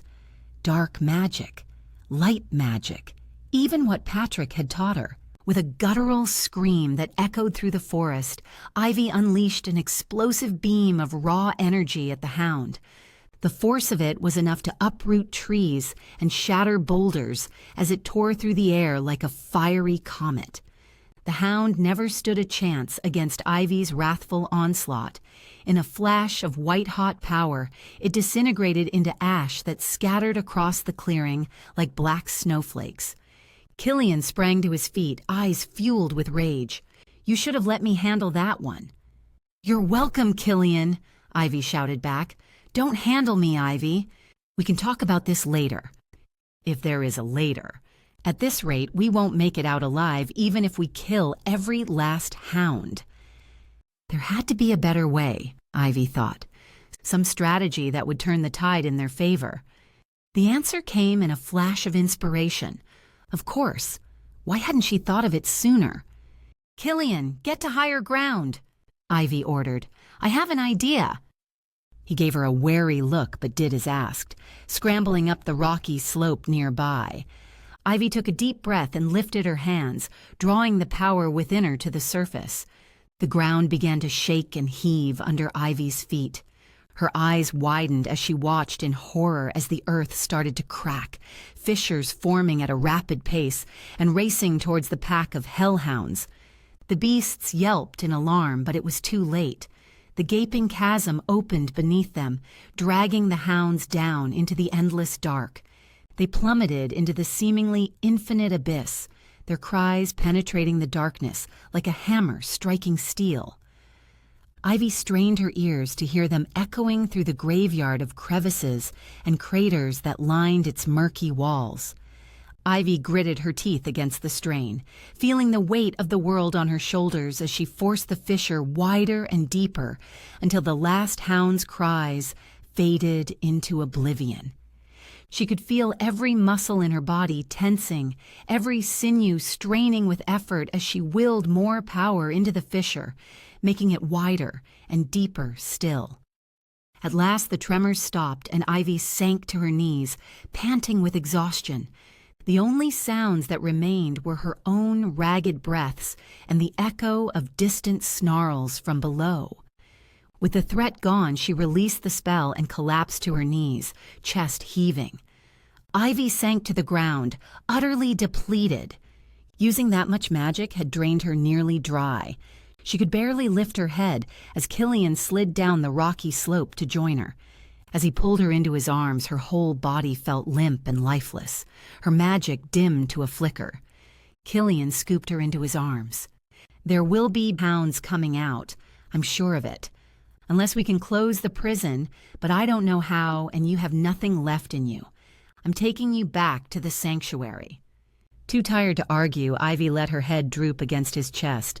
Killian crushed Ivy to him, his powerful arms squeezing her until she felt as if she'd disappear into him.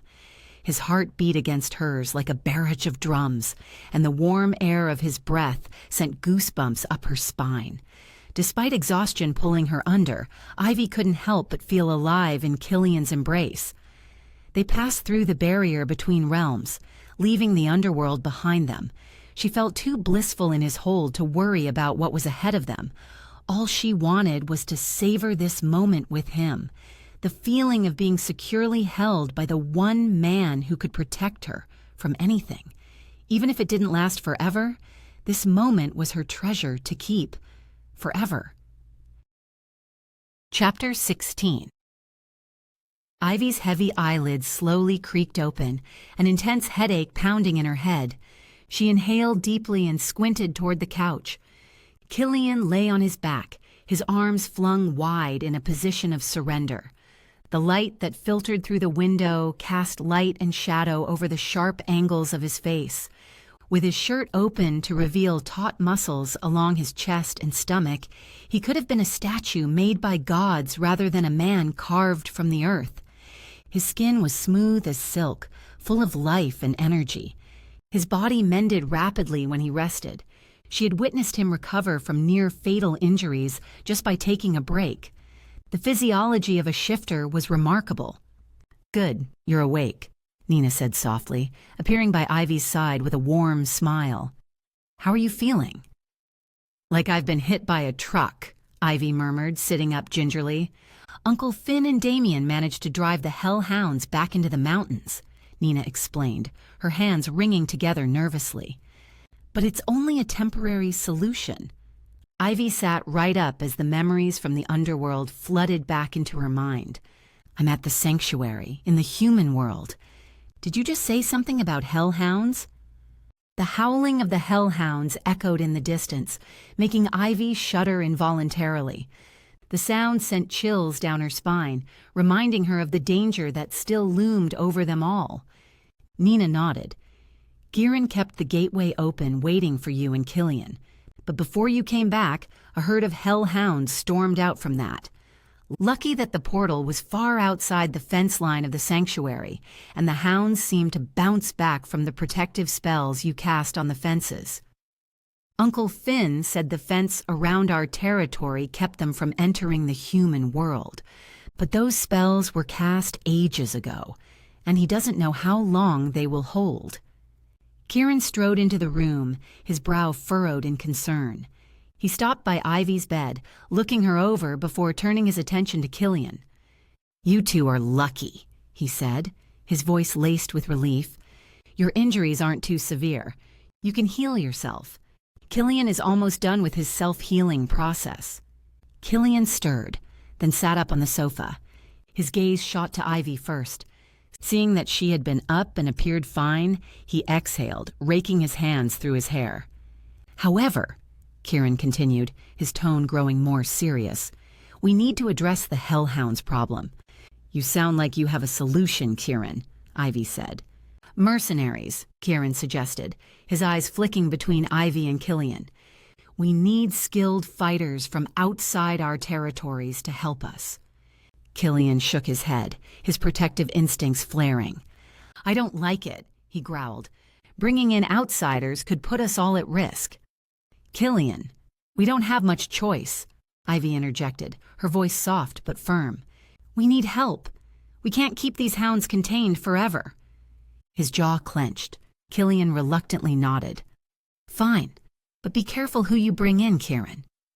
Of course, Kieran agreed. I'll only use the best of the best. As Kieran left to make arrangements, Ivy glanced back at Killian. I'm going to speak with the demon. They must take responsibility for bringing the hounds back to the Underworld, since this was not part of our agreement. I don't think we're ready to return there, Ivy. We barely escaped the hounds last night.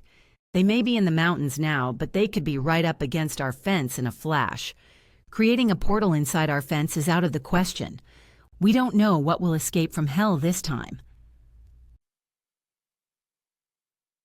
Charon's fingers danced over the keys of his laptop, the rapid clicking filling the room as he worked to find mercenaries willing to take on the hellhounds. Ivy paced back and forth, her heart pounding in her chest as she listened to the distant howls echoing through the mountains. Got one! Kieran announced triumphantly after what felt like an eternity. They initially refused, but when I doubled the offer, they agreed. Ivy exhaled, both relieved and apprehensive. Bringing outsiders into their world was risky, but it seemed there was no other choice. When will they arrive? She asked, her voice tense. Tonight, Kieran replied, glancing at his watch. They're flying in with choppers and weapons, but they need someone from the inside to guide them. Absolutely not, Kieran, Killian growled from where he sat, still recovering from his injuries. You, Nina, and Viv are staying put. You're not shifters.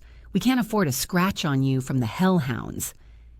Damien stepped forward, his expression determined. I'll go, he volunteered. I can fight in human form and communicate with the mercenaries, and I think my body can heal like yours if I get bitten, right? Killian hesitated, clearly torn between wanting to protect Damien and recognizing that they needed all the help they could get. Finally, he nodded. Be careful, Damien. Always am, Damien replied with a grin. Nina hadn't said a word in the last 10 minutes.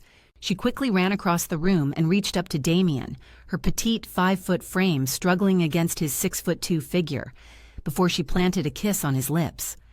Ivy could tell it was their first kiss. Such ardor could have set the sanctuary ablaze if they weren't careful. Nina slipped a necklace with a lucky charm around his neck, pecked his cheek, and then released him. After seeing Damien off, Nina returned to the house. Her eyes darted toward the corner where her pets were gathered. Where's Simba? Simba the cat wasn't with the cavoodle Snuggleworth and the husky pixie. The two dogs looked at Nina with puppy eyes. Oh my gosh, did he follow Damien? Viv sat cross-legged next to the fireplace. I saw him sneaking out after Damien. He's always jealous of the dogs. You said the dogs have supernatural talents, and Simba doesn't. He's just a cat. Nothing wrong with that. Well, he might want to hone some skills to compare to your supernatural ensemble. Nina groaned. The choppers descended upon the mountains, their blades slicing through the air like the grim reaper's scythes. Damien met the mercenaries, their hardened expressions speaking volumes about their experiences in combat. Together, they ventured into the treacherous terrain, armed to the teeth and ready for battle. Damien wondered if the mercenaries knew they were fighting hellhounds and not just big dogs. But then, mercenaries are hire killers. They would kill anything that the contract specified. Siren paid top dollar. So these guys would sell their souls for this sort of money. That way, Damien pointed. Stay back, don't get in our way, a mercenary said. Damien rolled his eyes on the inside. They treated him like a mere civilian. As they encountered the first wave of hellhounds, the air filled with the sound of gunfire and guttural snarls. The mercenaries fought with ruthless efficiency, their bullets tearing through the monstrous creatures. He couldn't help but feel a pang of sympathy for the hellhounds. Did he just send all the hellhounds to their extinction? Sure, they looked terrifying, with their glowing red eyes and razor-sharp teeth, but they were just animals, coming from hell or not. What had they done to deserve this brutal slaughter? One of the hellhounds turned its attention to Damien, sensing his hesitation. It charged at him, its jaws gaping wide. It didn't appear to give a flying fuck before it ripped his throat out, unlike him showing its sympathy just a second before. Damien tripped on a tree branch, tumbling onto his backside. It dawned on him then that when he shifted into his wolf form, he was powerful because of Killian's blood. But now, in this human form, he was nothing more than a corporate man who used to love technology and skateboard shoes. Sure, he could throw a punch or two in the boxing ring at the gym, but he'd never be able to scuffle with a hellhound. Now he understood why Killian had repeated himself so many times, telling him to meet with the mercenaries, give them directions, and immediately return to the sanctuary. Damien didn't like it. Turning away from a fight seemed weak. But now, sitting on his backside looking up at the gigantic dog lunging at him, if being weak was what would save his life, then so be it. Suddenly, there was a blur of movement as Simba leaped out of nowhere, landing on the hellhound's back. The cat sank its claws into the hellhound's flesh, drawing blood. The hellhound yelped in pain and shook its body, trying to dislodge Simba. But the little cat held on tight, snarling fiercely. As the hellhound thrashed around, it accidentally knocked one of the mercenaries, who stumbled and fell off the edge of a cliff. The other mercenaries were too busy fighting to notice, but Damien saw everything. He rushed towards the fallen mercenary, hoping to grab his hand and pull him up before it was too late. But he was too slow. The mercenary slipped through his fingers and fell to his death. Damien felt sick to his stomach as he watched the body disappear into the misty abyss below.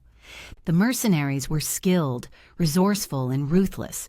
However, they were no match for the sheer ferocity and numbers of the hellhounds. "Damn it, fall back," one of the mercenaries shouted, as another was dragged down by a pack of hounds, his screams quickly silenced by razor-sharp teeth. "Shit, shit, shit," Damien cursed under his breath, firing off one last shot before turning to flee. The lucky charm around his neck seemed to pulse with energy, allowing him to narrowly avoid the snapping jaws of a hellhound lunging at him. Killian had said the hellhounds were merely big dogs from the Underworld. They knew they had an advantage when dealing with humans, so they wouldn't put up too much guard or be too cautious. But if they figured out those inside the house at the sanctuary were wolf shifter, that would be a whole different ballgame. Damien had no choice. He wouldn't survive in his human form. Taking a deep breath, he shifted into his furry wolf form and bared his teeth. In shock by witnessing the change, the hellhound stopped on its track. "That should give me enough time to escape," Damien thought to himself as he turned around, sprinting back toward the sanctuary. The hellhounds were now aware of the wolf shifters within the sanctuary. However, he would have to deal with that situation later. For now, the priority was on survival. Out of the corner of his eye, he noticed Simba had hopped on his back for a ride. He let the cat hang on and promised himself he'd feed it and make sure it got anything it wanted for the rest of its natural life.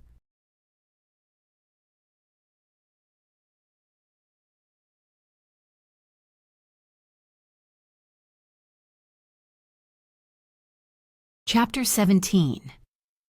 Ivy trembled, her mind racing back to the gruesome sight of Damien sprinting home in his wolf form, with his fur soaked in blood and poor Simba dangling from his back.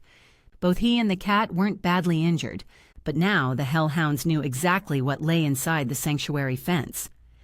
Kieran trudged into the living room, his hands buried in his pockets. Ivy had not known Kieran for long, but she could already discern a pattern.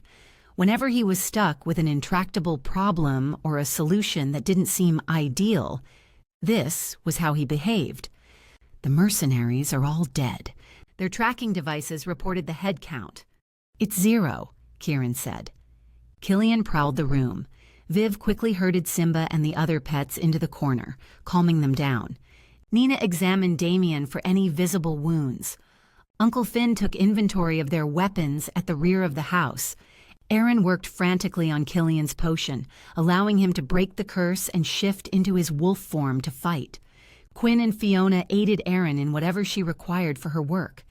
Aaron's contribution was essential in this chess game. Without her success, without Killian leading his pack beyond the fence, there seemed no hope left. "Viv," Killian said, his voice taut with urgency. "Reinforce the protective spell around the fence, please. Use your druidic spells to add to what Ivy had already gotten in place, but stay away from the fence itself." "On it." Viv peeked outside, seeing nothing dangerous. She walked to the yard to do what Killian asked. Ivy shuffled the cards again for 5th time. It was as if they were teasing or taunting her. The cards were blank. "I can hit the hellhounds with my thunderbolts," Kieran suggested. "From this distance, it won't take much control, and it won't cost me too much energy." Killian shook his head. "No, Kieran, it's too dangerous." "Come on, Killian, we don't have many options left," Kieran protested, frustration creeping into his voice. "All I need you to do is to watch my back." "Just in case you fall?" Killian said, his voice firm but not unkind. "You can't control your power. Heck, you don't even know where it comes from. You can't recharge your energy quickly or heal yourself from injuries like us. So if you're worn out or injured, what am I supposed to do with you?" Siren clenched his fists, his jaw tight as he wrestled with the truth behind Killian's words. Ivy saw the conflict in his eyes, the desire to help battling with the fear of exposing himself to danger greater than he could handle, and became a liability to the group. "Killian's right, Kieran," Ivy said softly, placing a hand on his arm. "We need to find another way." As they scrambled to come up with a plan, the howls of the hellhounds echoed in her ears like a haunting melody, a constant reminder of the threat looming ever closer, and their time is running out. The incessant howling of the hellhounds grew louder and more threatening, echoing through the dense forest surrounding the sanctuary. Killian's pack had been doing their best to keep the beasts at bay, employing every tactic they knew to slow down their advance. Wolves worked together in coordinated groups, weaving throughout the trees to create a labyrinth of obstacles for the ferocious hounds. Ivy watched from behind the protective barrier she had cast around the sanctuary, her heart heavy with the knowledge that their efforts were not enough. She could see the fatigue in the wolves' movements, their fur matted with blood as they fought to protect their home. "Damn it," she muttered under her breath, frustration mounting as another wolf fell lifeless to the ground. A minor disturbance stirred within the house.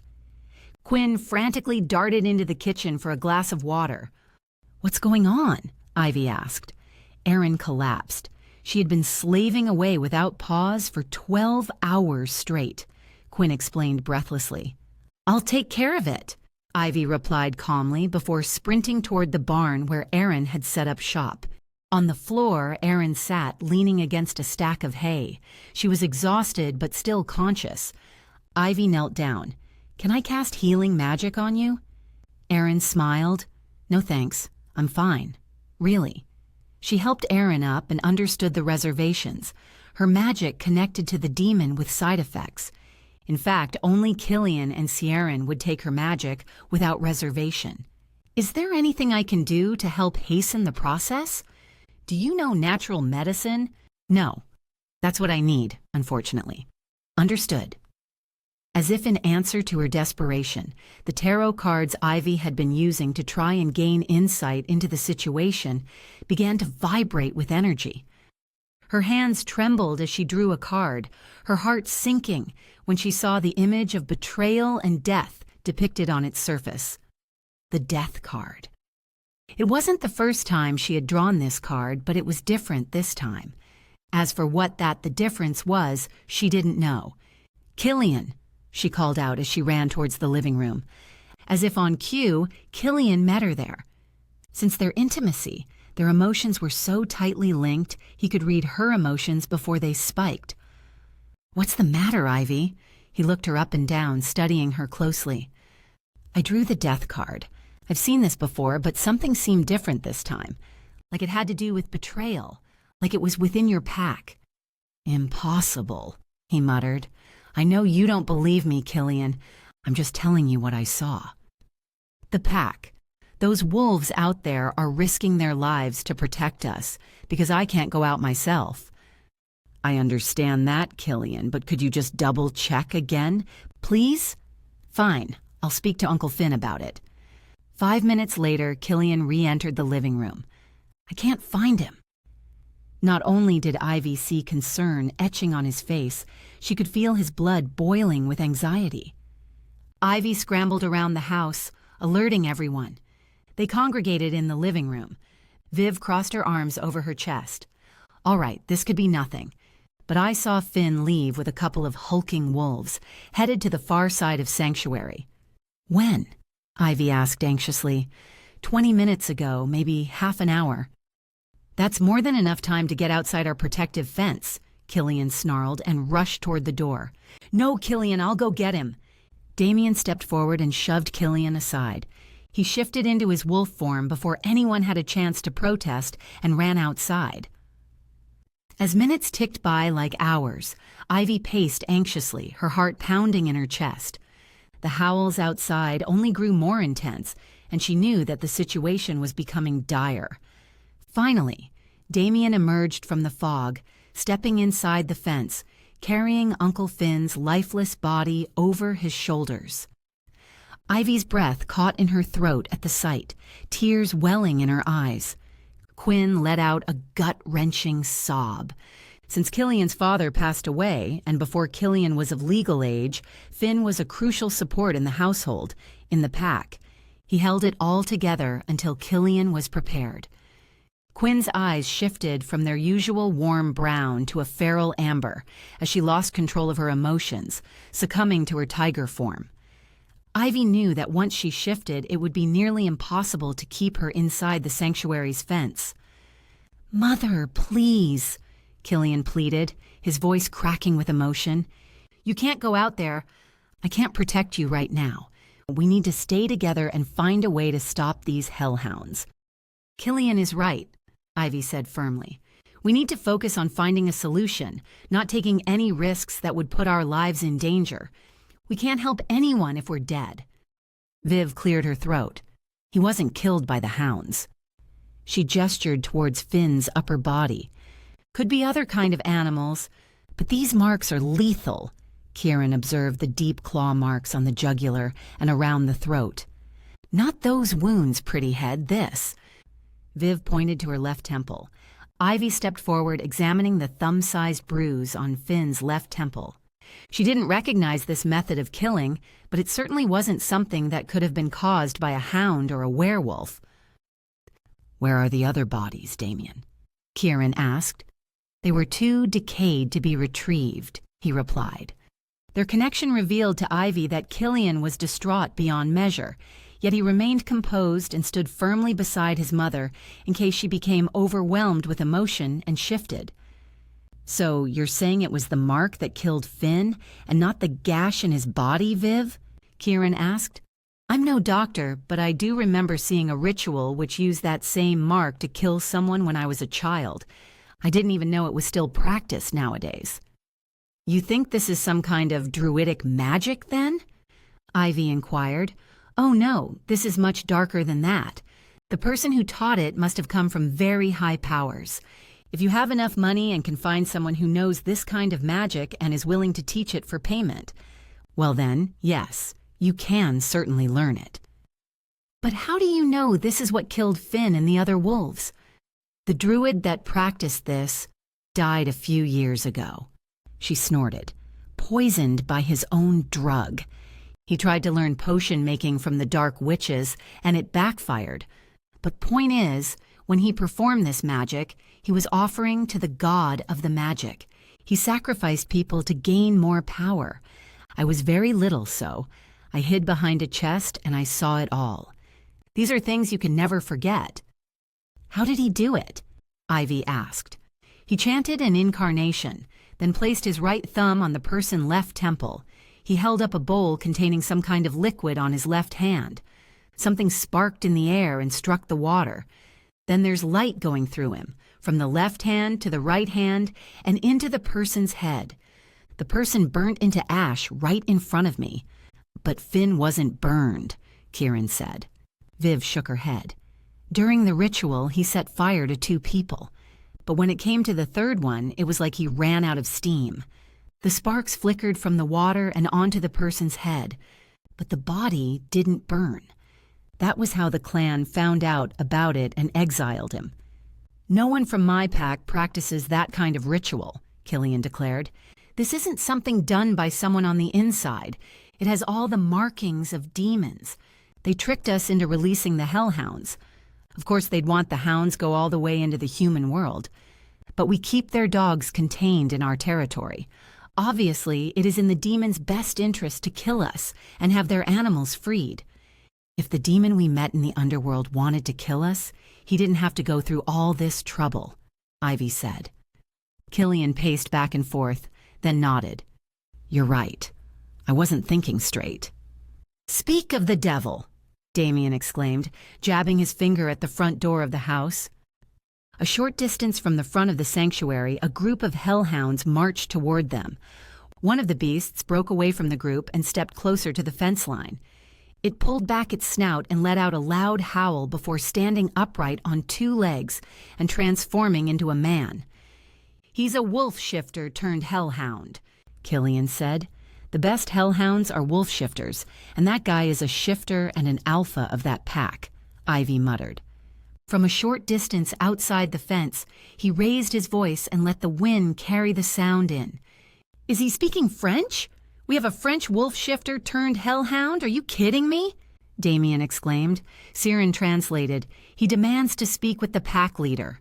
He is not available, asshole, Nina bellowed in French. Kieran translated. Either he comes out here and talks to me like a civilized person, or I will slaughter every one of you without mercy. Do not assume those flimsy fences are going to keep you safe. Chapter 18. Ivy watched Killian pacing the living room, his formerly calm composure lost when the alpha hellhound had challenged him right at his doorstep. She readjusted her stance so that if he decided to charge out the door, she would be able to tackle him and possibly knock him out before he got too far. Hoping it wouldn't come to that, Ivy glanced at Kieran, who had his hands in his pockets, standing still at the back of the room and observing. He gave her a curt nod, suggesting they were on the same page. Kieran read combat situations like the palm of his hand. He knew how the situation would escalate and what they should do to gain an advantage or hold their ground.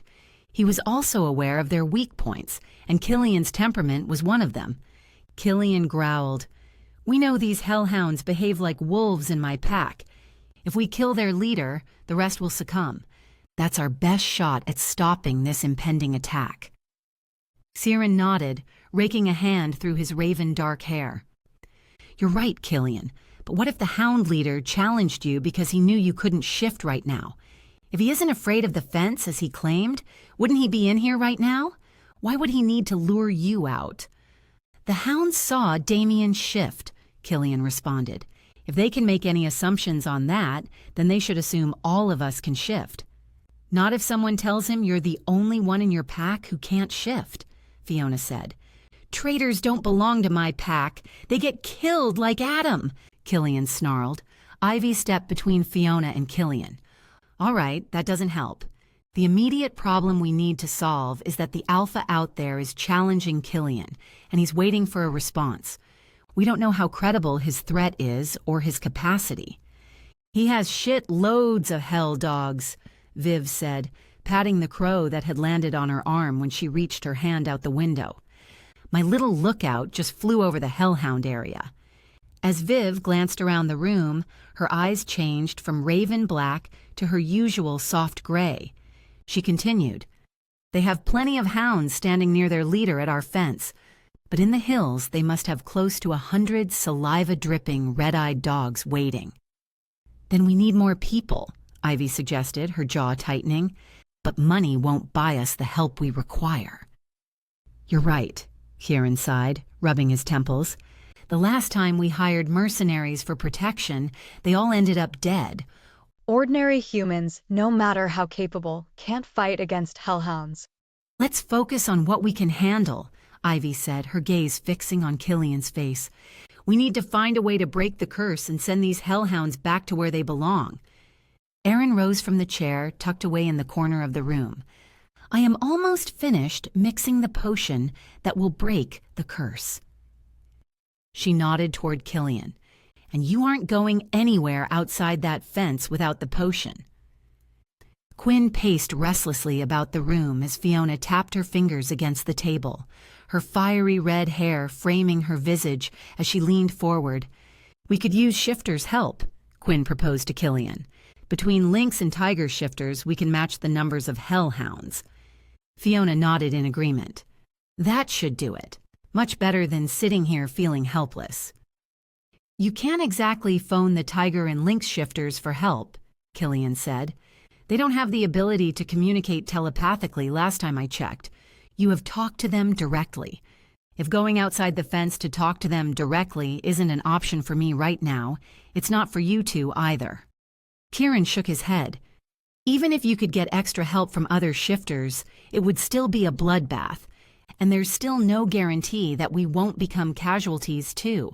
It's not a fair fight, because those things coming from hell are already dead. We can't kill them twice." Nina wrinkled her nose. "If we can't fight them directly, can we just hurl them back to the underworld like they're sheep?" Sierran chuckled. "That's a good idea, Nina. But they aren't sheep, and we need an incredibly strong reason for them to willingly go back to their hellhole. Sure, I can open up a portal, just like leading a horse to water, but someone will have to make them actually drink." Killian frowned. "You can crack open a portal close to the fence?" Kieran shrugged. "With great effort on my part, yes. I'm not sure how close to the fence, but it will have to be outside the fence, not inside, or I'll blow our own assess off. And also, I'll be incapacitated after I've done that." Killian nodded. "If we can open the gateway to the underworld, I can ask Father to take the hounds there. But we still need a reason for them to follow my father." "How about a fake pardon from the gods?" Ivy said. "These hounds were from the hell jail. That must have committed a sin or two to be in there. So if we can tell them they are forgiven by the gods, but they have to go back and accept the pardon, would that work?" "That's brilliant," Sierran grinned. "Do you know what a pardon should look like?" Nina chipped in. "This guy was speaking ancient French. How old do you reckon he is?" Killian stated, "Judging by the look of the jail before we broke them out, that venue hasn't been touched for at least hundreds of years." "Right, so he's very old and probably hasn't seen this." Nina pulled out her cell phone and quickly typed with her thumbs. In a short moment, she showed everyone a glowing golden background with archaic font text printed on it. "This is an app, a prototype I've been developing. Do you think this would work?" Damien squinted. "If I'm 100 of years old and I have never seen technology before, hell yeah, I believe this has come from heaven. Of course, if the wording is right, because I haven't got the slightest idea." "The wording is perfect," Kieran said. "All right, I'll call my father then," Killian said. "I'll take the phone out to the Alpha." Ivy shook her head. "No, you're not going outside, Killian. You stay here, right next to Aaron, and as soon as she finishes that potion, you can take it and go where you please." "Do you speak French, Ivy?" Nina asked. "No," replied Ivy. "I didn't think so," Nina said before raising her index finger to stop them from speaking. "I'll take the phone out to the hound because I know how to work the app and I speak French. Plus, Damien will be with me just in case something goes wrong. And Ivy has to stay with Kieran because once he opens the gateway, he'll be drained of energy, and you have to use your healing magic to fix him. Any objections?" She continued on without waiting for a response. "Good, I didn't think so because it's a brilliant plan. You can call your father now, Killian." Operating in the cramped room wasn't ideal, but Kieran had wanted to be alone. He had preferred to be out in the open air, but the pesky hound was blocking his path in the front yard. He knew they could do it. Admittedly, he hadn't done this before, but he thought it best not to tell his team. They needed a confidence boost, and revealing the truth now wouldn't help them. Harnessing electricity from the sky and hurling thunderbolts at a distance was easy for him, as it only relied on natural energy. He didn't have to control either the actions or consequences. All he had to do previously was throw. If he missed, it didn't make a difference. But now, not only did he need to open a portal in the Vale, but it had to be right at their doorstep. Missing the mark simply wasn't an option. Hearing the sound from behind him, he turned and saw Ivy, leaning against the doorframe. "I need to do this alone, Ivy." "But you can't heal yourself. I won't interfere, I promise." She closed the door behind her. There was no point in arguing. They didn't have the time, so he got on with the work. He closed his eyes, concentrating on drawing energy from the air around him as his hands crackled with electricity.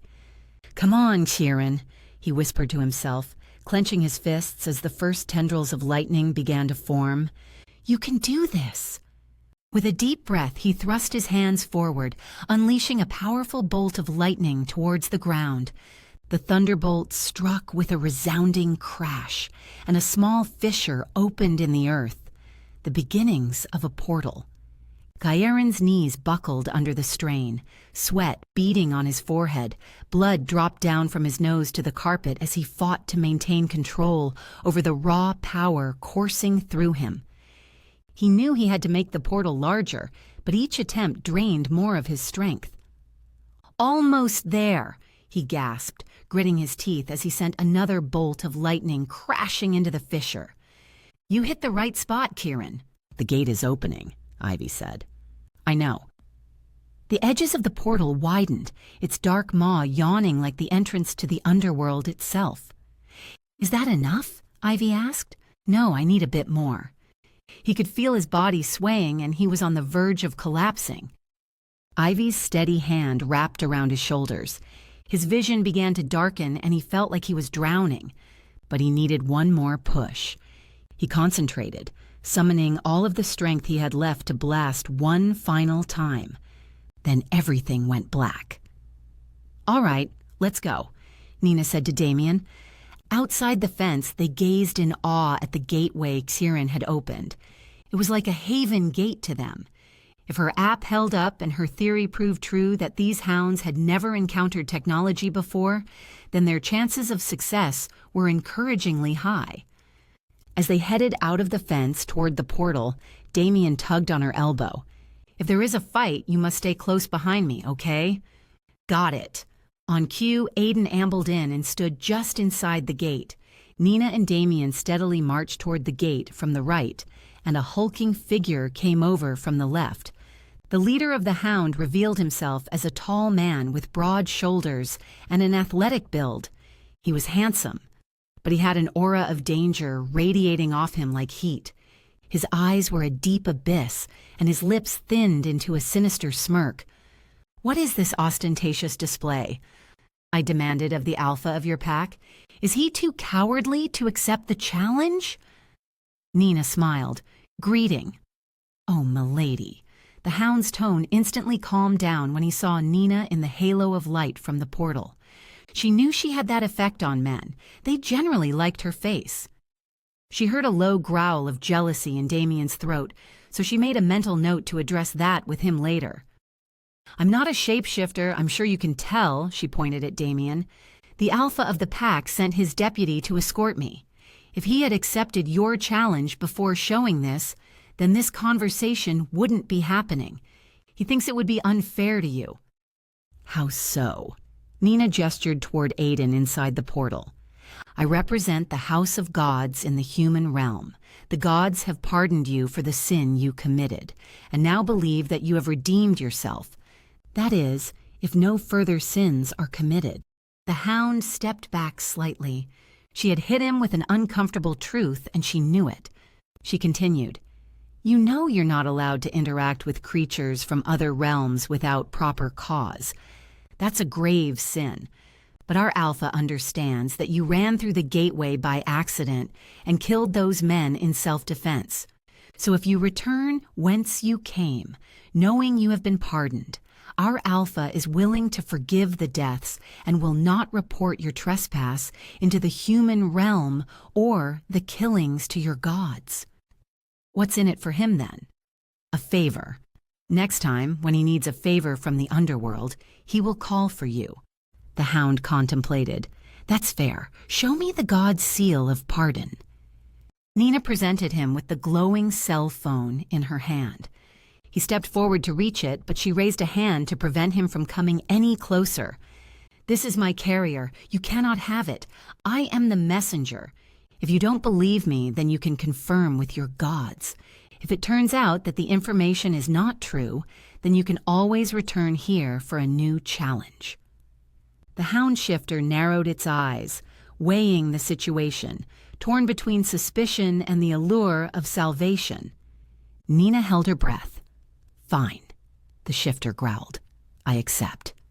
With that, the hellhounds began to file through the portal, their massive forms disappearing into the swirling darkness beyond. Nina watched them go, counting each one, hoping against hope that they would all return to the depths from which they had come. "Wait!" A shrill cry rang out, making Nina's heart leap into her throat. A twisted creature emerged from the shadows, its bony form wrapped in tattered rags. Its hollow eyes bore into Ivy with a chilling intensity. "They lie!" A wave of panic washed over Nina, her mind racing to find a solution. She forced herself to smile at the hound shifter. "This is your only chance at redemption. Don't squander it. Would you listen to me, a representative of the House of Gods, or listen to that thing?" She pointed at the creature. The man looked at his hounds to calm them, but the damage had been done. The remaining hounds hesitated, glancing between their leader and the skeletal figure before them. Even as half of the pack vanished into the portal, the others began to growl and snarl. "Run!" Damien yelled. "Get back inside!" Nina's heart was pounding as they sprinted away from the gateway, with the howls of their pursuers growing louder every second. She felt her lungs burning, but she kept on pushing herself, knowing that safety awaited them in the sanctuary. "Keep going, we can make it," Nina encouraged him. "Almost there," she panted, her muscles aching painfully as they reached the sanctuary's entrance. "Just a little further." With one final burst of speed, Damien and Nina raced past the fence line into the sanctuary. The sound of howling and snarling echoed from behind them. Nina glanced over her shoulder. The hellhounds stayed clear of the fence surrounding the sanctuary. Ivy's protective spells had done their job. For now. Chapter 19. Killian stood at the window, his chest tight with the weight of responsibility. He watched as Nina and Damien stumbled through the fence, their clothes torn and faces smeared with soot. Their frantic panting was the only sound he could register, a sharp reminder of the hellhounds that had chased them across the field right in front of his home. "Damn it," Killian muttered under his breath. As the Alpha, it was his duty to protect his people, but the curse had left him powerless and vulnerable. The guilt gnawed at him like a persistent itch he couldn't scratch. And Ivy, the realization that he loved her sent a surge of warmth through his veins, followed by an icy fear. She was more than just a member of his pack now. She was everything. He spun around and saw Ivy walking up to him. "How's Kieran?" She shook her head. "He just woke up. He's still in very bad shape. I don't understand it. When the demon attacked him, he looked way worse off. But as soon as I used healing magic on him, he was back up, running around like nothing happened. Now there isn't a single bruise on him. How can he be so sick?" Those powers he used have caused a lot of damage internally, Ivy. It's like spending money you don't have. He hasn't fully earned that power yet, so when he uses it, this is what happens. Killian walked with Ivy towards Siren's room. Kieran was getting off the bed as they entered. Ivy quickly rushed over to him. "Hey, what are you doing?" "I'm all right, Ivy. Did the portal work?" Nina barged her way into the room. "Yes, it worked. We managed to get rid of half of the hounds. It's a pity that not all of them returned to hell. But now we've got a smaller number, and Mom and Quinn went out to recruit more shifters, so we're in much better shape than before." Damien tried to squeeze his way in, but the room was already full, so he stayed at the door. "We still have half of the hellhounds to deal with. Why don't we gather the pack and attack them before they can regroup and come up with a new strategy?" A chorus of howls resounded into the house. "It appears they already have a fresh plan," Killian uttered. A primal roar built up inside of him, urging him to tear down the fences that protected them from the hellhounds and face the enemy head-on. He couldn't stand being trapped, waiting for death to find them. He took a step toward the door. Kieran's voice stopped Killian dead in his tracks. "Where do you think you're going?" Kieran asked, incredulous. Killian replied with a low and controlled tone, "Out there, to fight those bastards." Siren scoffed. "Okay, if you have a burning desire to be slaughtered, that's fine by me, but I don't want to become dog food. So why don't you let me call my people? They'll pick me up in a chopper, and then when I'm out of here safe and sound, you can go out and get yourself killed. How does that sound?" "Better to die an alpha than cower behind these walls," Killian snapped. Kieran shrugged and then winced from the pain he was in. There are smart and worthy ways to die, and there are stupid ways to die. I refuse to go the stupid way, and I don't think you care for that either, Killian. "It doesn't matter, Kieran. I have a curse upon me, and no matter how hard I try, I can't seem to break it. Killian." Erin's desperate plea reverberated through the hallway as she shoved aside those in her way. Bursting into the room, a small vial clutched in her hand, she exclaimed, "I've done it! I've completed the potion using the sample you brought back from the Underworld. This will break the curse.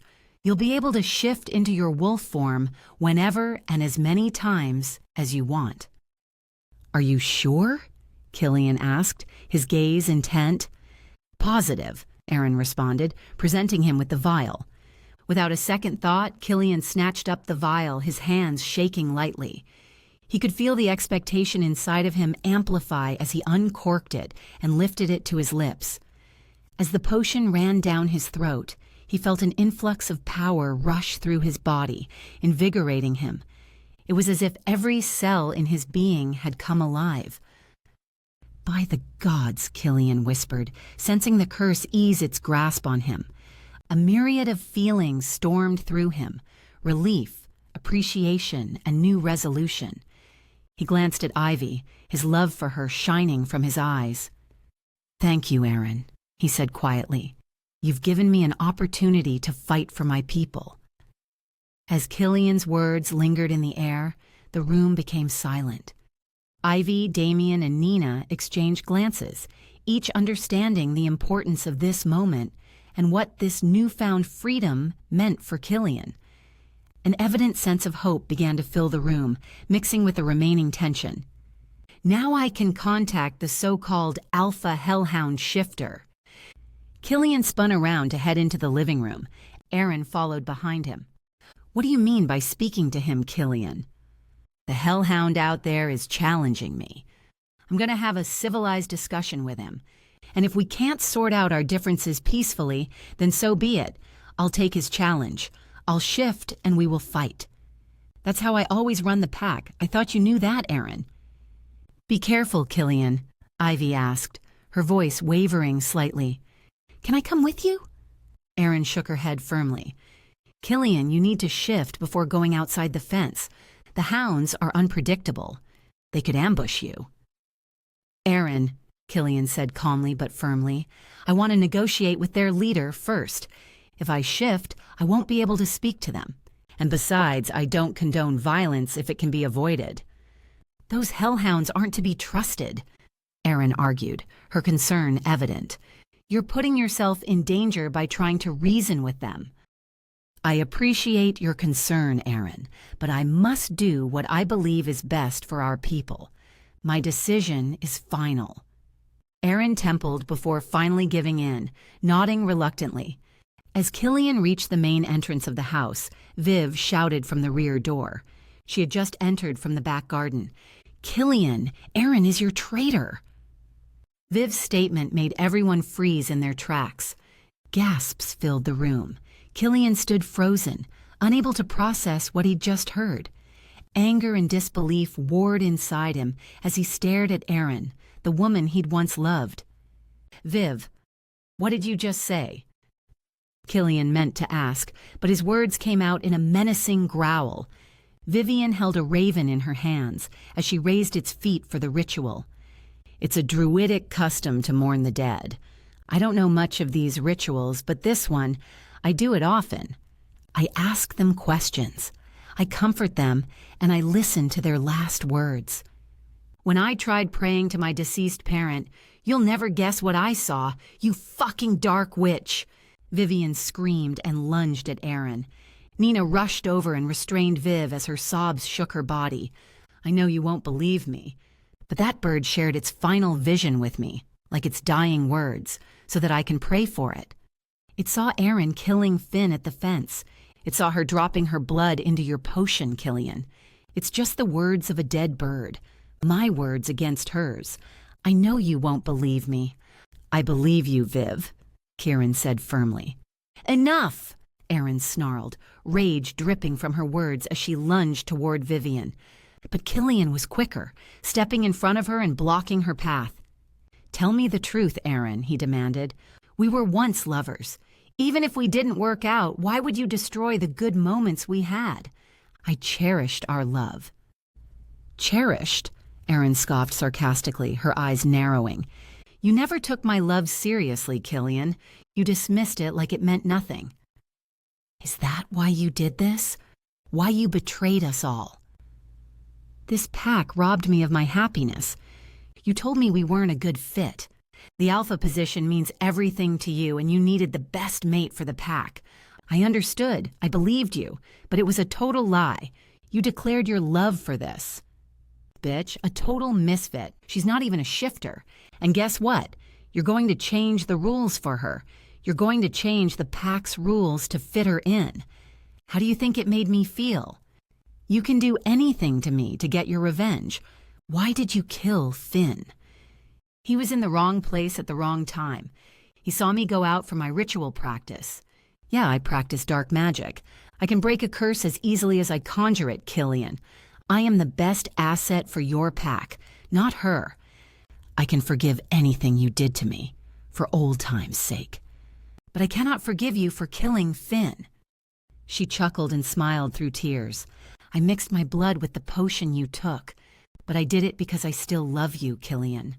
The potion is pure. I indeed completed it. You can shift now. It has broken the curse for you. But if you shift, our souls will be bound. In the eyes of the gods, we are soulmates, in life and death." "Erin, you're gravely mistaken," Killian said. "Even if I die because of this twisted plan of yours, I will never return to you.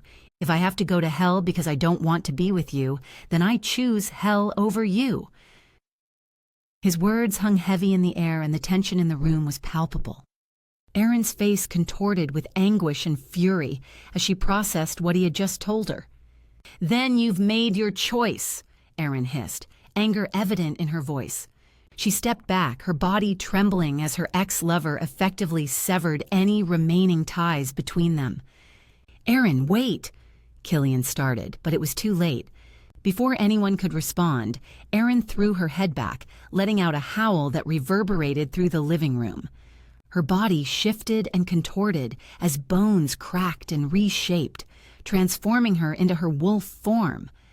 With one last sorrowful glance toward Killian, she bolted past the stunned onlookers and sprinted for the door. "Erin, no!" Killian shouted, realizing her intentions.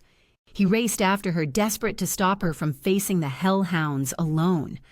But when he reached the threshold, the gruesome scene unfolding before him froze him in his tracks. In mere moments, the hellhound leader had seized Erin's wolf form in its powerful jaws, her anguished cries ringing through the night air. Blood splattered the ground as the enormous beast tore into her, shaking her body violently before flinging it aside like a rag doll. The pack of hounds snarled and snapped, their thirst for bloodshed insatiable as they descended upon Erin's lifeless form. "Erin!" Killian screamed, his voice hoarse with grief and rage. He dropped to his knees, tears streaming down his cheeks as he watched the woman who had once loved him meet her violent end. Chapter 20.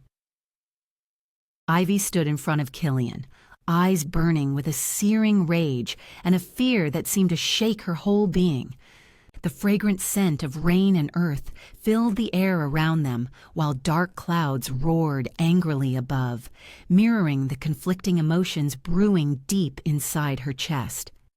She knew what he had to do. She understood, yet her selfish love for him didn't want him to go through with it. The ground shook beneath them, and Ivy's heart raced in her chest as the sanctuary's fence line groaned under the relentless force of the hellhounds. The once peaceful haven for animals and wildlife was now a battleground as the beasts clawed their way through Ivy's protective spells. "How long would it take your helicopter to get here, Kieran?" Killian asked. "You're fucking kidding me, right?" "I'm dead serious. Everyone has to leave. The hounds are here because of me, and I'll fight them off.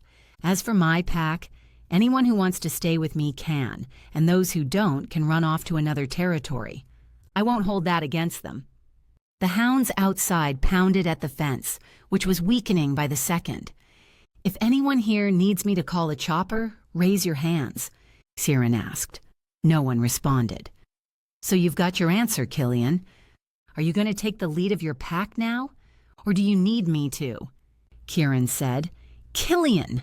Ivy shouted, her voice barely audible over the cacophony of snarls, growls, and terrified animal cries. "They're breaking through!" "Everyone, get ready," Killian commanded. "Ivy, Kieran, Damien, stay close. Nina, Viv, keep to the back." As if responding to Killian's words, the fence finally gave way, and the monstrous hellhounds poured into the sanctuary. Their dark fur bristled with malice, and their red eyes glowed like embers in the night. Ivy watched in horror as they tore apart the peaceful surroundings, uprooting trees and crushing delicate plants under their massive paws. The air became thick with the scent of blood and fear. "Listen up!" Killian yelled, his voice cutting through the chaos. "These hellhounds are using pack combat techniques. They're encircling us, pushing us back toward the house. They'll try to separate us into smaller groups to pick us off one by one. We have to stay together if we want to survive this." "Got it, Killian," Kieran replied, his hands already gripping the guns at his sides. "Understood," Damien said, drawing his hunting knife and dagger with a determined expression. From the corner of her eye, Ivy saw Nina clutching a long fishing spear, while Vivian held a handful of hound deterrent herbs, ready to throw them at any approaching beast. She hoped it would be enough to keep them safe. "Stay close, everyone," Killian repeated. "We'll make our stand together." Ivy nodded, swallowing the lump in her throat. As much as she feared losing Killian to these monstrous creatures, she knew they had no choice but to fight, not just for themselves, but for everything they held dear. And as she gripped her own small hunting knives, Ivy vowed that she would do whatever it took to protect those she loved. The clash of metal against monstrous flesh and the deafening snarls of the hellhounds filled the air as Ivy, Killian, and the others fought desperately to hold their ground. Siren's guns roared, bullets tearing through the hounds' ethereal hides, though they seemed to barely slow them down. Killian's daggers whirled like silver wind, slicing deep but never quite finding a fatal blow. Damien's knife and dagger danced in his hands, drawing blood and eliciting cries of pain from the beasts. "Keep them back!" Killian bellowed, sweat beading on his brow as his eyes darted between the encroaching creatures. "Don't let them break our formation." Nina, her face pale but determined, brandished her fishing spear with trembling hands. With each lunge of a hellhound, she stabbed forward, forcing them to retreat. Vivian, meanwhile, hurled handfuls of herbs at the snarling beasts, which recoiled in disgust as the plants turned to writhing worms upon contact. "Stay away, you monsters!" Vivian screamed, her voice shrill with fear. Ivy fought alongside them, her hunting knives flashing as she cut down one hound after another, frustration mounting as they continued to rise again. Gritting her teeth, she tried to clear enough space so that she could use her magic without harming the others. "Damn it," she muttered, parrying a snapping jaw before driving her knife into the hound's side. It collapsed only to rise once more, its wounds healing before her very eyes. "Focus, Ivy," Killian shouted, sensing her growing despair. "We can do this!" With a deep breath, Ivy allowed her senses to expand, reaching out to the hound's souls. She felt their vicious, dark energy pulsing around her, and she focused her will, yanking at the nearest soul. The hound howled in agony as its essence was ripped away, leaving behind a lifeless husk. Come on," Ivy whispered under her breath, repeating the process with another hound. It took all her concentration to maintain control, but each time she succeeded, another hellish creature fell. "Keep it up, Ivy!" Damien called out, his face streaked with blood from a slash across his cheek. "We're making progress." But as Ivy's gaze shifted toward the hound alpha, her heart clenched. Killian and the alpha beast were locked in a fierce duel, their weapons clashing violently. She hesitated, knowing that she couldn't risk accidentally tearing Killian's soul away in an attempt to reach the hound leader. "Stay alive, Killian," she murmured, praying for his safety as she continued to rip the souls from the lesser hounds. And with each soul torn away, the hope of victory grew, even as the battle raged on around them. "Watch out!" Kieran yelled as he threw a grenade, striking down several incoming hounds. The blast shook the ground and illuminated the chaos in blinding white light. "Nice blast!" Killian shouted, slicing through another hound with his daggers. Blood sprayed into the air as the creature crumpled to the ground, temporarily incapacitated. "Keep moving!" Damien called out, panting heavily.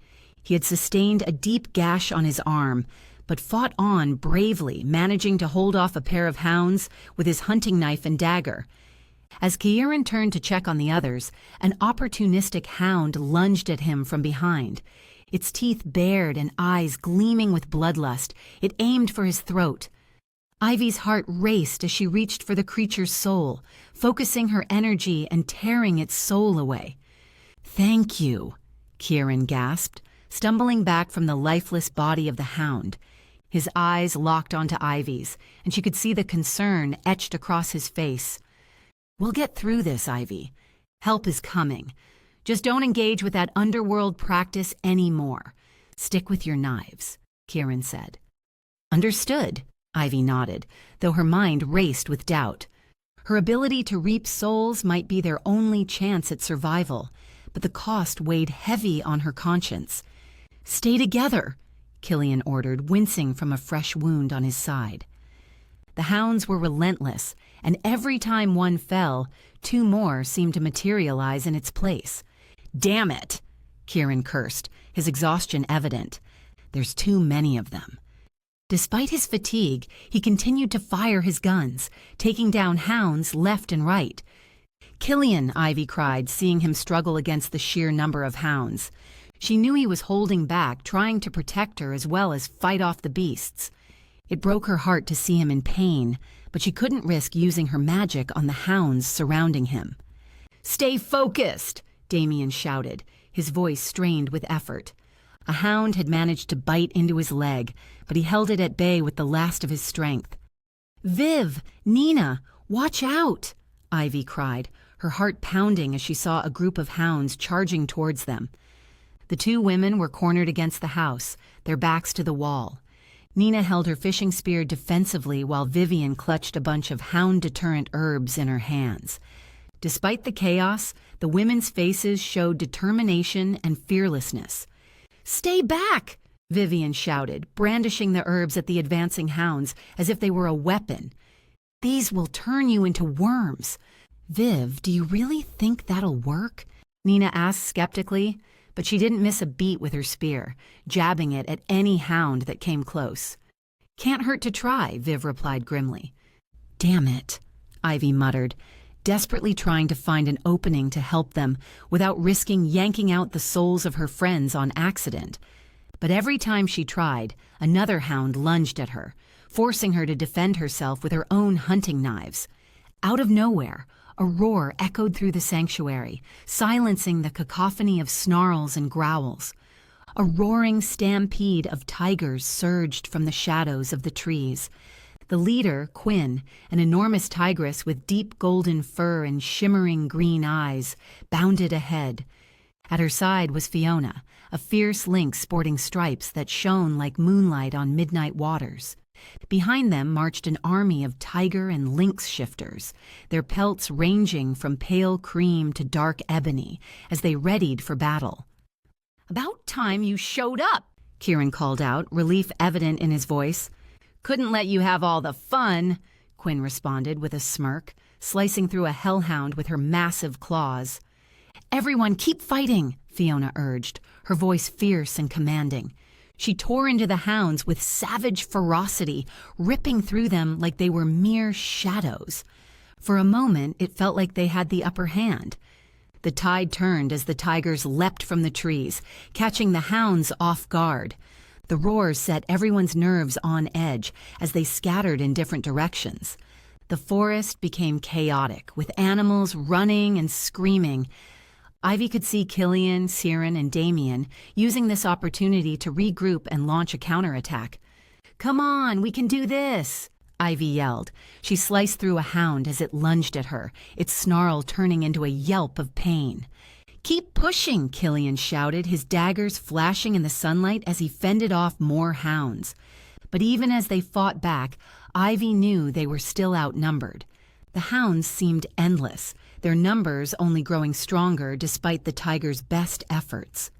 "Stay strong," she whispered to herself, steeling her resolve as she prepared for the next wave of hellhounds. "We've come too far to give up now." The alpha shifter hound, a massive beast with glowing red eyes and barbs protruding from its spine, reared back and unleashed an ear-splitting roar that shook the ground beneath them. The sound was like metal scraping against metal, sending shivers down Ivy's spine.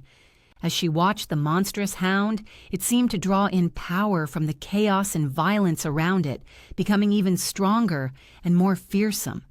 "Oh no, oh shit!" Killian wouldn't shift. He fought in his human form. He took Aaron's threat seriously. That if he shifted, his soul would be bound to Aaron's forever.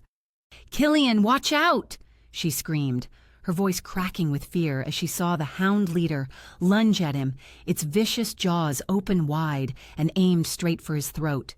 Killian tried to dodge, but the sheer force and speed of the attack caught him off guard. Ivy's heart pounded with terror. In a moment of desperation, Ivy knew what she must do. She called upon Celine. "Celine, please," she pleaded, tears spilling down her cheeks. "Help us." "Do you accept our agreement, Ivy? Do you swear on your soul? All you have to do is say the word." "Yes, Goddess Celine, I accept all we have discussed." A sudden burst of light filled the sanctuary, blinding everyone momentarily. When Ivy opened her eyes, she saw that the hounds had been captured in a flash, their monstrous forms held in place by an invisible force. With another flicker of light, the hounds were gone, removed from the human realm and leaving behind a devastating battlefield. Killian gasped, clutching his throat where the hound's fangs had almost connected. He stared at Ivy, a mixture of relief and confusion on his face. "Thanks, Celine," she whispered, tears still streaming down her cheeks as she approached him. Across the field, Kieran watched her with a mixture of gratitude and concern. shaking his head ever so slightly. She knew what that gesture meant. Siren knew she had called Selene. More importantly, he understood why she did. Ivy approached Killian. "Are you all right?" she asked, touching his arm gently. "Yes, and you?" He checked her up and down. The Killian locked eyes with her. "You forgot one thing, Ivy." "What?" "We're connected. Our hearts and our souls. I can feel you and your fear. I know you called the goddess. If you don't want to tell me the detail of your agreement with her now, I will wait. But I won't give up and pretend it didn't happen." She nodded. "I just need some time." "Take all the time you need." He kissed her forehead, and as they stood there amidst the carnage, surrounded by the remnants of the fierce battle, Ivy knew that whatever consequences awaited her for calling upon Selene, she would face them head on. After all, some things were worth fighting for, and love, she realized, was the strongest force of all. Chapter 21. The moon cast an eerie glow upon the sanctuary, its once pristine grounds now marred by the aftermath of the hellhound attack. Killian stared out his bedroom window, taking in the scene below, the scorched earth and the fallen trees that bore testament to their fierce battle. The air still held a faint tang of sulfur and burnt wood. He shuddered at the memory of the snarling beasts they had fought off only hours ago. "Killian," Ivy called softly, snapping him back to the present. In the dim light filtering through the curtains, her eyes shone with concern. She was tending to his wounds, her skilled hands working deftly as she applied a healing salve to the gashes on his arm. Her touch was gentle, yet firm, and the soothing sensation of her magic made him feel both vulnerable and grateful under her care. "Thank you," he murmured, his gaze fixed on the way her fingers moved over his skin. As she worked, a cascade of her raven hair tumbled forward, framing her face like an ebony curtain. He reached up to caress her locks, brushing them behind her ear. As she finished applying the salve, her movement slowed significantly, as if relishing every inch of his skin. The languid touch of her fingers exploring every dip in his muscles made his body thrum with anticipation. The unhurried pace spoke volumes. She was in control and wanted to take charge, and he willingly surrendered to her every whim. All the while, the heady aroma of lavender emanated from the salve, heightening the sensory experience for both of them. Her movements were slower, more deliberate, and he caught a hint of something else in her eyes, a smoldering intensity that sent a thrill down his spine. "Do you trust me?" Ivy whispered, her voice sultry and confident as she guided Killian back onto the bed. "Always." He hesitated briefly, but then relaxed under her touch, allowing her to take control. She straddled him, a wicked gleam in her eyes that sent shivers down his spine. The air around them seemed to thrum with energy as Ivy lifted her hands, her fingers glowing with a soft white light. Killian watched, mesmerized as she traced intricate patterns in the air above him. He could feel the power of her magic coursing through him, heightening his senses and intensifying his desire for her. Ivy's warm breath tickled his ear as she whispered, "Trust me." A shiver ran through him, and before he could answer, they were lifted off the ground. Their bodies were buoyed by a cushion of magic air, and it felt like their souls were soaring. They were floating together in perfect harmony. The sensation was so thrilling that he wanted to stay there forever. As they floated, she straddled him again. Their body fit perfectly, and she pushed. Their movements intertwined in perfect synchronization, each caress and touch setting off a blaze of desire within him that threatened to engulf them both. As the fire raged through their souls, Killian savored every stroke of Ivy's fingertips along his spine, the warmth of her lips searing through his flesh, and the thunderous beat of their hearts resonating in unison. When she drove him to the highest peak, he tightly held her hands. "No, Ivy, I want us to be united, in heart, body, and soul." He smoothly turned her over so that she could rest on an airy pillow of magic. His tongue explored each inch of her body with meticulousness, savoring her dips and curves. She was ready for him, utterly aroused and eager to give. He felt the warmth of her wetness enveloping him like a lullaby. He drove Ivy to her climax, again and again until her body trembled beneath him. As she cried out his name, her voice a beautiful, desperate plea, the sight of her in the throes of passion sent Killian over the edge as well, and he joined her in blissful ecstasy. Only when their breathing had returned to normal and the lingering tremors of pleasure had subsided did Killian dare to ask again. "Ivy, please," he urged softly, his fingers tracing the curve of her cheek. "Tell me what's on your mind." "Later," she whispered, pressing a tender kiss to his lips. "When the time is right." Though his curiosity burned within him, Killian knew better than to press her further. For now, he would simply bask in the warmth of her embrace, cherishing every second they had together before reality inevitably came crashing back down around them. When their passion finally abated, Killian held Ivy close, enjoying the feel of her body as she lay spent in his arms. They drifted off to sleep, wrapped in each other's warmth and love. The cold morning light filtered through the bedroom window, casting long shadows across the floor. Killian awoke with a start, his heart pounding as he realized Ivy was no longer in his arms. The warmth of her body had vanished, replaced by a chilling sense of emptiness that threatened to swallow him whole. His wolf senses strained to find any trace of her, but the room was eerily quiet, devoid of Ivy's comforting presence. That's when he saw it. A small piece of parchment folded neatly on the pillow beside him. Killian unfolded the note and began to read. "Killian, I'm sorry I didn't tell you this sooner. I've made a deal with Celine to save us all. But it comes at a cost. I've sold my soul. In return, you are now free from any magic or curse that has been placed on you. You are liberated forever. Please live the life that you deserve and embrace it fully. Win the Alpha Challenge next week for me. Although I won't be there to witness your success, from the bottom of my heart, I am happy for you. Remember, I love you, always, Ivy." The words cut into him like a knife, each one a searing reminder of the sacrifice she had made. Rage bubbled within him, mingling with the deep sorrow that threatened to tear him apart. How could she have done this? "Damn it, Ivy," he growled. She had negotiated his freedom from the curse that had burdened him for so long, yet she had willingly shackled herself to the underworld in return. The thought of her trapped there, surrounded by darkness and despair, burned him to the bone.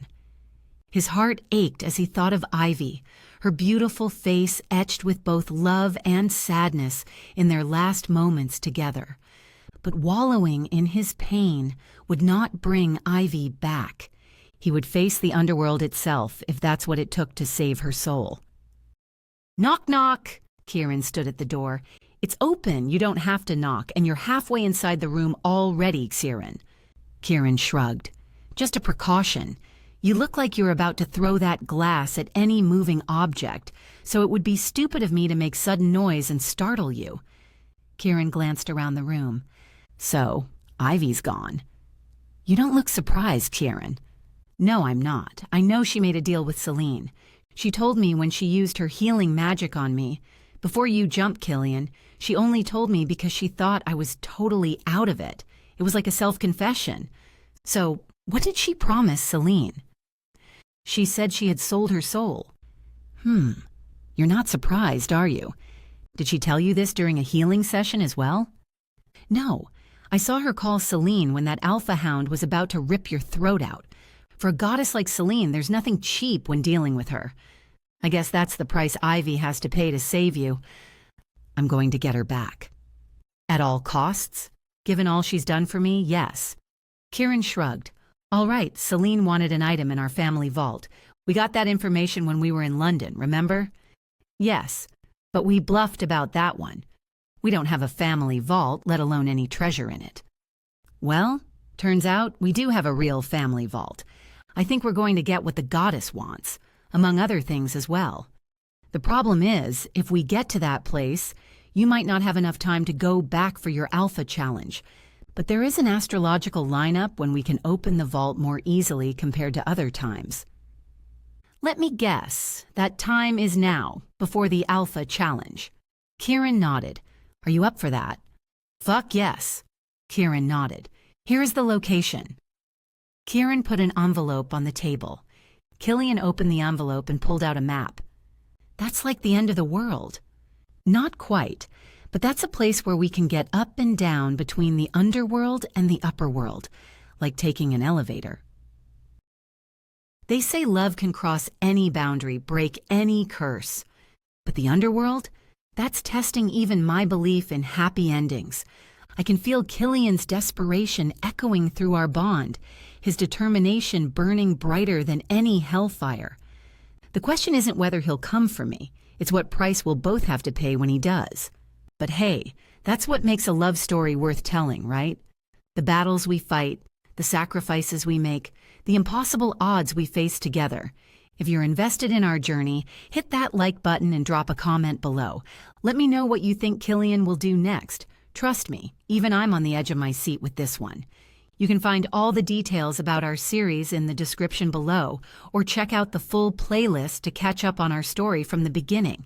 This has been Wolf's Desperate Heart, a novel in the Curse of the Crossbreed series, written by D.N. Leo and narrated by Jessica Lee. And remember, D.N. Leo writes the Multiverse collection, containing fantasy with heart novels. Yes, you'll get your happily ever after. But like everything worth having in life, we're going to have to fight for it.